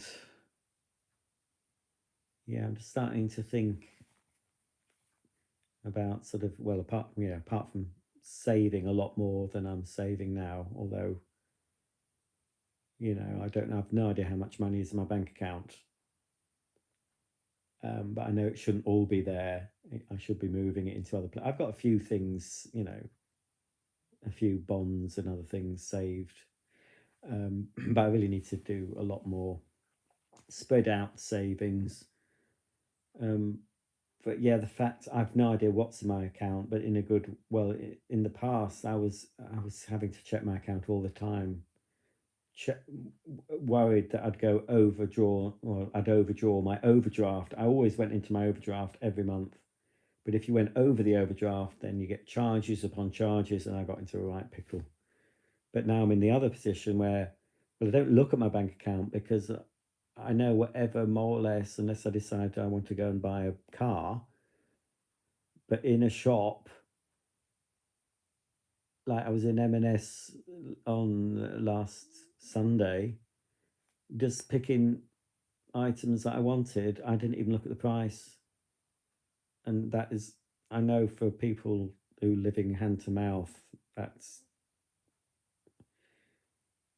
I'm not bragging about that, because the fact I lived so many years always looking at the price, trying to keep a total in my head because I couldn't go over a certain amount, always go for the cheaper stuff, and to be able to just pick something up because I want it.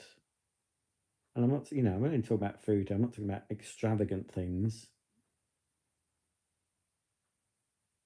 But I don't even sort of think about the final. I mean, sometimes though I am thinking, crikey, oh, that was, I do still, when it's all totted up, I think, crikey, that seems a lot. But yeah, things have gone up a lot. But yeah, it's lucky. I know, yeah, we've got the cost of living crisis, but as I've said earlier, there's still a lot of people. Last Sunday, when we went to that out of town shopping centre, it was absolutely packed, and people were buying. There was a lot of people in Next. In fact, seemed to be more people in Next to looking at sofas than there was over the road in DFS. Is it DFS? I think of DHS, DFS. And actually looking like they were looking to buy, not just browsing. They were doing the things Mark and I were doing and actually looking closely at things. But who knows, it might start to hit everyone. I mean, it's not so far really affected us yet, but fortunately, because Mark's paid his mortgage off, so we don't have that worry. I'm still telling him we're not having the heating on. Don't put the heating on. Trying to keep the heating off. So we're doing that, but that's the only thing that's really changed so far. So we are lucky.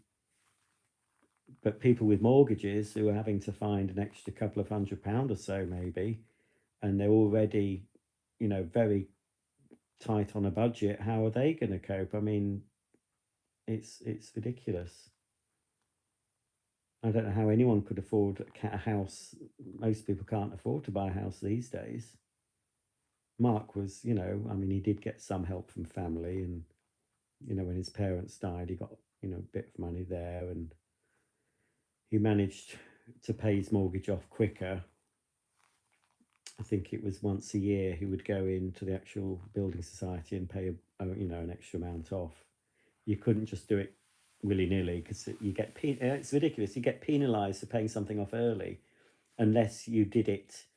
They said you can pay it off earlier, but you can only pay it off early on these on the anniversary of it or something like that.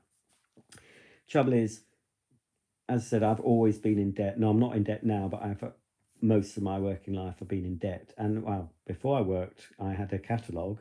When I had a Saturday job, I got a mail order catalogue in my mum's name and was buying stuff, mainly vacuums and some clothes and stuff.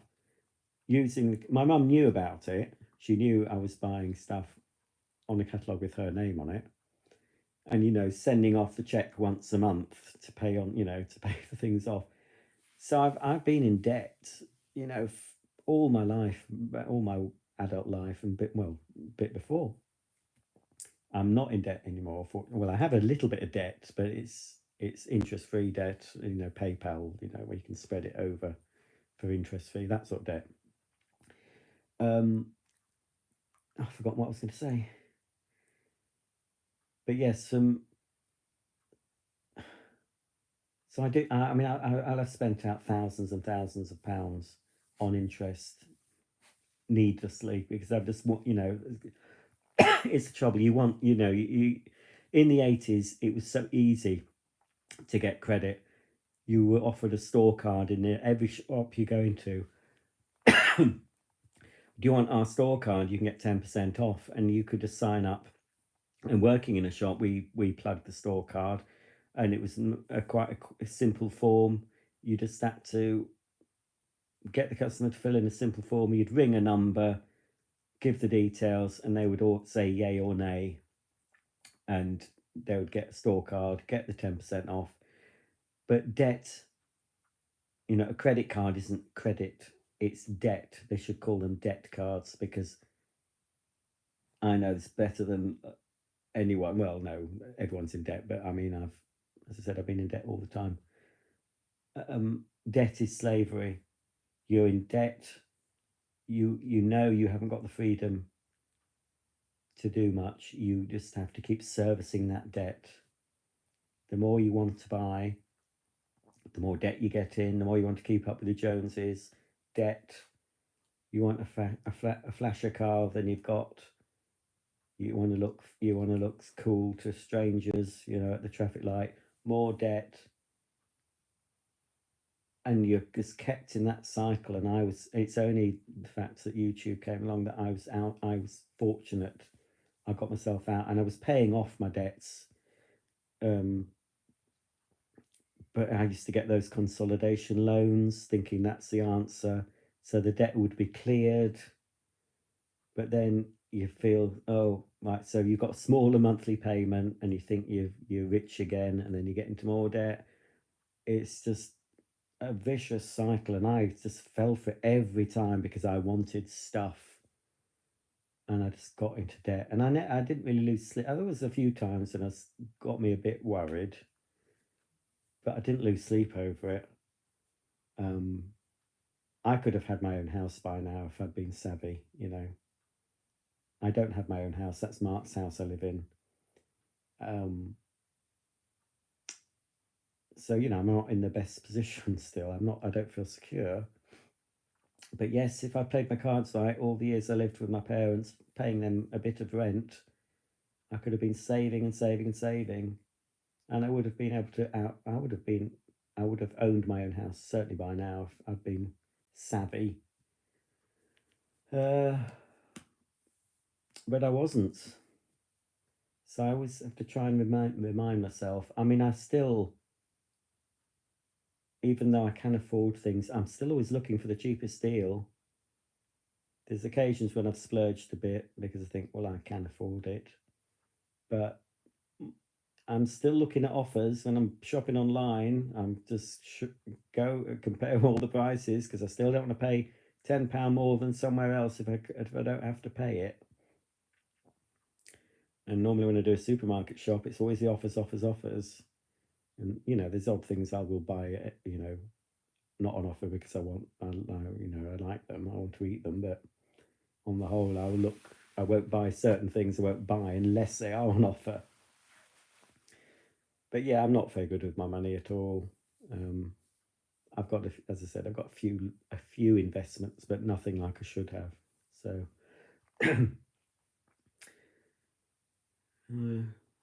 yeah, very bad with money. Right, I best go in a minute. Hang on.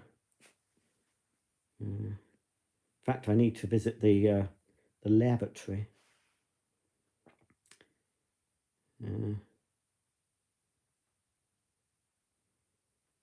Yes, because I was talking earlier about pooing my pants, so I think that's going to happen shortly. I don't get much warning. You know, if I want to go toilet, it's sort of, you've got to get up there within the next minute, otherwise it's all coming out everywhere. So I will go in one moment. Yes, Zoe, still here, but we're about to go. It's that Elliot's fault. Kept me chatting.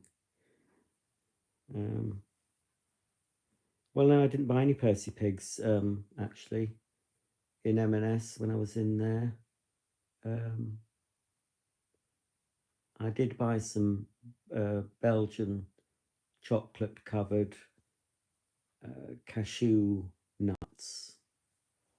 But no, I didn't get any Percy's this time. Get a bit fed up of Percy Pigs.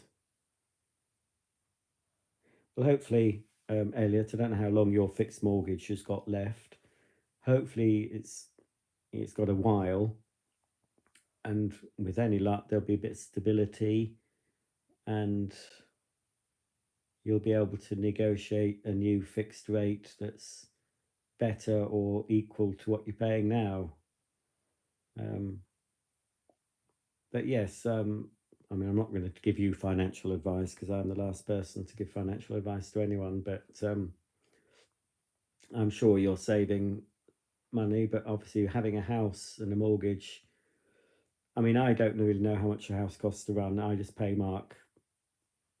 I just give him a monthly sum, and I have increased that without him asking. I've, as I've got a bit more money, I've increased what I pay him.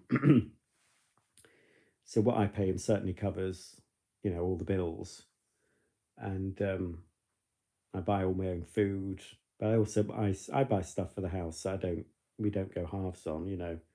He hasn't had to buy his own toilet paper for I don't know how long, or bleach, or cleaning products, a lot of stuff. I just buy and we don't sort of split. We split certain bills, but a lot of the time I just buy things for the house and don't ask him for half. I mean, be there all. I don't know how much you'd owe me if I decided to do that. So you owe me this, that, and the other. So, but if I always think if it's something I've decided to buy without consulting, then I will pay for it. Like I did consult him on the sofa. I did say, is it all right if they come and take the chairs away? They weren't going to take the sofa at the time. So he agreed to that. I said, are you sure? Because it is his. But I'm paying for the new sofa. He's not going halves on that. But if we were to split up, though, I'd be taking that sofa with me, and the washing machine, and the dishwasher, and half the stuff in the house that makes. I've added my contribution to the house. I think I've turned a house into a home because I've added the bits that, if he was on his own, I don't think that house would be a home. There's some people will just buy the functional things and won't think about the fripperies, the decoration, the sort of homely touches. I'm a homemaker. I like, like little. I don't like loads of clutter, but I like the odd, bits here and there. So I don't think the house would have things like that in. So if I was to strip out, if we split up, if I was to take away all that, then the house looked very, very bare. I mean, hope we won't split up, but there's always possibility that might happen. You don't know, but yes, sometimes I do fantasize about just getting a big van, well, winning the lottery, buying my own house, getting a big van, stripping all my stuff out, and just going without leaving a note. He'd just come home, be no me, no dogs. The house would be very bare, and I just go and live off on my own. That sounds very good, actually.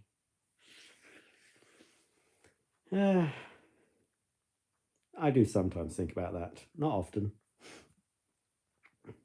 Gemma James, my husband annoys me. He has to have a fancy car, £300 a month. It's ridiculous. I'd rather have a cheaper car and have money in our pocket. Well, that's the thing I was saying.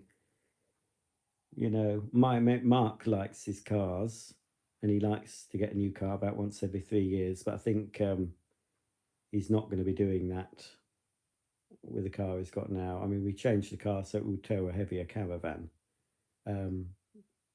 Traded in his other car, and he got a good deal apparently. But I don't think he'll rush to get a new car when in a year or two. I don't know. It's up to him. It's his money. If he wants to get a different car, he can. As long as it still tows a caravan, I'm not bothered.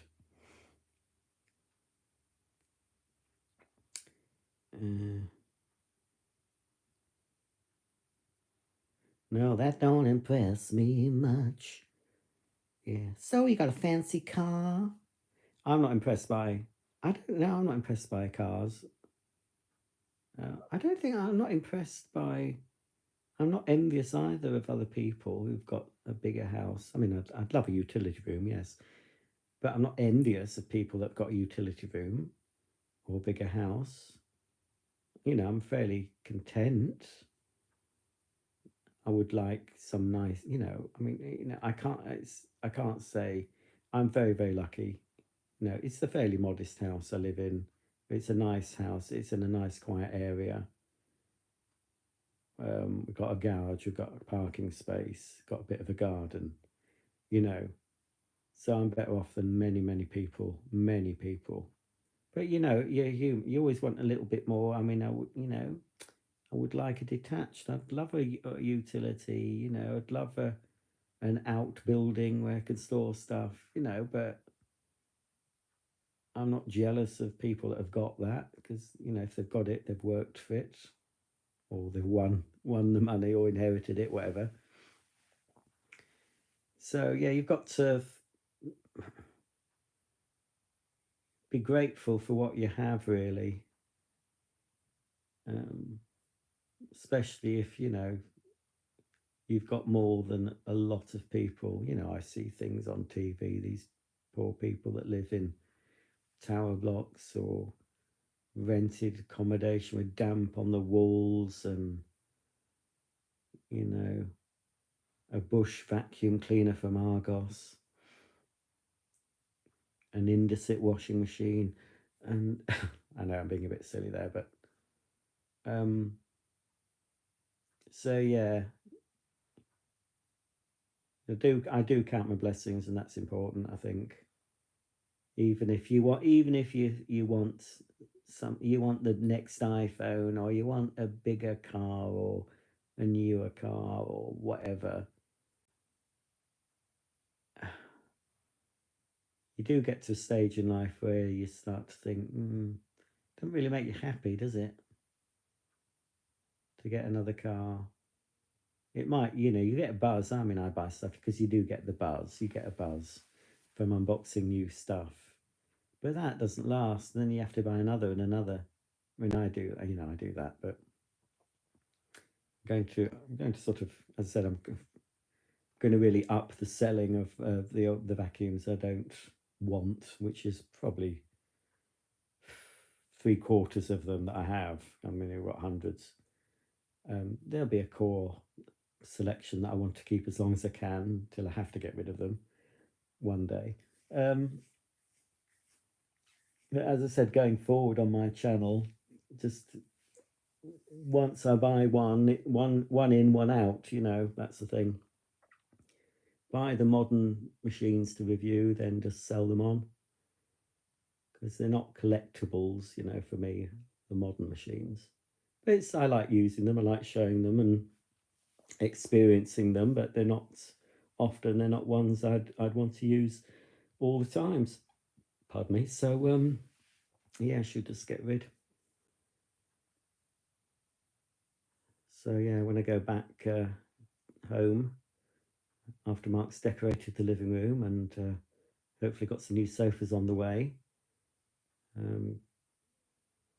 Still need to get the ensuite done, but I'll hopefully get that done, and then just concentrate on selling and getting rid of my storage unit, which is a waste of money. That's full of vacuums that probably most of them I'll want to sell anyway. So I'm just paying money to keep things that I don't really want. That's ridiculous, and that's what people do, isn't it? That people have too much stuff. They put the problem away. They buy, you know, rent a storage unit, but that's just moving the problem, isn't it? And then the problem is costing you money.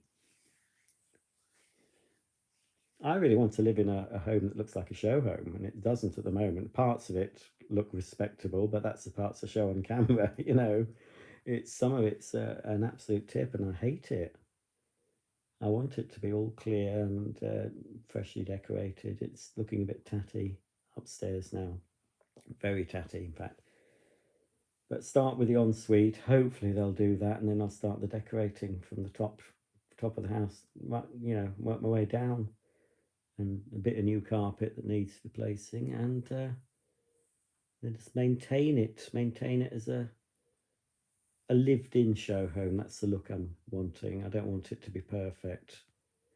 I want it to look comfortable and lived in and homely, but I want it to be tidy.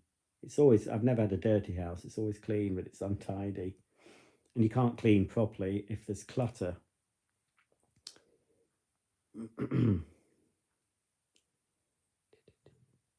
Right, come on, Rog, you've got to go. I'm sure these people want to go to bed.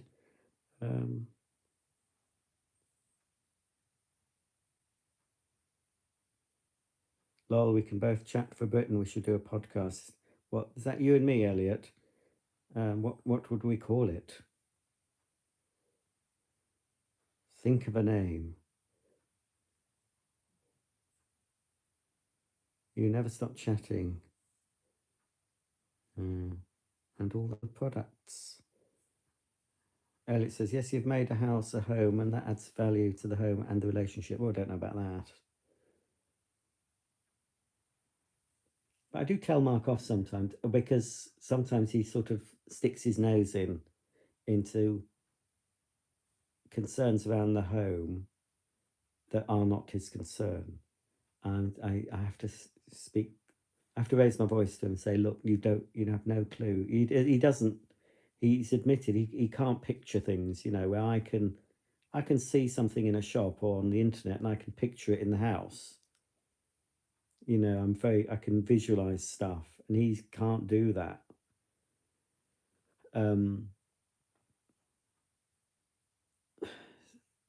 So yeah, I think we have similar taste, which is good, and it's fairly safe taste, I think. So there's nothing in the house that I object to. Well, the sofa I did object to, really, but we've had it for so long. It was given to us, and at a time when you have a new home and you haven't got much money and you've just got a new mortgage, then you're just happy to accept the hand-me-downs, you see. I've never liked the style of the sofa, despite the fact it's very comfy. So that was really the only thing in the house, because it was inherited from his parents. So, and there's another bit of furniture upstairs that it will be going, because he wants a study done out with some built-in wardrobes. So the desk is hidden behind a sliding wardrobe, so you can have a work area. You just slide the door open, and then you've got a work area, so it can be closed off, and all tidied away, and with an easy chair and a lamp and a table, for reading. So a little proper study, but everything with extra storage. So he wants to do that next year. But yes, all in all, it's there's I think our tastes fairly similar, so that's good. You don't want to be having completely contrasting ideas for home decor. I think he more or less lets me choose, really, but he never, he wouldn't object to it, because I say I have pretty safe styling ideas, isn't it? I'm not way out with silly colors and bold prints and things like that. I just keep it fairly, neutral, but add a bit of interest and color with things that you can replace and change. And then if you want to change the look, you can just buy new pillows or a new bit of ornament, or put a new picture up, but just keep the. And I've always loved, and I'm sure you probably remember this, Elliot, House Doctor. Loved that show with was Anne Maurice, and the state of some of the houses. And you think, of course, I could never understand the people that couldn't understand why their house wasn't selling. And you'd look at it and think, well, clear it up, tidy it up for one. They were presenting their house, messy with washing, on the radiators, and an ironing board up in their bedroom, and just think, doors hanging off kitchen cupboards. And what the house doctor did is all very, to me anyway, it's pretty obvious stuff, but obviously some people don't think that. And they sort of say, well, they're not buying the furnishings and they're just buying the house. But yeah, there are also people that can't see beyond that. So the seller doesn't understand why people can't see beyond that, and they're not buying, they're just buying the bricks and mortar and the rooms, But if the room is cluttered and you can't see, people need to be able to picture their things in that house. And if it's all too, also you depersonalize when you're selling. You can have a few personal knickknacks about, but you know, you declutter and you clear, and so people can come in and picture their things. So I mean, if we were to move and sell the house we've got now, obviously it can't. It's quite, some of the rooms are very cluttered, obviously, but once it's decluttered, I know how to dress that house to sell, and I think it would sell quick. Well, maybe not in this present market, but most of the houses where we live do sell pretty quickly.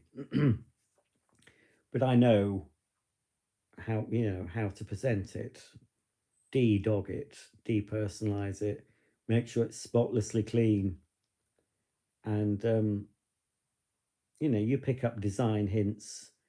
I got some hints from watching Elliot's and Matt's videos when they go around show homes. You can see how, and I've been around show homes myself, and you can see what they do to make a room look bigger, to add extra light. I mean, you go into a show home, there's normally lots of mirrors.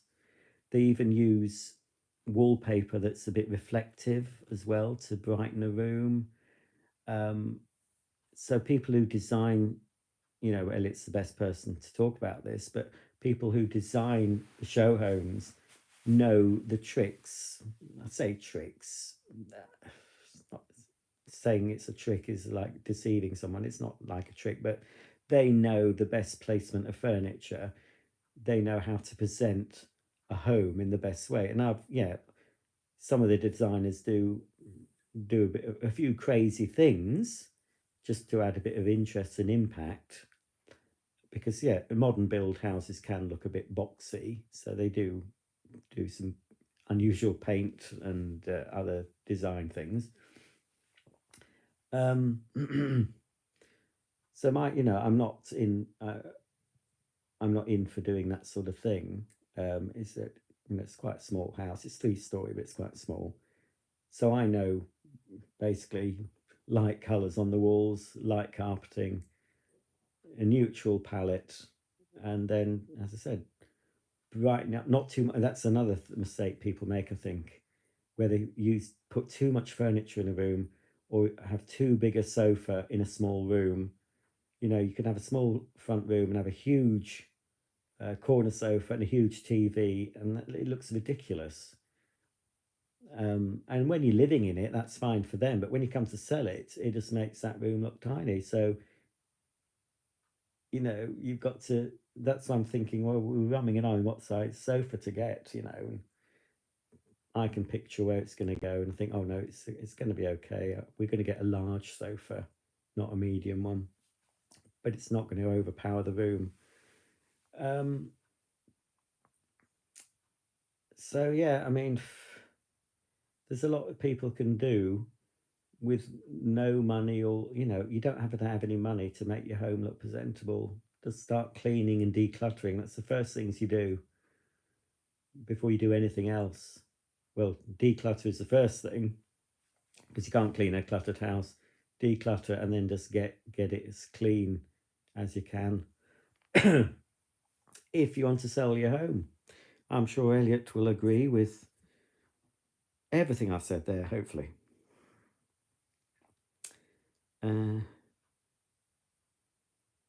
Gemma says, my auntie's house always looks like she's just moved in. What does that mean? She's got boxes everywhere. How could you fit all your vacuums in one van? Oh no, it wouldn't be. Well, it would be an articulated lorry, I think, or several trips. Elliot says, I just like nice things for the house. Oh, and pearls. Oh yes, Elliot's got a new pearl necklace, and it's not one that Matt gave him. Gemma says, what I'd love is a house with a front garden. I don't have a front garden, and I've got a bit of earth with shrubs in. I miss having a front garden. I've got a back garden, but there's no real front garden now. So yeah, I'd like a front garden as well as a back garden, and a little pod thing to make into an office or studio, and there's so many things. I'm still I'm pretty content. Oh, Elliot says we could call it Chewing the Cud with Elliot and Rog. Well, I'm not sure. That sounds a bit like we're a couple of heifers. Oh, Elliot says House Doctor was amazing. They showed it. I don't think they did. They showed it not that long ago. Again on Channel 5. Well, I remember seeing it when I was at work because it was on at silly o'clock in the morning, and I think it was signed. You know, it had a person superimposed doing the signing, and I did record a few of those. Because the earliest series had a different bloke, and then that Alistair came along and did most of them. And there was there's a bloke called Triss, but before Triss there was another man. He might have only done one or two series, and then I think it was a bloke called Triss, and then it was Alistair, who still does those escape to the country type shows, doesn't he? But yes, there was a really good episode of House Doctor Elliot. I don't know if you remember it. This woman had a load of poodles, and she had hair like a poodle. And she was about 8 big poodles, and the house stunk a dog. And she complained all through the process. She didn't like the colours. Obviously, Anne Maurice made it look a whole lot better, but this woman moaned and moaned, and in the end, she took the house off the market. And then there was another where she decluttered, and then although these people wanted to sell, they wanted all their bits and pieces. So when she went, they took all their ornaments out of storage and put them all back. But if these people want to sell their houses, they've got to and they haven't got a clue how to do it themselves, then they've called the house doctor in. They should basically do what the house doctor says. She does that for a living, or did. I don't know if she's still doing it. You've got to accept a professional's advice and just go along with it and get your house sold. But some people, I think they just maybe didn't really want to sell. I don't know. Yeah, they were the best ones though when there was a bit of friction. But it was really nice. It's just like the How Clean Is Your House as well. I just love seeing those programs where they have all the filth, and then at the end it's all clean and gleaming. So House Doctor was a similar thing, I suppose. Just taking a cluttered house with furniture in the wrong place. Sometimes it's just a question of rearranging the furniture. There was one nice big house, but they'd blocked off the patio doors with a big sofa, so you couldn't access the garden. And then one of the doors into the living room had a chair in front of it, so you couldn't walk in from the hall into the living room like you expected to. So it was just a case of replacing the furniture better, lick of paint. Some were really simple, others needed a lot more work. But yeah, I've got a couple of House Doctor books. Unless I gave them to charity, I might have given those away. But yeah, I think I've seen enough of House Doctor to know what to do if we were to sell. Get rid of the vacuums on show, that's for sure.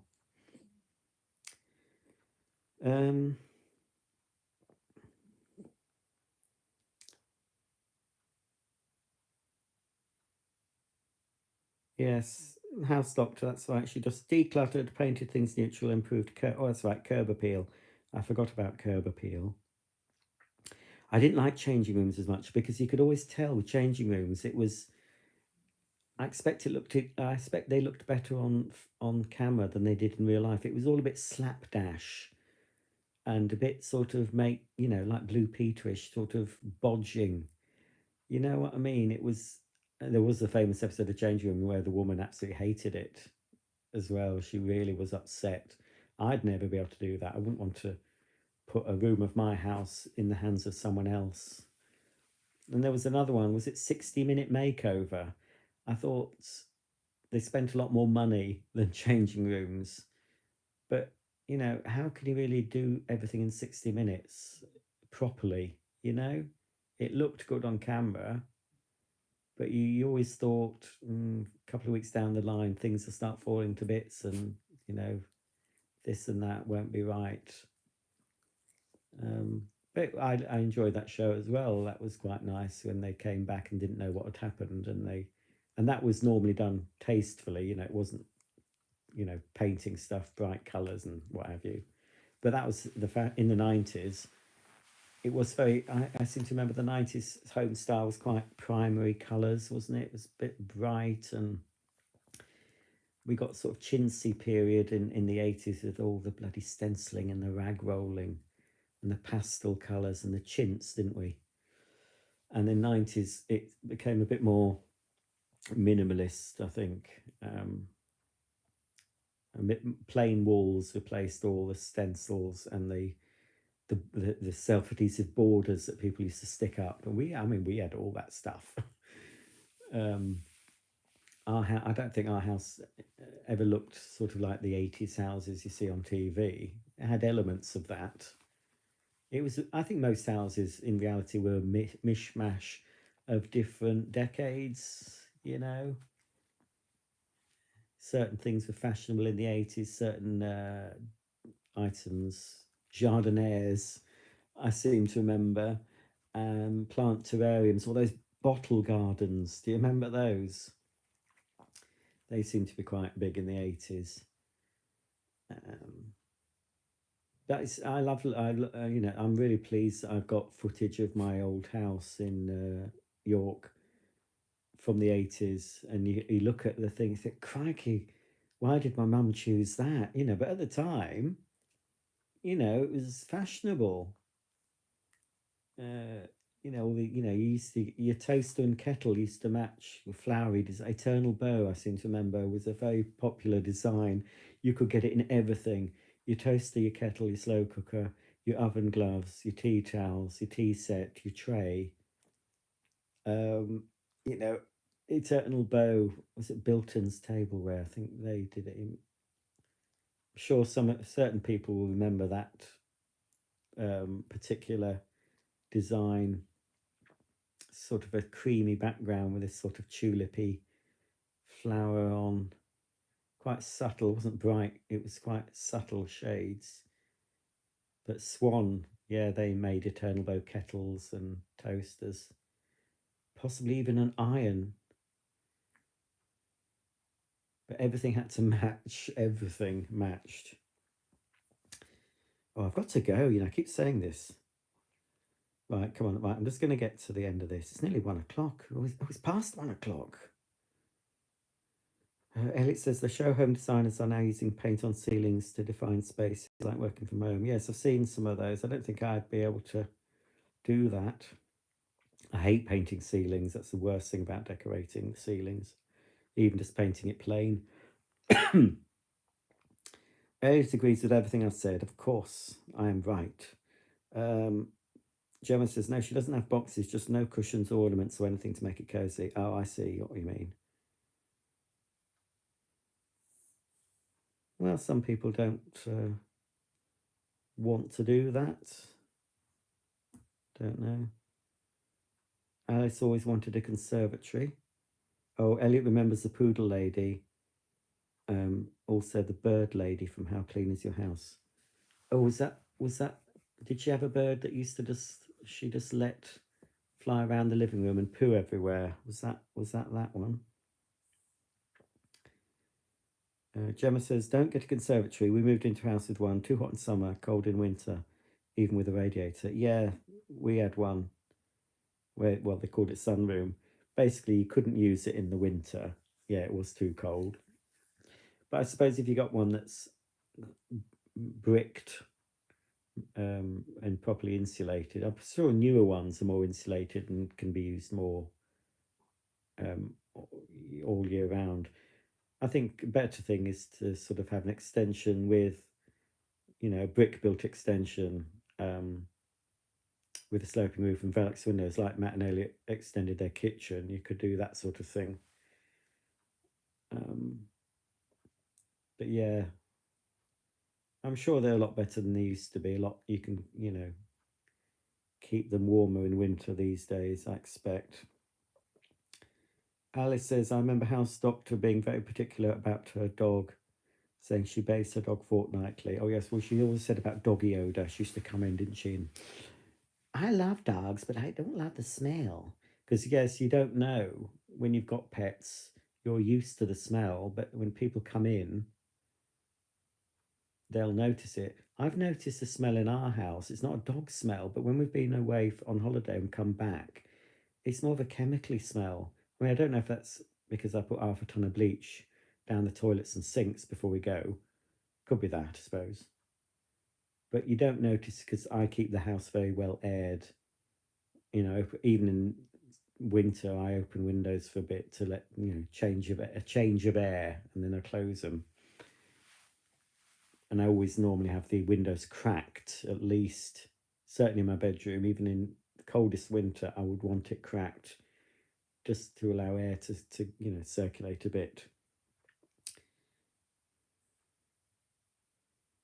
I liked seeing the dirty houses because it may make me think, crikey, my house may be a bit untidy, but it's not filthy. So I think watching Anthea Turner, Perfect Housewife, made me more want to be more organised. Um,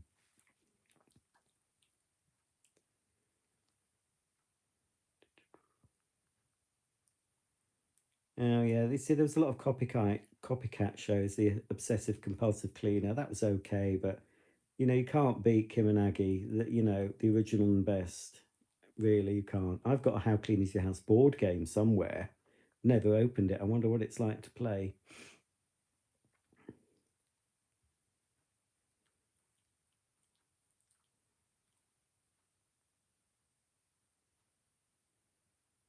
Oh, Better Homes. Oh, that rings a slight bell. Carol Vorderman, Better Homes. I think they spent quite a bit of money, didn't they? Oh, I think that was a bit like 60-minute makeover, but they took a lot longer doing it.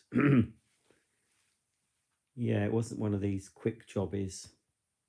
Yes, I've forgotten about that. I did remember watching it and enjoying it. I'll have to see if there's any on YouTube. Elliot says 90s was very lime green, orange, etc. Remember the brightly coloured kitchen appliances. Gemma says, I moved into my first house in the early 90s. It had a green bathroom and I loved it. Everyone else hates that colour. I've used green. We've had green. I think we first painted the kitchen in our house we live in now. I think that was a green shade. It's now grey, but we did go for a green. I think my mum's kitchen was green at one point. Oh yeah, because she actually bought a green kitchen. Yeah, it had green cupboard door. Cupboard doors were green, but because it was wood, solid wood doors, when that green color went out of fashion, we painted them a cream color. But yes, I've forgotten they were originally green till you said that, Gemma. Gemma's got to be up at 6. Oh, you should go, Gemma. I should go. It looks very good, your extension, Elliot.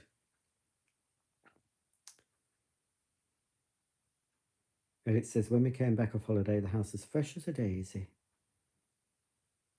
Well, yes, but it was lived in, wasn't it?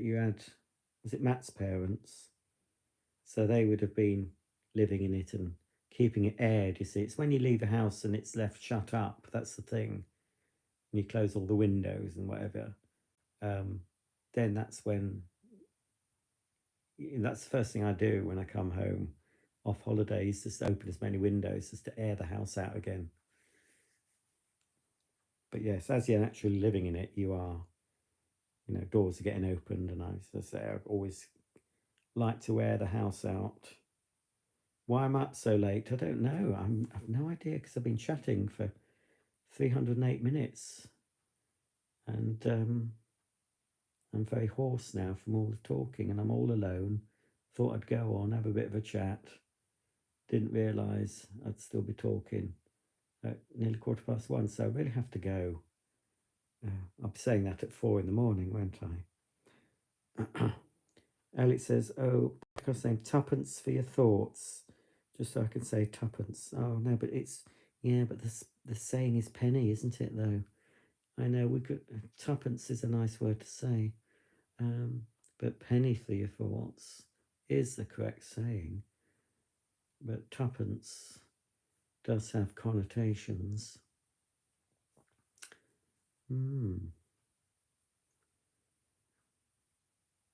going to have to get some throat spray or something. All this talk starting to sound all hoarse. I hope I've got voice for filming videos tomorrow. So it was Matt's, yes, Matt's parents stayed over. Kaylee says, loved the avocado green bathroom suites. Right, still has one, yeah. Well, we had one originally in the house we moved to New York. Right, Gemma's going, so I think I'll go. Well, you're a bit late with the Henry Quick, Dylan, because I'm going. You'll see another video of the Henry Quick on the 1st of November, so you haven't got long to wait. I've got it here with me. I showed it a bit in action right at the start of this, very early on anyway. Right, so anyway, I'll be off. Thanks for watching, all of you. Thanks for keeping me company when I would have been, well, I would have been fast asleep by now, but anyway, you've kept me up way past my bedtime. But I've enjoyed chatting with you all, chewing cud, and good night. Oh, Deb, have you just joined us right at the end? I think I'll leave this up in case anyone wants a cure for insomnia. They can watch this, and they'll soon be dropping off, won't they? So goodbye from me, and it's goodbye from the doggies. Oh, hang on. Oh, I've nearly didn't know he was down there. Goodbye from Harry. Goodbye from Molly, Daisy, Evie, and me, and Millie, who's asleep in the kitchen. So, pardon me, I'll see you all very soon.